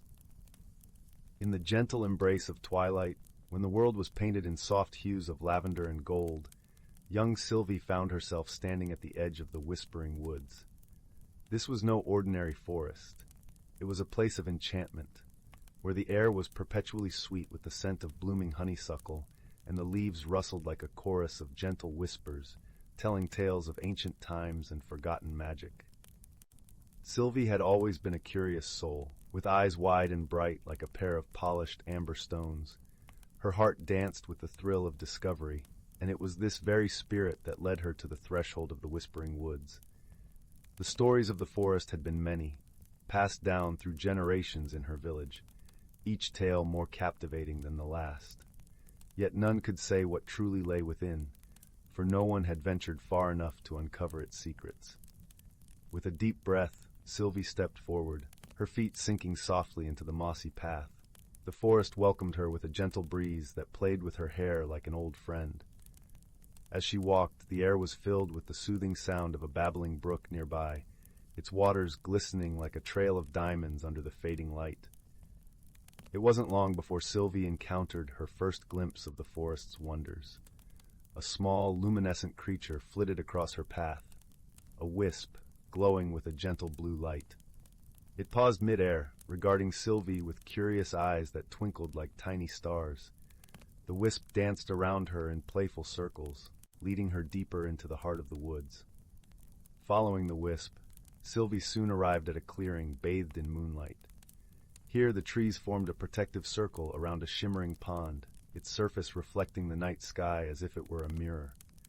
Around the pond, flowers of every imaginable color bloomed, their petals opening to reveal a symphony of fragrances that filled the air with a sense of peace and wonder.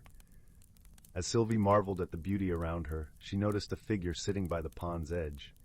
It was a small, gentle creature with fur as soft and white as freshly fallen snow. Its eyes were the color of twilight, deep and full of wisdom. The creature, a moonlit hare, greeted Sylvie with a nod, as if acknowledging her courage to explore the unknown. "Welcome, brave traveler," the hare spoke, its voice as soft as the rustle of leaves. "Few have come this far, but those who do are often rewarded with the forest's secrets." Sylvie felt a warmth spread through her chest, a mixture of pride and gratitude. "I've always wondered what lay beyond the stories," she confessed, sitting down beside the hare. "It feels like a dream." The moonlit hare chuckled, a sound like the tinkling of distant bells. "This place is indeed magical, but it is your heart that makes it a dream. Your courage to step into the unknown is what brings the wonders of this forest to life." As they spoke, other creatures began to emerge from the shadows, drawn by Sylvie's presence. A family of glow foxes, their tails trailing streams of golden light, played in the underbrush. Above, a pair of sky owls glided silently through the treetops, their feathers glistening like silver in the moonlight. Sylvie listened as the hare shared stories of the Whispering Woods, tales of friendship and harmony among its inhabitants. She learned that the forest was a place of balance, where each creature played a part in maintaining its delicate beauty. As the night deepened, Sylvie felt a gentle tug on her heart, a reminder of home and the comfort of her own bed. The moonlit hare noticed her gaze drifting back toward the path she had come from and smiled knowingly. "Every journey must find its end, just as every night must yield to dawn," the hare said softly. "But remember, Sylvie, the courage you showed here tonight is a light that will guide you wherever you go." With a heart full of newfound wisdom and a promise of return, Sylvie bid farewell to her new friends. As she retraced her steps through the forest, The path seemed to glow with a welcoming light, as if the whispering woods itself were guiding her safely home. When Sylvie finally emerged from the forest, the first rays of dawn were beginning to paint the sky in shades of pink and gold. She felt a profound sense of peace, as if the forest had shared a part of its magic with her, a magic that would stay with her always. As she slipped back into her warm bed, the stories of the whispering woods lingered in her mind like a gentle lullaby, reminding her that courage and exploration could unveil the most wondrous of dreams. And so, with a heart full of joy and eyes heavy with sleep, Sylvie drifted into a world of dreams, comforted by the knowledge that she was part of a larger magical world where anything was possible. Once upon a time, in a quaint village nestled in the heart of an ancient forest, there lived a young girl named Amara. She was a curious child, always wondering about the stories her grandmother would tell her before bed. Tales of their ancestors, the guardians of a sacred tradition that had been passed down for generations. One summer evening, as the fireflies danced in the twilight, Amara's grandmother beckoned her closer. "My dearest," she said, her eyes twinkling with wisdom, "it is time for you to learn the ways of our people." Amara's heart raced with excitement as her grandmother unveiled a carved wooden box, adorned with intricate symbols she had never seen before. Inside lay a delicate silver necklace, its pendant shaped like a crescent moon. "This is the moonstone," her grandmother explained, "a sacred talisman that has watched over our family for centuries. It holds the memories and teachings of those who came before us." With reverence, Amara's grandmother placed the necklace around her neck, and in that moment, a surge of warmth and connection flowed through her. It was as if the whispers of her ancestors had awoken within her. Over the following weeks, Amara's grandmother led her on a journey of discovery, unveiling the ancient rituals and traditions of their people. They would venture into the forest at dawn, greeting the rising sun with songs of gratitude. In the evenings, they would sit beneath the stars, weaving intricate baskets from the supple willow branches, just as their ancestors had done. With each lesson, Amara felt a deeper sense of belonging, as if she were rediscovering a part of herself that had been long forgotten. The stories her grandmother shared were not mere tales, but living threads that connected her to a rich tapestry of heritage. One night, as they sat by the crackling fire, Amara's grandmother held her hands and spoke softly. "The moonstone is a reminder that our ancestors' wisdom lives within us. We must cherish and nurture it, so that it may illuminate the path for generations to come." Amara nodded, her heart swelling with gratitude and understanding. She realized that the true legacy her ancestors had bestowed upon her was not merely the moonstone or the ancient rituals, but the enduring spirit of love, respect, and harmony with the natural world. From that day forward, Amara carried the moonstone close to her heart, its gentle glow a constant reminder of the profound connection she shared with her roots. As she grew older, she vowed to pass on the sacred traditions to her own children, ensuring that the wisdom of her ancestors would never be lost. And on warm summer nights, when the moon was full and the forest was alive with the symphony of nature, Amara would sit beneath the stars, telling stories of her heritage to the wide-eyed children gathered around her. For she knew that these stories were not just tales, but living threads that wove them all into the tapestry of life, connecting them to the past, present, and future in an eternal dance of harmony and belonging. In a tranquil grove nestled within an ancient forest, where sunlight wove through the canopy in golden threads and kissed the earth with warmth, a community of creatures thrived in secret harmony. This place was known as Whistling Woods, named for the gentle melodies the breeze played through its branches, a symphony only those attuned to nature could hear. The heart of the forest was a grand oak, its roots deep and sprawling, as if embracing the earth itself. It stood like a wise elder among its kin, its bark etched with lines resembling a map of time. Its leaves whispered stories of old, tales of the forest's birth, and the magic that ebbed and flowed with the passing seasons. Among the inhabitants of Whistling Woods was a kind-hearted squirrel named Thistle. Thistle was known for his nimbleness, but even more for his curiosity and gentle spirit. His fur was a soft russet, blending seamlessly with the autumn leaves that carpeted the forest floor. His eyes, bright and inquisitive, sparkled like dewdrops catching the morning sun. Thistle's best friend was a wise old turtle named Mossback. With a shell that mirrored the forest's rich tapestry of greens and browns, Mossback moved with the deliberation of someone who had seen many seasons pass. His voice was a soothing rumble, like distant thunder on a warm summer night. One crisp morning, as the first tendrils of mist began to lift from the forest floor, Thistle and Mossback found themselves on the path to the whispering stream, a silvery brook that sang as it danced over smooth stones. The air was filled with the scent of moss and the earthy perfume of fallen leaves, a fragrance so fresh it seemed to cleanse the soul. As they walked, Thistle noticed something unusual. The vibrant colors of the leaves seemed to dim, and the once cheerful song of the forest was muted, like a melody played on a distant flute. The forest felt different, as if holding its breath. Thistle's heart fluttered with concern. "Mossback," Thistle said, his voice tinged with worry. "Do you feel it too? The forest, it's quiet, as if it's waiting for something." Mossback paused, his ancient eyes taking in the subtle shifts in their surroundings. "Indeed, my friend," he replied thoughtfully. "The balance of our home is delicate, and sometimes it whispers of changes we do not yet understand." Intrigued and determined to uncover the cause, the pair decided to visit the oldest and wisest of the forest's residents, an owl named Elderwind. Elderwind's feathers were a tapestry of silver and gray, as soft as the mist that clung to the forest in the early hours. Her eyes, deep and knowing, seemed to hold the secrets of the universe. They found Elderwind perched on a high branch of the grand oak, her gaze serene as she watched the world below. "Elderwind," Thistle called softly, "something is amiss in the forest. Can you help us understand what is happening?" Elderwind blinked slowly, her voice as gentle as the rustle of leaves. "Ah, young Thistle, the forest speaks to those who listen. It is the time of the turning, when the dance of seasons prepares to shift from the warmth of autumn to the embrace of winter." "The turning?"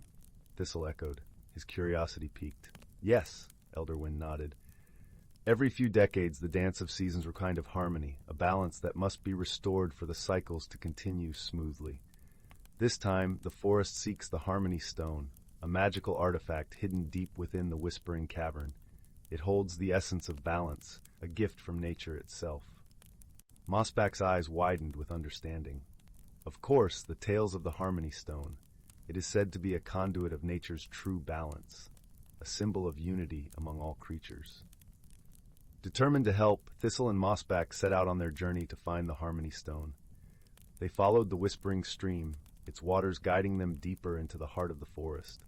The air grew cooler, the scent of pine mingling with the crispness of approaching winter. As they walked, the forest revealed its subtle magic.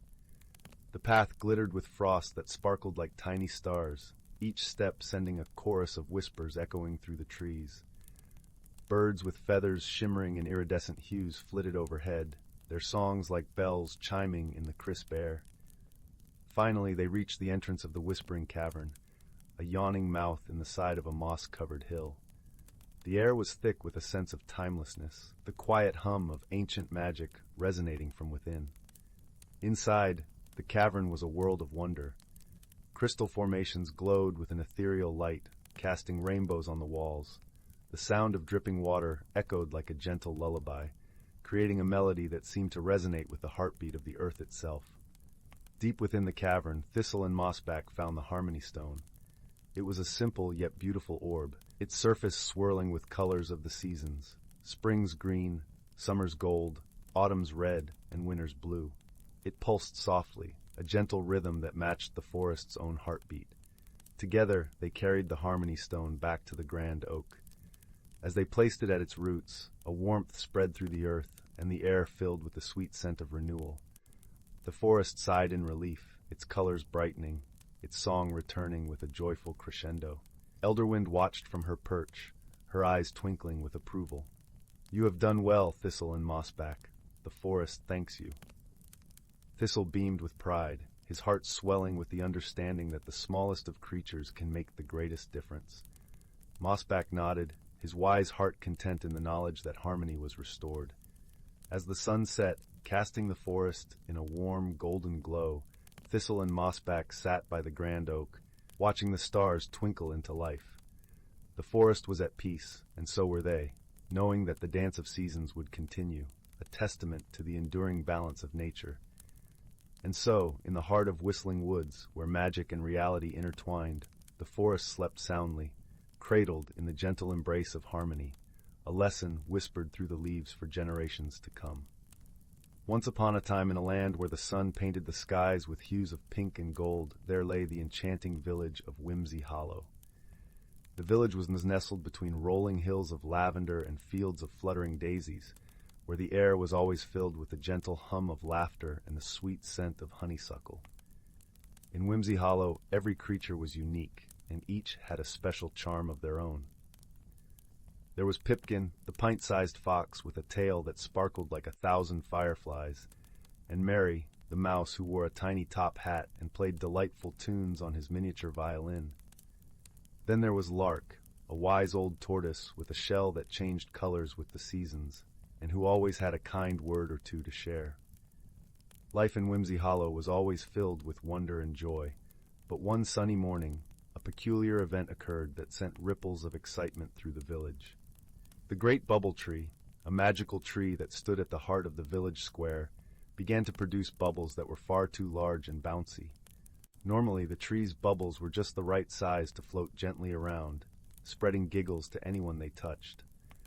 But now, they were so immense that they bounced off rooftops and sent chickens clucking in surprise.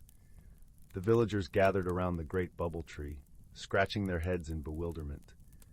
"I do declare," said Pipkin, his eyes wide with amazement, "these bubbles are as big as pumpkins and as bouncy as a bed of marshmallows." Mary twirled his hat and played a cheerful note. "Perhaps there's a bit of magic gone awry," he mused. "Or maybe the tree is simply in a jolly mood." Lark nodded thoughtfully, his shell glistening in the sunlight. "It seems to me," he said in his deep, soothing voice, "that we must discover the cause and find a way to help our dear tree return to its usual self." The villagers agreed, and so began their whimsical adventure. Pipkin, Mary, and Lark decided to seek the advice of the village's resident enchantress, a whimsical old woman named Flora, who lived at the edge of the village in a cottage made entirely of gingerbread. As they made their way through the fields, the air was filled with the fragrance of freshly baked cookies, and the sound of Flora's laughter danced on the breeze. Her garden was a riot of colors, with flowers that sang when tickled by the wind and trees that swayed in rhythm to the songs. Flora greeted them with a warm smile and a twinkle in her eye. "Ah, my dear friends," she chuckled, "I hear the great bubble tree has been getting a bit carried away with its bubbles." Pipkin nodded, his tail twinkling with excitement. "Yes, indeed. We were hoping you might have a potion or a spell to help." Flora clapped her hands with delight. "Oh, I do love a good magical mystery. Let us see what we can brew together." In Flora's cozy kitchen, the scent of cinnamon and vanilla filled the air as they mixed ingredients from her collection of jars and bottles. There were giggleberries, which always brought a smile, and whispering petals, known to share secrets with those who listened closely. They added a sprinkle of moonbeam dust, just for a touch of sparkle. As they stirred the concoction, Mary played a joyful tune, and Lark shared an old tale of a turtle who once danced with the stars. The potion bubbled and glowed, casting a warm light around the room. With the potion ready, the friends hurried back to the great bubble tree. The villagers watched with anticipation as Flora sprinkled the potion over the roots of the tree. For a moment, nothing happened, and then the tree shivered with delight, and the bubbles began to shrink to their usual delightful size. The villagers cheered, and the air was filled with laughter and hugs. The great bubble tree twinkled in the sunlight, grateful to be back to its bubbly self. Pipkin, Mary, and Lark beamed with pride, knowing they had helped their village with creativity and friendship. Flora smiled, her heart warmed by the joy she saw around her. "Remember, my dear friends," she said, "that the magic of Whimsy Hollow lies not just in spells and potions, but in the kindness and laughter we share." And so life in Whimsy Hollow returned to its happy rhythm, with bubbles that danced gently on the breeze and hearts that sang with joy. The village continued to be a place of wonder and whimsy, where every day was a new adventure, and where friendship was the most magical gift of all. As the sun set, painting the sky with colors as vibrant as the village itself, the villagers gathered around the great bubble tree once more. This time, they weren't there to solve a mystery, but to celebrate the joy of their community. Pipkin, Mary, and Lark stood proudly, knowing that their teamwork had brought the village back to its delightful self. Flora joined them, bringing a basket filled with her homemade ginger snap cookies, each one shaped like a star. As they nibbled on the sweet treats, the bubbles floated gently overhead, casting rainbows in the fading light. The air was filled with the soft sounds of Mary's violin, his tunes weaving a melody of peace and happiness. "Do you suppose the tree will ever get carried away again?" Pipkin asked, a playful glint in his eyes. "Perhaps," Flora replied with a wink. "But that's the beauty of magic, isn't it? It's full of surprises and wonder, much like life itself."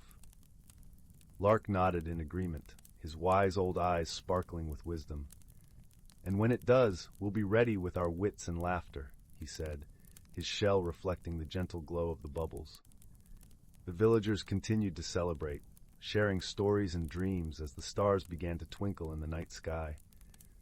They knew that whatever challenges they might face, they would always have each other, and that was the greatest magic of all. As the night deepened, the villagers slowly made their way to their cozy homes, their hearts warm with the comfort of friendship and community. The great bubble tree stood tall and proud, a symbol of the joy and unity that defined Whimsy Hollow. And so, under the watchful gaze of the moon and stars, Whimsy Hollow drifted into a peaceful slumber, dreaming of the adventures yet to come and the laughter that would always fill their days.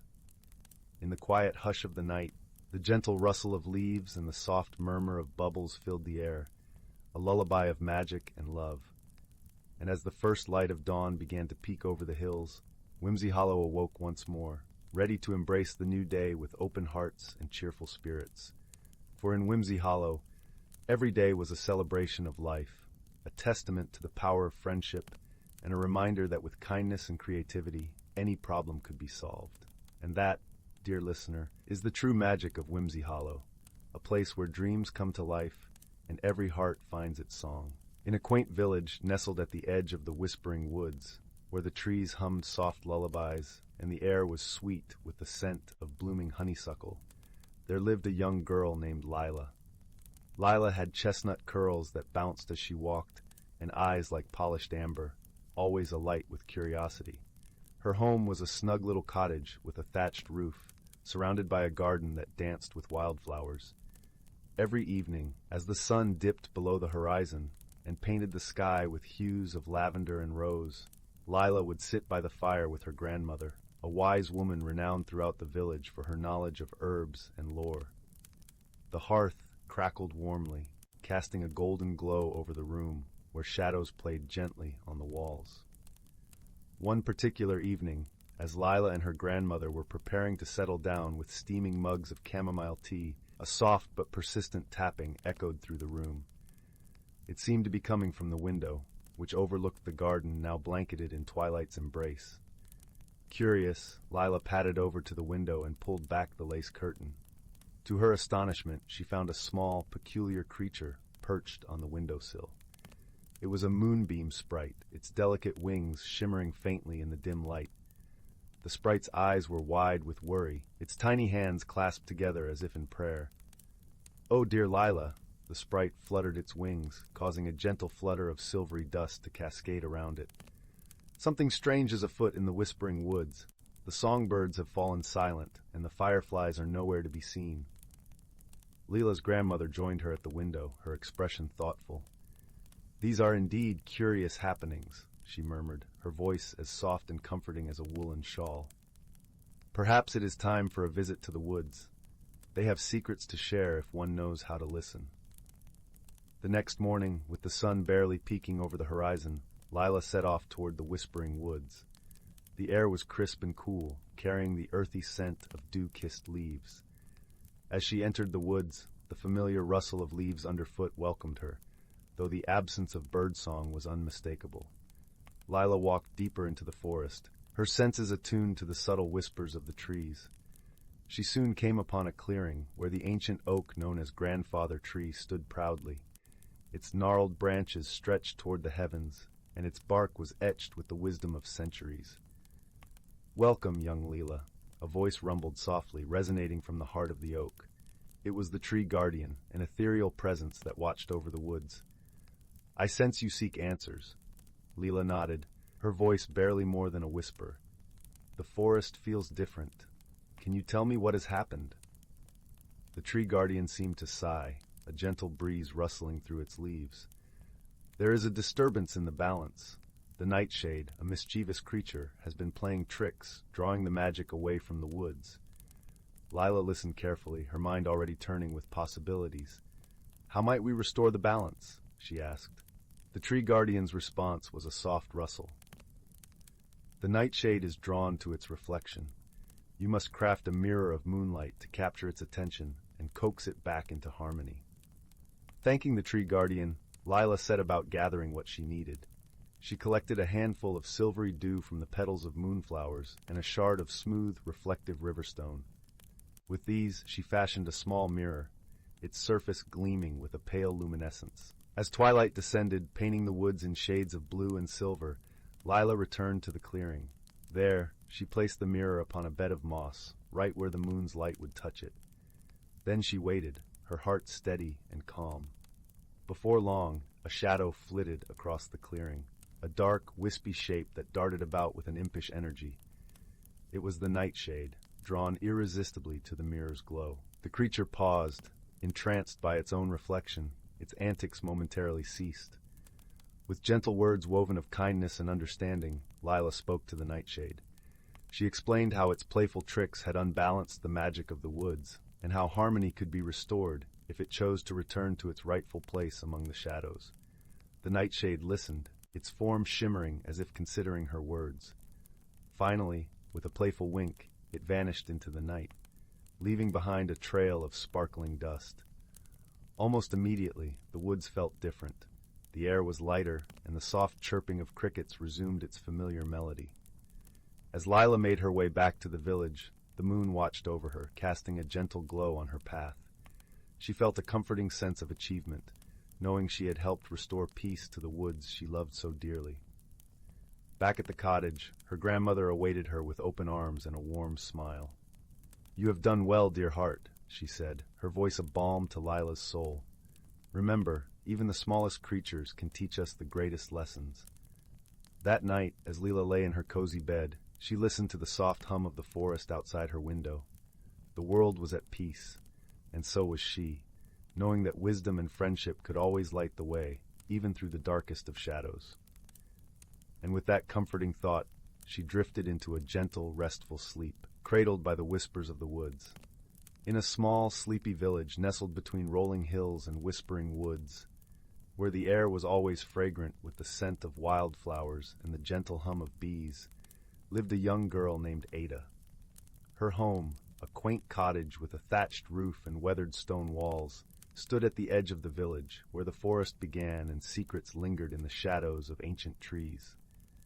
Ada was known for her bright eyes and curious spirit, always eager to uncover the stories hidden in the rustle of leaves or the babbling of the brook that wound its way through the village. Yet, despite her love for tales of yore, Ada knew little of her own family's past. Her grandmother, the village's storyteller, had always hinted at a legacy rich with wonder, but Ada had never heard the full tale. One serene autumn afternoon, as the golden leaves danced in the crisp breeze and the sun dipped low in the sky, Ada found herself drawn towards the attic of her cottage, a place she seldom ventured. The attic was a realm of dust and shadows, filled with treasures and trinkets from generations past, each with its own story to tell. There, hidden beneath an old quilt, she discovered a wooden chest engraved with swirling patterns that seemed to shimmer in the dim light. The chest, she knew, had belonged to her grandmother's grandmother, a woman whispered to have been wise beyond her years. With a heart full of anticipation, Ada opened the chest and uncovered a collection of artifacts, a delicate amulet of silver and turquoise, a bundle of letters bound with a faded ribbon, and a small, intricately carved flute. Each item seemed to hum with a quiet magic, and Ada felt a strange warmth spreading through her fingers as she touched them.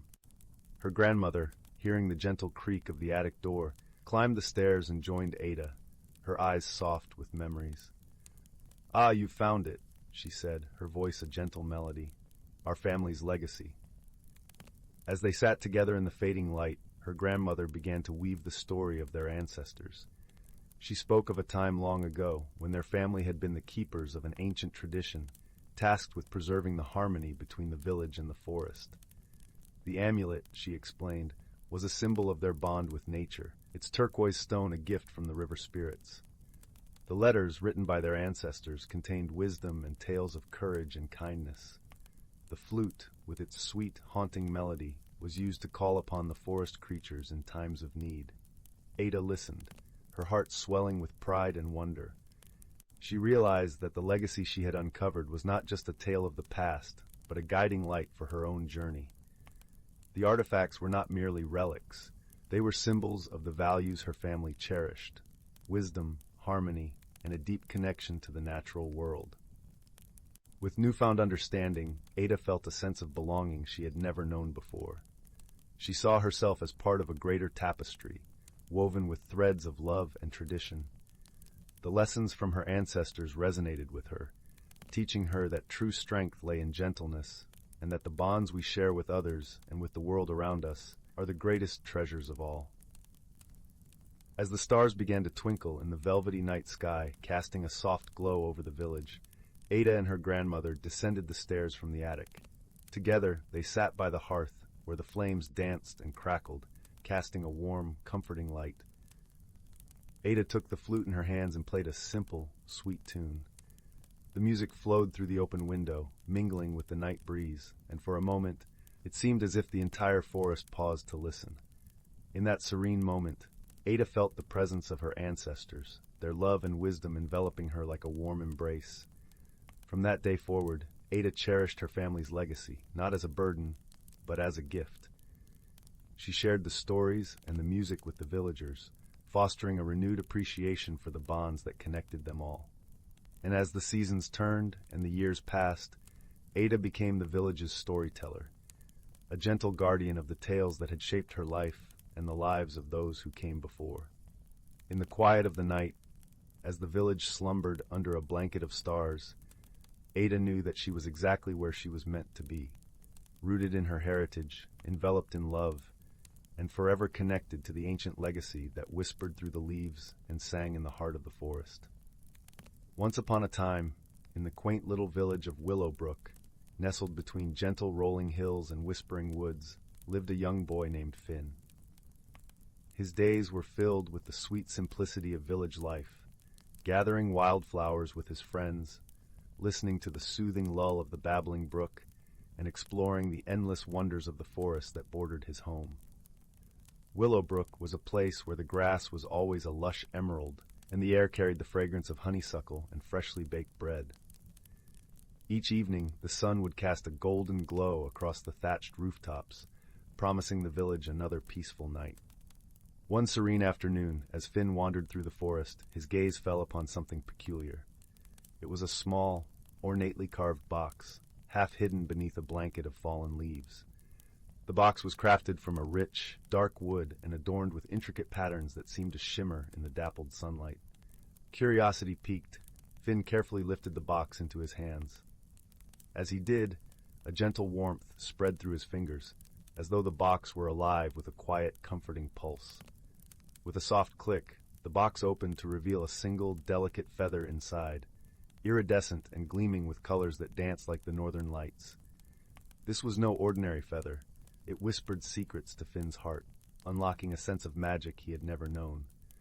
The feather granted Finn an extraordinary ability to understand the language of the forest creatures, and so began his wondrous journey of discovery and wonder. Finn's first encounter was with a wise old owl named Sage, who perched regally on a gnarled branch.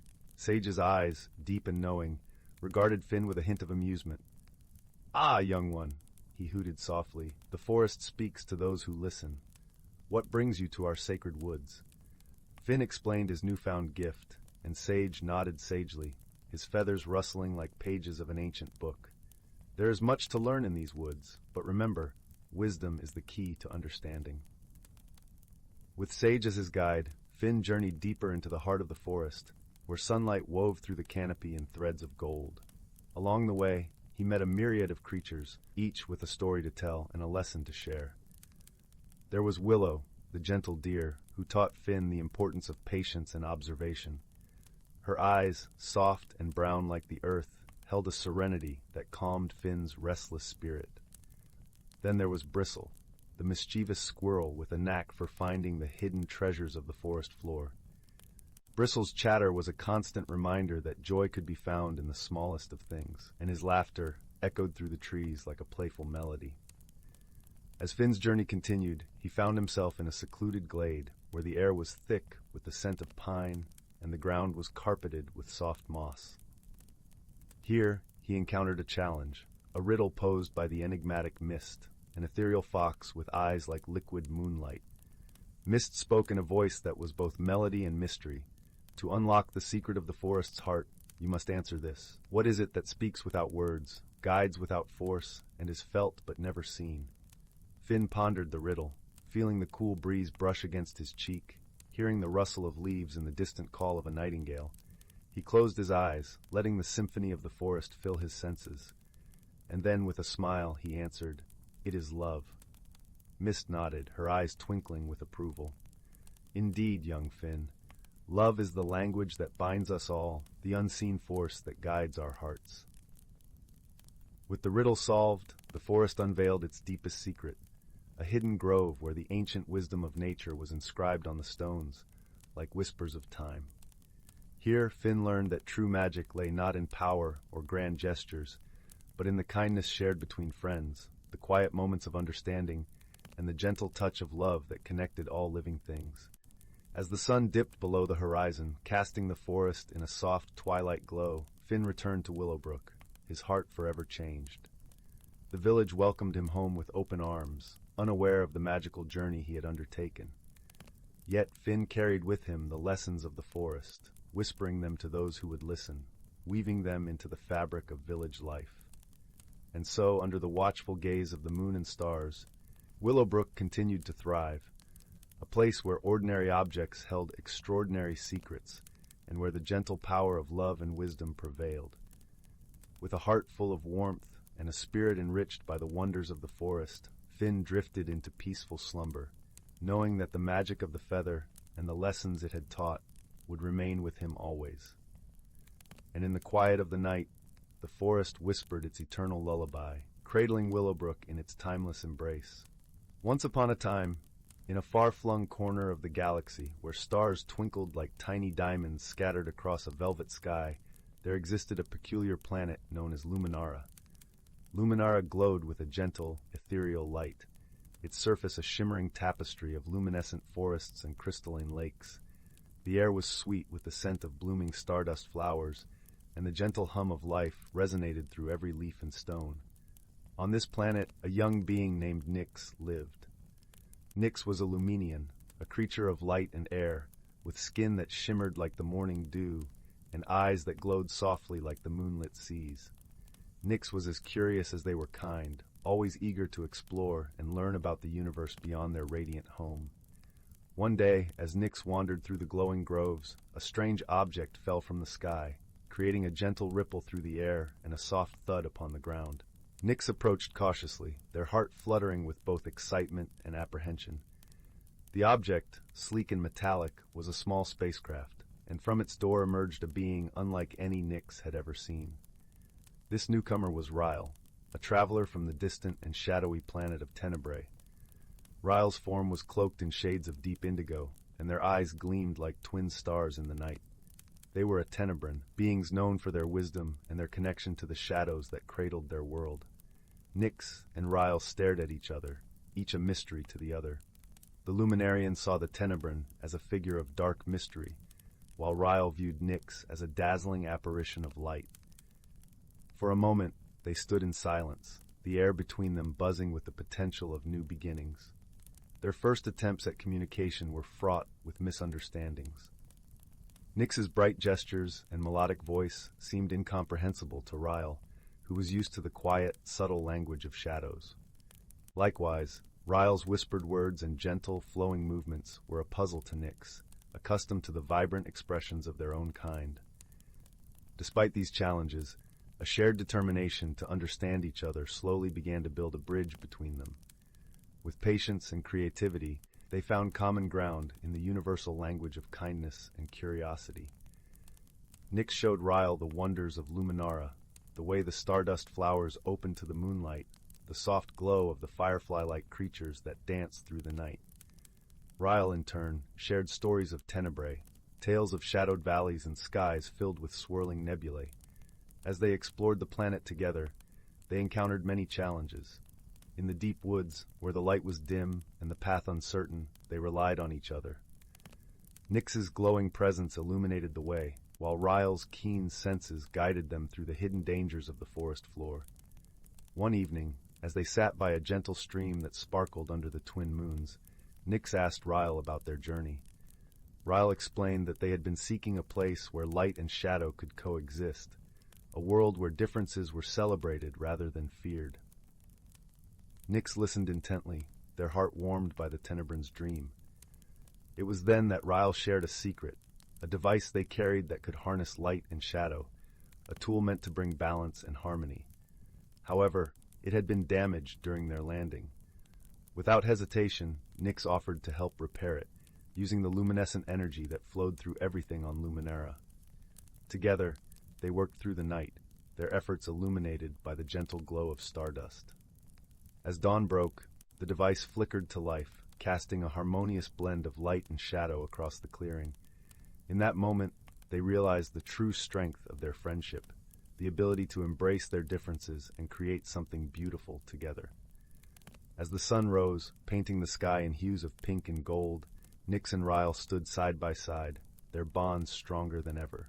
They had discovered that friendship was not about being the same, but about appreciating and supporting each other despite their differences. With a renewed sense of purpose, Ryle prepared to continue their journey, but not without a promise to return. Nyx watched as the Tenebran spacecraft lifted into the sky, a trail of light and shadow intertwined in its wake. And so, under the vast, starlit expanse of the universe, two unlikely companions discovered the true meaning of friendship, proving that even in the most unexpected of places, light and shadow could dance together in perfect harmony.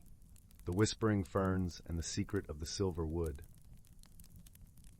In a village nestled at the foot of an ancient forest, where the morning mist hung like a soft veil over the dew-kissed fields, lived a young girl named Lila. She was known for her gentle heart and a curiosity that sparkled like the stars on a clear night. Her village, with its cobblestone paths and thatched roofs, was surrounded by the silver wood, a mysterious forest that beckoned with promises of secrets and wonders untold. Every evening, as the sun dipped below the horizon, painting the sky with hues of amber and rose, Lila would sit by the warm hearth, listening to the crackling fire and the tales spun by the village elders. They spoke of the silver wood, a place where the trees whispered ancient secrets and the ferns danced in the moonlight. Yet no one dared venture too deep, for it was said that the forest had a life of its own, a hidden world that revealed itself only to those with a pure heart and a brave spirit. One crisp autumn morning, when the air was filled with the sweet scent of fallen leaves, Lila set out on a journey. With a satchel packed with bread, cheese, and a small flask of honeyed tea, she walked towards the forest edge, her heart fluttering with excitement and a hint of trepidation. The forest canopy loomed above, its leaves shimmering like emeralds in the dappled sunlight. As she stepped into the forest, a gentle breeze rustled through the leaves, whispering a welcome that only she could hear. The path beneath her feet was soft, carpeted with pine needles and speckled with the golden light that filtered through the trees. The air was cool and fragrant, carrying the earthy scent of moss and the sweet perfume of wildflowers. Deeper into the forest she ventured, guided by an unseen hand. The trees stood tall and silent, their bark etched with the passage of time. Ferns lined her path, their fronds swaying as if in silent conversation. It was here, amidst the ferns, that Lila first sensed the magic, a gentle hum that resonated through the air, filling her with a warmth that chased away her fears. Hours passed unnoticed as Lila explored this enchanting world. She marveled at the brilliant tapestry of colors, the fiery reds and oranges of autumn leaves, the deep greens of the evergreens, and the soft blues of the sky peeking through the canopy. Each step carried her deeper into the heart of the forest, where the whispers grew louder, guiding her to a hidden glade. In the center of the glade stood an ancient oak, its gnarled branches stretching wide as if embracing the sky. At its base, nestled among the roots, lay a shimmering object, a mirror, framed with delicate silver filigree, glinting in the dappled sunlight. The mirror seemed to pulse with a life of its own, its surface smooth and inviting. Lila knelt before the mirror, her reflection gazing back at her with wide, curious eyes. As she touched its cool surface, a gentle ripple spread across the glass, transforming her reflection into a scene of breathtaking beauty, a hidden world within the silver wood. Here, the trees were alive with luminescent creatures, their wings glistening like jewels. Flowers bloomed in a kaleidoscope of colors, and streams of crystal-clear water sang as they wound their way through the forest. Entranced, Lila watched as the scene shifted, revealing a pathway lined with glowing lanterns, leading to a grand hall carved from the living rock. It was a place of gathering, where creatures of the forest came together in harmony. But the most remarkable sight was the great oak, a tree of such majesty and wisdom that its very presence seemed to command the respect of all who beheld it. As the vision faded, Lila understood that the mirror was a gateway, a bridge between her world and the hidden realm of the silver wood. But it was also a key that could unlock the secrets of the forest and reveal its wonders to those who dared to believe. Driven by a newfound sense of purpose, Lila rose to her feet, her heart aglow with the promise of adventure. She knew that her journey had only just begun, and that the challenges ahead would test her courage and resolve. Yet she also knew that she would not be alone. The forest itself would be her guide, its whispers her compass. As she turned to leave the glade, the mirror shimmered one last time, casting a soft light that enveloped her in a warm embrace. It was a promise that the forest would always be there, waiting for her return. With the sun setting behind the treetops, casting long shadows across the forest floor, Lila retraced her steps, her heart light and her spirit renewed. The path led her back to the village, where the hearth fire glowed warmly in the gathering dusk. That night, as she lay in bed, the soft rustle of leaves outside her window lulled her to sleep. The whispers of the forest, like a gentle lullaby, promised dreams filled with wonder and the promise of new beginnings. In the days that followed, Lila returned to the forest time and again, each visit uncovering new mysteries and deepening her bond with the hidden world. She learned to listen to the whispers, to understand their secrets, and to see the magic in the everyday.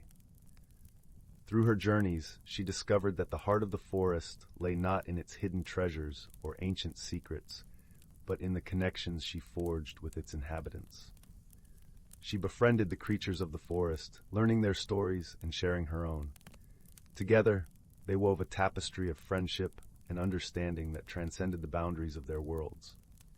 In time, Lila came to realize that the true magic of the silver wood was not in the mirror or the hidden realm it revealed, but in the way it transformed her, fostering a spirit of wonder and a heart open to the beauty and mystery of the world around her.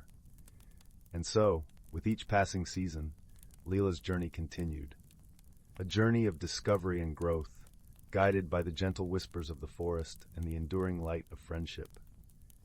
As the years went by, the village at the foot of the silver wood became a place of wonder and inspiration, where the stories of the forest were passed down from generation to generation, a testament to the enduring magic of the natural world. And Lila, her hair now silvered with age, would often sit by the hearth, sharing her tales with the children gathered around her.